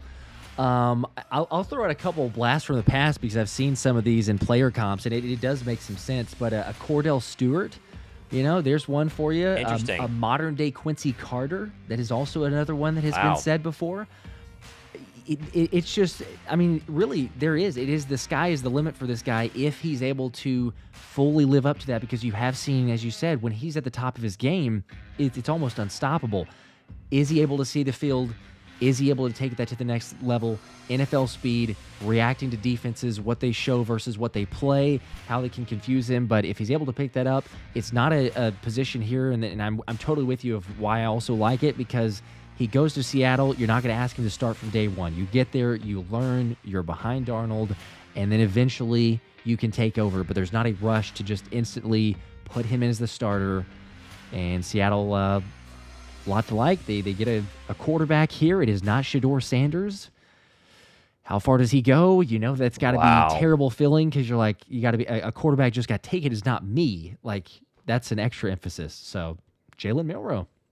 There you go. So now Tyler Shough has gone ahead of Shedeur Sanders, and Jalen Milroe has as well. And I think ESPN is going to have a field day tomorrow. You're not going to find out any other picks. There'll be no breakdown on anything else except for Shedeur Sanders. It's going to be nonstop Shedeur Sanders, which is crazy. It's so funny. Does Kyle McCord go ahead of Shedeur Sanders? When does Quinn Ewers get drafted, right? I mean, goodness there's gracious. So many, yeah. It wouldn't be even that shocking at this point. That's the crazy part. All right, who do we have now? The Saints? Yeah, the Saints pick is in. Update here. Yep. Jalen Milroe's in Seattle. I love that pick. I mean, and they signed Darnold to a smaller or shorter contract. They can get out of the Darnold, the Darnold contract pretty easily. Yeah. You roll with Darnold this year, you try and win some games, and then Jalen Milroe, hopefully ready to go in 2026. I love it for Seattle. Makes I a think whole it's lot great. of sense. Yep. They already got the Nick Emmanwori one as well. Yeah. Good draft. Derek Perry with a 5. Appreciate that, man. Says Mukuba is not bad. Likes to hit, ball hawk. That is what you want in a safety. No one's saying it. We haven't said he's bad. It's just no. There have been some. I understand the chat overreactions and some people there. Not saying he's bad. Just questioning. Did you want to take him there? Was there some other guys? Brandy with a 2. How do you think we are picking? I hoped for Green L. How do you think we're picking? I hope for Green L. What is that? Green L. I don't know who that is. It's like green and then like just the letter L, like in caps. Not sure who that is. Mike Green, but he's gone. I'm trying to think of Greens here. I don't even know who that's referring to. What Green? Saints are about to go. Don't know who it is. Yeah, I'm. Maybe somebody in the chat knows exactly what that's referring. I'm not picking up on it. I apologize, Brandy. How do you think we're picking? Jonas Sanker, for the safety from Virginia, is a Saint. We'll just get that out of the way. So yep. throw Cleveland on the board here. I think Philly goes offensive line. Charles Grant from William and Mary is still there as well. He's kind of an 85th overall prospect on ESPN's big board. Who do they have left that they like? I'm sure that they have a couple of offensive linemen that they're fans of. Marcus Bowe. Is he still on there? I think he is, yeah. right? Sorry, Yeah. I was looking at tackles. Right. I was okay. Yeah. because he's a guard. Yeah, Bo would make some sense there. I'd be shocked if it's not an offensive lineman here in a couple of picks. And we're at 94 because Cleveland, yeah, so we're 2 away. Let's see. I'm still not understanding that full one, but yeah, just the comment for the first of who do we think we're picking. Yeah, we did answer that part. Didn't see any comments about the green. So, Kyle with a 5. Any chance? Why is this another one? We have multiple. Any chance Johnny Wilson moves to tight end? This is the second person that brought this up. Johnny Wilson to tight end. Look, he's tall. He Probably can block not. pretty good, but no, they're drafted for a wide receiver. I don't think they're making that move right now just yet to say, yeah, hey Johnny, go be the guy. Go play tight end. You got a lot of other questions and asking him to do other things before that. Okay, JM? pick is in for the Browns. Do we have the guy? Or? Go ahead. No, I don't know who it is. Sorry. Go ahead. JM with a 5. How would you feel about Makuba as the nickel and moving Coop to the outside? Makuba has experience there and could sign Simmons after. No, I'm not messing with Cooper DeJean. I can't mess with Cooper DeJean. No, yes. I love Cooper DeJean where he is. JM, I love you, man. Appreciate you. The comment is also the comment is also in all caps.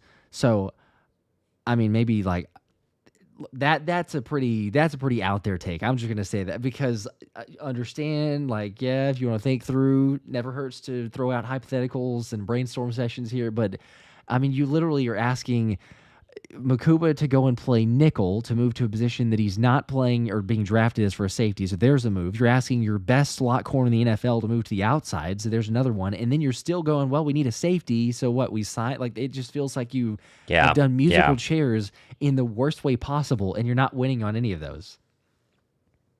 There's no way that this is the Browns pick, right? No, there's no way that this is the Browns pick. Is it? It's not Shedeur Sanders. There's no way that this is right. Hang on. We're gonna have to do the Browns pick here in a second if this is correct. Oh my gosh. Yeah. Do you see it? Oh we don't my have gosh. This. Let's do the Browns pick. Oh Holy my cow. gosh. What? No way. Okay. What is going on? With the 94th pick in the 2025 NFL Draft, the Cleveland Browns have taken a quarterback. It's Oregon's Dillon Gabriel. What? Oh, my goodness. Oh, this is crazy. I mean, Dillon Gabriel? Wow. Where's Dillon Gabriel on ESPN's big board of quarterbacks? Dillon Gabriel is behind Will Howard, Quinn Ewers, Callum McCord, and Riley Leonard. Yeah. Oh my gosh. He's 164 on the PFF big board. 6 foot, 200 pounds. His player comp, it's kind of hilarious. Player comp is Kellen Moore. He's below the 10th percentile in height and weight for the NFL. Below the 10th percentile. Dillon Gabriel? Good. That's crazy. Is if you're Shedeur Sanders, you're going back to college. You're just not even. You're looking at a board here that has a guy that's average draft position of like 16, 17 for Shedeur Sanders on a draft. Dillon Gabriel was just taken ahead of him at 94. Cleveland had made some pretty good picks. I don't understand this. I don't know why you're making this selection. Dillon Gabriel's a 3rd-round pick? What? Oh my goodness. I cannot believe it. I cannot. That is crazy. Are you telling me that massive reach? Right? Are you telling me Shedeur Sanders? Because who's taking Dillon Gabriel? Like Cleveland has 126. Who's taking Dillon Gabriel before 126? I don't know. You just wait and take him then. Oh my god. That is wild. They're about to do it on ESPN. I need to hear the lady say it. AC says the NFL's just trolling Shedeur Sanders.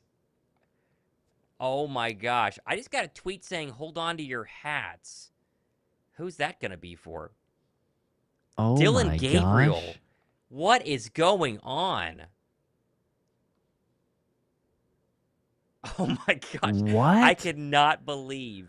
Even the reaction from Dillon Gabriel at his house is he like, looks shocked. You got to be kidding me. I'm sure he's stunned. upset to go to Cleveland, but what in the world? 5'11", not even from Miami. Here's the thing. He's not even 6 foot. He's Eagles are trading 5'11". out. Eagles are trading out. So New England's on the clock. The Birds are trading back. Oh my gosh. Okay, so Yeah. are we going to get a third-round draft pick? No, I mean you're Okay. you're not probably trading for a comp pick, are you? You just I think you're probably just trading back. What if Shedeur Sanders goes undrafted? Oh Okay, my gosh. here's the Shedeur Sanders question. There was that report saying he had the worst pre-draft meeting of all time. It's one of those anonymous scouts saying it was the worst he's ever seen. What if he literally had the worst of all time? Like what if he was awful in his pre-draft process and literally all of them said we're not not doing this? That I mean, the media will tell you that it's because he's too cocky and he's Deion's son and it's total BS. This is the ultimate meritocracy. If they thought that Shedeur Sanders was worthy of a third-round draft pick, the Cleveland Browns would not have taken Dillon Gabriel over him.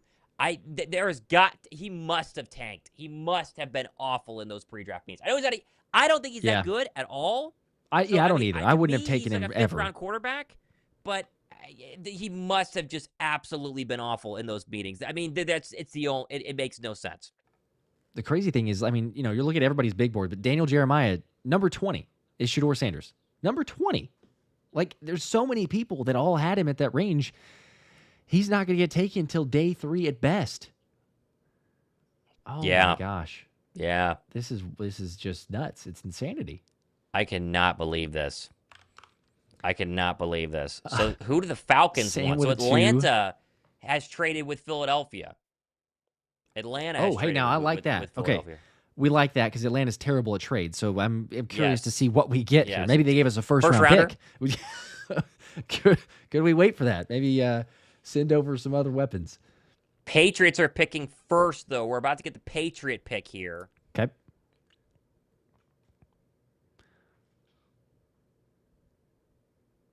Waiting on that one.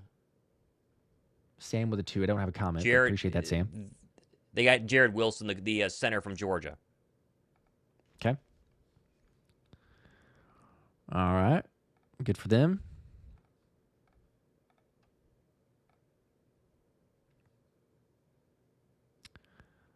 Yeah, Philly trading with the Falcons. I'm curious. I want to see what the trade value is. I don't know what it is. We'll see here in a second. Here with the 5.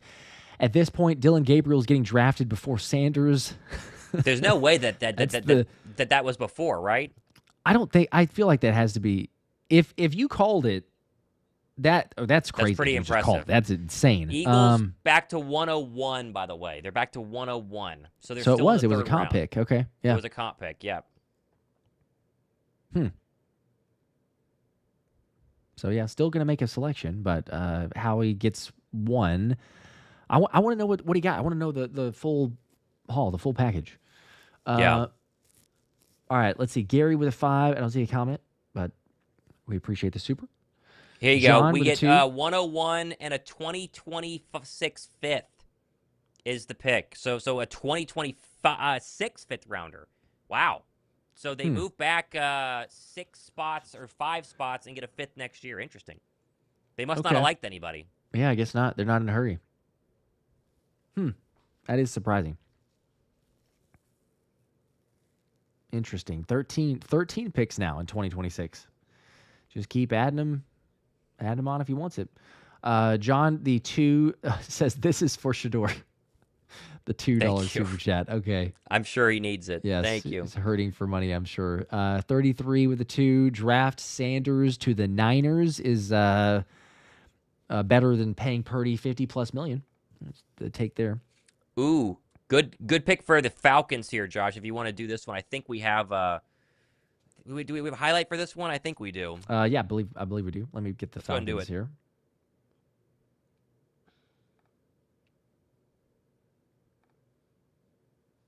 All right. The 96th overall draft pick is now Atlanta's, and they're going to take Xavier Watts, Josh, the safety out of Notre Dame here, who a lot of people thought Philadelphia would take with their second-round draft pick. Of course, Philadelphia did not go ahead and do that. This is a guy that I think is very instinctual as a safety coming out of Notre Dame. He has the size, 6 foot, 203 pounds, and the interceptions were all there. 6 in 2024. He had a forced fumble as well. Very consistent. The ball skills, the instincts, the awareness. He's versatile. He can play in the slot a little bit as well. The only thing is consistency. I mean, he's got to be a little better with his feet and a little bit faster against physical and quicker receivers. But I think he's a very good safety, and I see this as a great pick overall for the Atlanta Falcons. This is the Justin Simmons replacement. It definitely is. Yep. Every reason that you laid out there, a whole lot to like. Every once in a while, there's the questions or the thought of if he gets flat-footed, not necessarily recovering quite quickly enough, can be stiff sometimes with his hips and changing directions. But I mean, ultimately, we're talking about a end of a third-round selection here. They clearly liked him. Reason for them trading up and replacing their safety that they lost, like you said. So Xavier Watts, safety off the board, going to Atlanta. There you go. Texans have traded up for 97, and they are taking Jalen Smith, I believe. Yeah, the USC cornerback. Man, there's a run on cornerbacks. Yeah. All right. Okay, so then now we're at the Raiders at 98 is where we're sitting right now. So let's put the Raiders on the clock. All right, we got Raiders.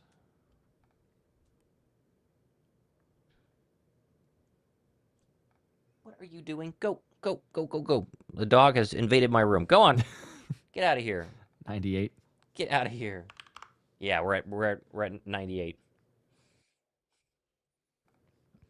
All right. Let's see. John with a 2. This was a second ago, so not necessarily possible now, but I guess the Eagles later, if you're really wanting that dream, with a 2 said Scapo 96. That would be a very interesting pick. The Eagles That'd be a very interesting pick. Do we have a highlight for him? Did we expect him to go in round 3? I don't think we did. We did not. No, I intentionally was thinking he'd go to round 4 or later. Estefan with a 2.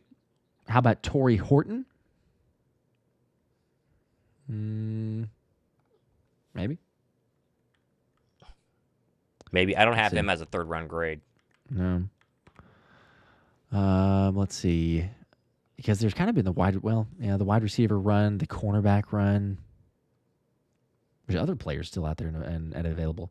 Ethan with a 5, been watching Jahad Campbell highlights and tape all day. This team is amazing. Let's finish the third round strong and grab another Lombardi. Let's do it, baby. Go on, Ethan. Yeah, I think you just got to throw on the highlights to get really, really into the Eagles' second round draft pick, I think. I think Makuba jumps off the film. I think he really does. By the way, 4,200 likes on the stream. We were 800 likes away from passing the record of 5,000 from last night. It is very tough. It's very difficult. But there's 6,000 people. 6,000 people watching. It's possible. If everyone would hit the like button, we could do it. So come on. We could do it. There's only, we could do it. Whatever it is, 7 picks left. It's probably not going to happen, but there's a chance. So do us a favor. Drop a like. Spread the joy, the Eagles fandom, because we're going to get the pick here in a second. VV with a 5. Thanks for that. Says Dylan Gabriel, welcome to the factory of sadness. Going to Cleveland. Yeah, I mean, I was looking at a 5'11" quarterback throwing the football left-handed in northern Ohio is going to be something to watch. I don't know. Kenny Pickett might be your day one starter in Cleveland, which is pretty fun. They told Myles Garrett, hey, let's get some guys. Let's get a quarterback. They got Kenny Pickett and Dylan Gabriel. So Trenton with a 5. This is God punishing the. Oh yeah, that's true. Yeah, I was forget. He actually might. You never know.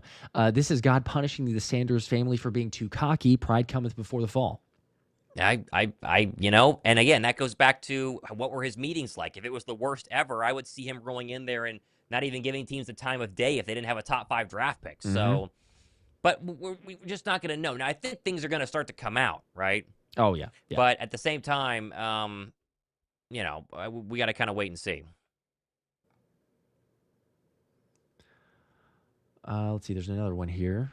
As the Raiders they got Caleb Rogers, tackle out of Texas Tech, and then I think they traded. Did they trade back up? They're at 99 now as well. They do. Yes. Okay. Yeah, Raiders are back to back. Pick again. Got a tackle. Raiders are back to back. Jake Johnson With the 5, Brown's got a quarterback. Brown's got a great quarterback. As a Ducks fan, I'm biased, but he will be on par with Herbert. Oh. Okay. Well, with Herbert. I don't know about Herbert. I don't know about Herbert, but those are some really maybe. interesting tinted colored glasses that you got on there. We're all prone to bias, but it happens. It happens. Really good college quarterback. I just, now gladly admit that I was wrong if he turns out to something, but I don't know. Dylan Gabriel, not one that I have super high hopes for. Maybe they did though. John with another 5 says Sanders can't go back with how good next year's class is.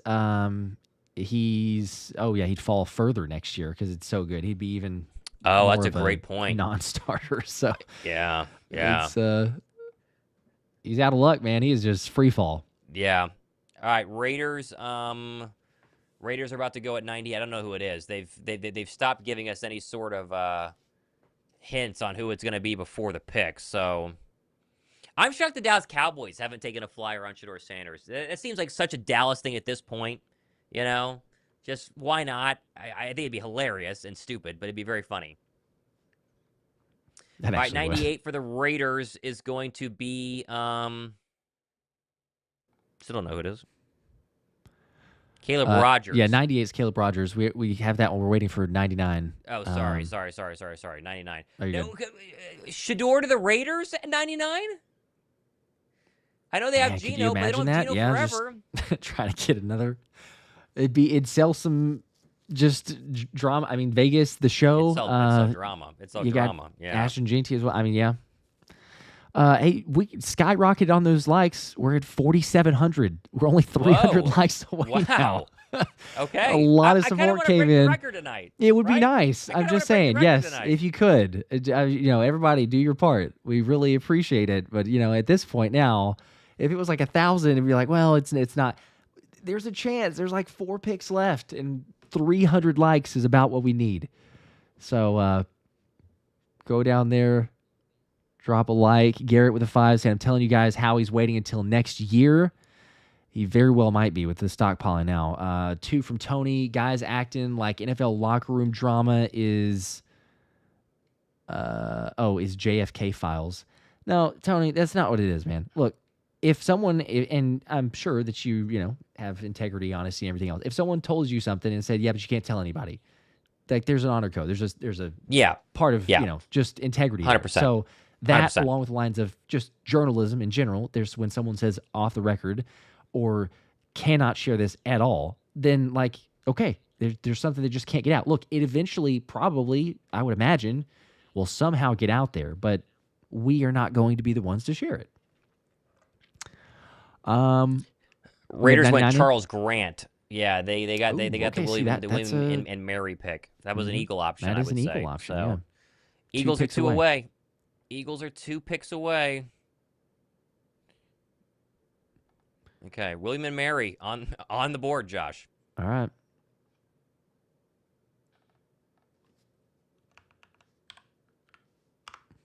Okay. San Francisco. Waiting on them. Haven with the 5 says, hey guys, love the stream. Me and my dad are listening on a road trip. Curious to see where we can. There's more of these, which I get it. Curious to see where we could find the CJGJ Bean / drama or if it's coming up. We have not seen it anywhere. Nobody's talked about it, which again is what Thomas was alluding to. Other people know it and they've not shared it. Other people know it. Yeah. The Eagles organization try to keep it under wraps. I don't know, but we are not the ones that are going to share it for the same reasons that I mentioned just a second ago. Let's just say this. It's nothing crazy, but it's not definitely like criminal enough or where something if you just heard ridiculous. But yes, it's... Right, but if you heard it, you would say, oh, yeah, they needed to trade him. Yep. Yeah, you'd be like, okay, yeah, they need to trade him. It's not like, oh my gosh, he did what? It wasn't that. It was like, whoa, okay, yeah, they need to trade him. Yeah. That's it. Mm-hmm. But again, and maybe we should have teased it, but we were told not to. We were told it, and so it's like, okay, we know, but it's we just can't say. And eventually it's going to come out, and we'll be like, that's what it was. So. Right. All right, Eagles are 1 away, by the way. So Niners are up. They're at 100. So we have 101 and then 102 to round out the round 3 here. And you have San Francisco, Philly, and Minnesota. So Shedeur is not going at all anywhere here. No. I mean, Brock Purdy needs an extension, and so if you don't want, to get Brock Purdy an extension, then maybe you draft Shedeur Sanders. But I would be very surprised. The call. So, I was gonna say real quick. The prediction of the draft, by the way, was Hero, because they did another super chat here and said, I literally called the Gabriel pick before it happened. The one of saying like, hey, Dylan. Okay, Gabriel's so he actually did. He actually did say Holy it cow. before it Holy happened. cow. That is wild. Go buy a lottery ticket, sir or man. I don't know which one. Yes, go. 100%. The luck is on your side. 100%. That's wild to call that. That is crazy. Yes. Okay. Mr. 334.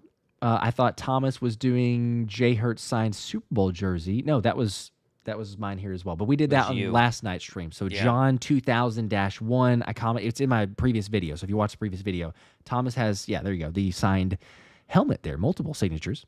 Yeah. Giving this one away, I'm going to pick a commenter on my video, on my recap video. So this will be after the draft. So it's probably Sunday or Monday. You watch my show tomorrow. You get an entry in for that one. So soon, though. Very soon. There we go. Let's see. CJ with a 5. The Scatbo Evans tight end from Notre Dame or Gunnar Helm at 102. So that's the prediction there. Okay. Either running back or some tight end options. I think it's too early for running back. I think tight end. I just think they're going to get an offensive lineman right now. Gunnar Helm is nice. He's obviously graded out. I think 79th overall pick is kind of where a lot of people had him. But do we have a Gunnar Helm highlight, by the way? I don't think we do. I don't think we do. I don't think we do. No. So I think they're going to go offensive lineman, which is people are going to say boring, but they it's kind of what they do, Yeah. So we'll see here. Let's see. We got Anthony with a 20 bomb. Appreciate that, man. The 20. Let's go. Hey. Says, do you guys believe Philly was looking at Trey Amos in the second round and Washington purposely beat them to the punch? Maybe not purposely, but I think it would have been Trey Amos if Washington didn't take him. I have a very high belief that Philly liked him a lot. I would agree with that. Yep. And it never hurts, I guess, if you're looking at division rival and say, hey, we're interested in this too. Oh, they want him? Well, we'll just go ahead and select the guy. So yeah, maybe. Yeah, potentially. Sub-Zero. Oh, the Eagles have moved back. Again? They're not going to pick tonight, are they? Gosh, yes. Are they going to do it? Oh, they did. You just hang on here for dear life to get a pick, and they're not going to select. Well, it tells you that they don't just love who's available. So yeah, they don't. 101 and 134, and they get 111, 130, and 191 back. So Denver comes back up here. Man, we're not going to get a third-round pick. Oh, man. Trade backs. I think they would hang trade around. Back. I thought so, too. Oh my man. gosh. Well, all right. All right, normally I'm going to throw up the super chats, but this one, I'm not going to exactly go there. We don't need any racist, or claiming of racism or just comments that way. Yeah, people. Yeah, we so, don't need that. We don't need any of that. Sorry, we're not going to do that. Sub-Zero, I see you happy that Shedeur is not getting picked, whatever, but I'm not just... Yeah. We only go so far. John, with 2. Press the damn like button. There was a comment there. We're getting to 5,000. It just happened. Wow. We did it. 5,008 likes. It happened. You guys are the best. You made it happen. There's 6,200 people watching. Wow. 5,000 plus likes on the streams. That is crazy. That's unreal. But you guys are the best. Wow. I can't believe the Eagles traded out, man. We waited. At least they didn't do this yesterday. I thought they were going to do this yesterday. But, man, we waited a long time to get a second pick here in round 3. And they went, no, just kidding. We're not going to do it. So, oh, man. They'll be busy tomorrow. Traded the pick. They will be busy tomorrow. But they have all 5th rounders, right? What's 191? What round is that? Gosh, what is that? Let's see. I can tell you. Hang on. They got 134 because that's the I think it's a 5th rounder. Is it 5th rounder? Let's see. 4th rounder? It's 191 would be 6th round. 6th round. So they didn't have a 6th rounder because they didn't have a 6th or 7th. Yep. Okay. So yeah. So they're getting up a 3rd and their 4th for Denver's 4th and Denver's other 4th and then a 6th. So they must really not like anybody. No. Just move back Take some other depth, I guess. That's surprising. Okay, Denver's pick is in. Is Philly traded out? Okay. Well, while they're trading out, and since we got everybody still here, I've obviously need to spin for the jersey, so might as well do that. Let's see who Denver's selecting. Shavon Jones, the LSU defensive end. So Philly must not have been interested. Nope. Okay, so but for everybody else in the recent video, let's do this one. I think this is better. There we go. Do it. All right, yes, for the most recent video, Jod Campbell jersey. Who's going to win that? Good luck all. There you go. And it is Frank M3290. Frank M3290 saying on that video, Campbell Eagles great match. Go Birds. Like the draft pick. So Frank M3290, as always, the regular way this works is just contact me at the Philly Special Show at gmail.com. The Philly Special Show at gmail.com or one of the socials. I just got to confirm, get your info, everything there. I did also say that I would do a second spin for it. So, Frank, you have one. You do need to contact me, sir. I'll mention this in the next video as well, but we're going to do one more. So, one more winner from the last video. Another Jod Campbell jersey. Good luck all. Second spin. It's Dractopus. It's with a... Dractopus? Okay. I don't know what that is. DR8CT0PU8. I don't even know exactly, but something like that. Congratulations. First off, go Birds. Secondly, big relief in how he's starting off with plugging the holes that were left in our defense and went a little bit further, but it's not showing the full comment. So congratulations. You have won. Let's do mine as well, because I was giving away a jersey from today's show. I was just going to announce it on tomorrow's show, but I'll add it to tomorrow's show. But let's go ahead and draw for mine as well. Just pick a from my most recent one. All right. Let me get back to... Since everyone's here. Someone said Dr. Octopus? No, I don't think that's who it was. I don't think it's the... it's... All right, let's get the comment here.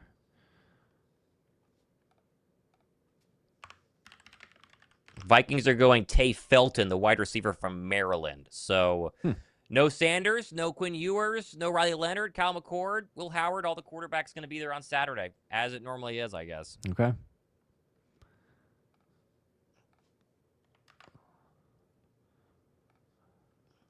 All right, getting the comments from the video, and then we'll throw this one back up here.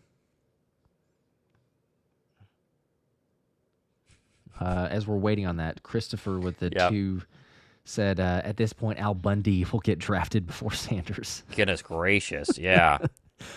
I saw someone say Bernie Sanders will get drafted before Sanders. Just take your pick of any Sanders out there. Brendan with the 2 watching the draft with the wife. Go Birds. Go Birds, man. Hey, go Birds. Appreciate you hanging out. Shout out the wife for grinding the NFL draft right now. One more super chat here, and then I will wrap it up. Go here. Yep. The 20 from Eric. Appreciate that. 20 bomb. Hey, say what's up to my daughter Paloma. She's a 4 Hard Birds fan. She's a Hard Birds fan. Let's go. Hello, Paloma. What's up, Paloma? Go Birds. What's up, Paloma? Go Birds. That's right. How about that? Love that. All right. Here we go. Got the screen share. Your video. And we're ready. Yep. Let's do it. Here we go. Spin it. I'll announce, obviously, the same way. Contact me, ThomasMacho@gmail.com. And if you win, obviously. Winner. And Zay Johns. Zay Johns said, great move, Howie. Go Birds. Let's do it again today. There you go. Well, he did it kind of halfway. So congrats, Zay. I'll announce this on tomorrow's show as well. And let me know. Let me know. I got to hear from you, or else we will respin. Congratulations, Jod Campbell jersey. There, yeah. Who doesn't love that? That's pretty awesome. All right. We have... Did the Vikings select? Did we get their final one? Yeah. They got the receiver. They got the receiver, the Maryland receiver. Okay. Yes. There's like 2 more super chats, I think, so, or a couple.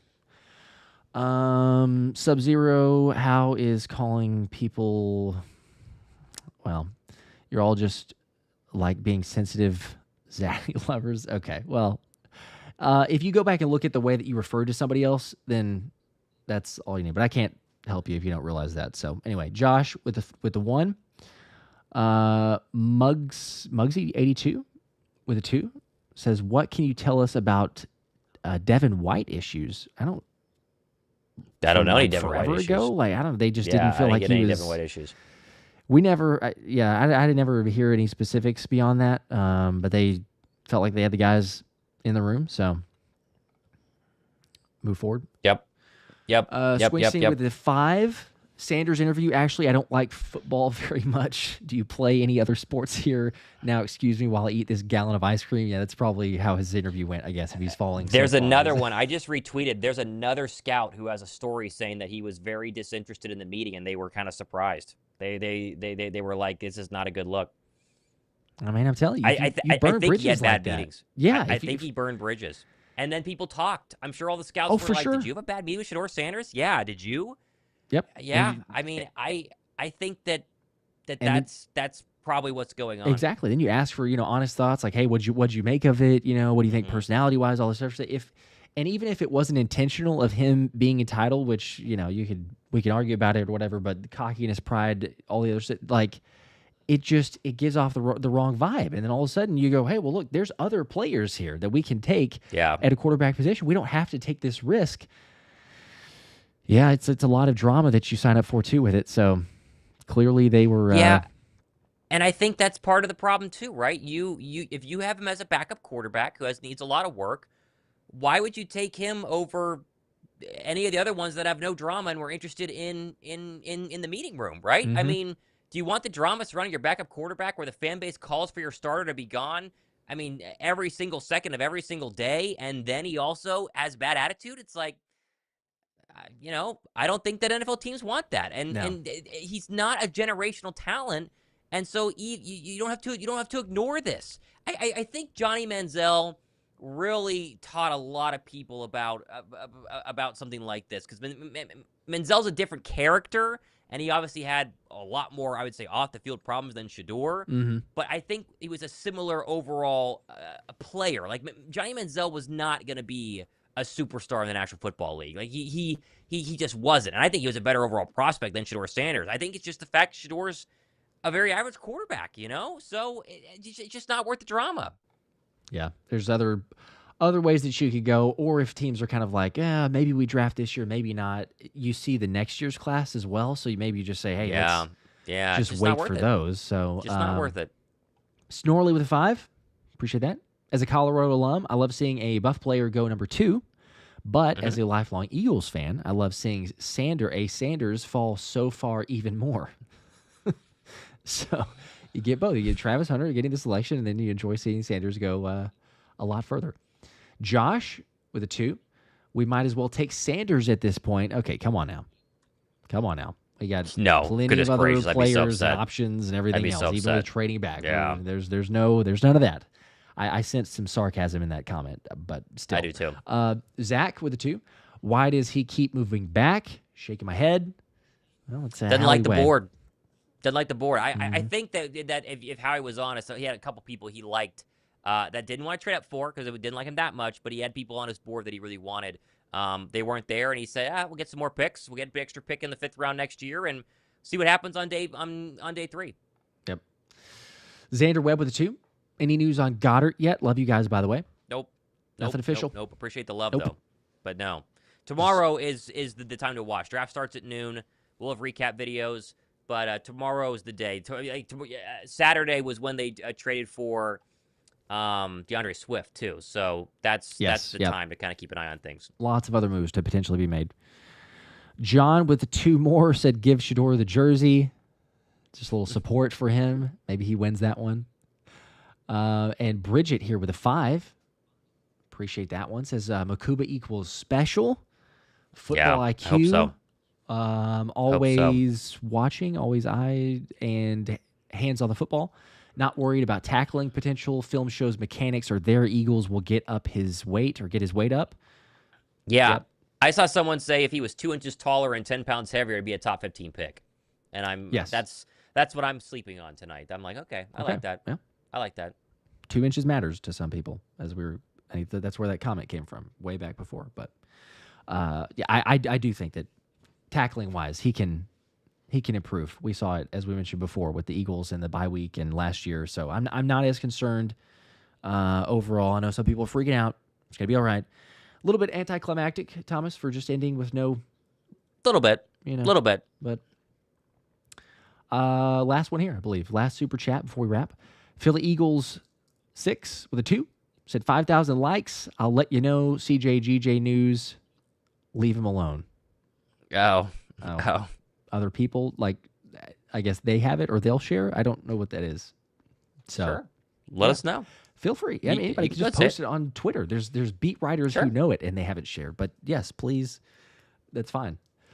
And I don't mind actually retweeting once someone else shares it. Hey, there you go, it's out there. Oh wow, okay, you know something. But anyway, I think we're gonna wrap here, right? We got to 102 picks. How about that? 102 picks. How about that? Eagles 2 selections. How many hours of streaming have blast. we done the past 2 days? I think we've done almost 9 hours. We've done 9 hours of streaming? Over 9 hours grind. of stream. Almost What a 9.5 hours of streaming. So this has Holy been cow. a blast for the people. By the way, just because people are going to be wondering, I'm sure. Day 3 is a marathon, as if these were not. But day 3 is an absolute marathon of draft just continuation. Yes. So we will not be streaming for tomorrow. Unfortunately, for people that are wondering or curious, hey, we're going to run it back. I've got my niece's birthday party, and it's going to take a while, and Thomas has engagements as well. So we will not, but we'll have recap videos, as Thomas mentioned, other updates. Stay tuned for that, giveaways. But again, I just want to reiterate, I said it a bunch of times, but thank you guys. It is unreal. The support for this draft, starting 2 years ago when we first started doing the live stream for the draft, it was nuts then. It was bigger last year. This year is just, I can't even fathom it. So all I can say is thank you. It's unreal. And this was fun. So we'll see. Yeah, I just want to say this as well. We had an idea that this would be a big draft. We didn't know how big it was going to be. We put a lot of effort into it. We had graphics and highlights for over, it was 80 players, I think, between the first couple of rounds, 70 players. I think we'd a lot get of graphics. to like that took a long time. 92, yeah. Okay, 92 in total. And last year's draft, I think we got less than 50,000 views. And this year's draft, we're going to be, close to 400,000, 350,000 between all 3 rounds. So it's awesome. And we really appreciate you guys. So we are obviously got plenty more things happening. They're going to do draft tomorrow, UDFAs. Remember, May, you're going to be getting, OTAs. You got some stuff going on in June. We're going to be interviewing players. So stick with us in the offseason. We greatly appreciate it. And we got a lot more coming. So thank you guys. Seriously, thank you. All right. It does it for us. Get some rest. Enjoy it. Yeah, I'm going to. Let the shrooms wear off. Yeah. This was a blast. All right. We'll see you guys. See you Go guys. Birds. Go Birds.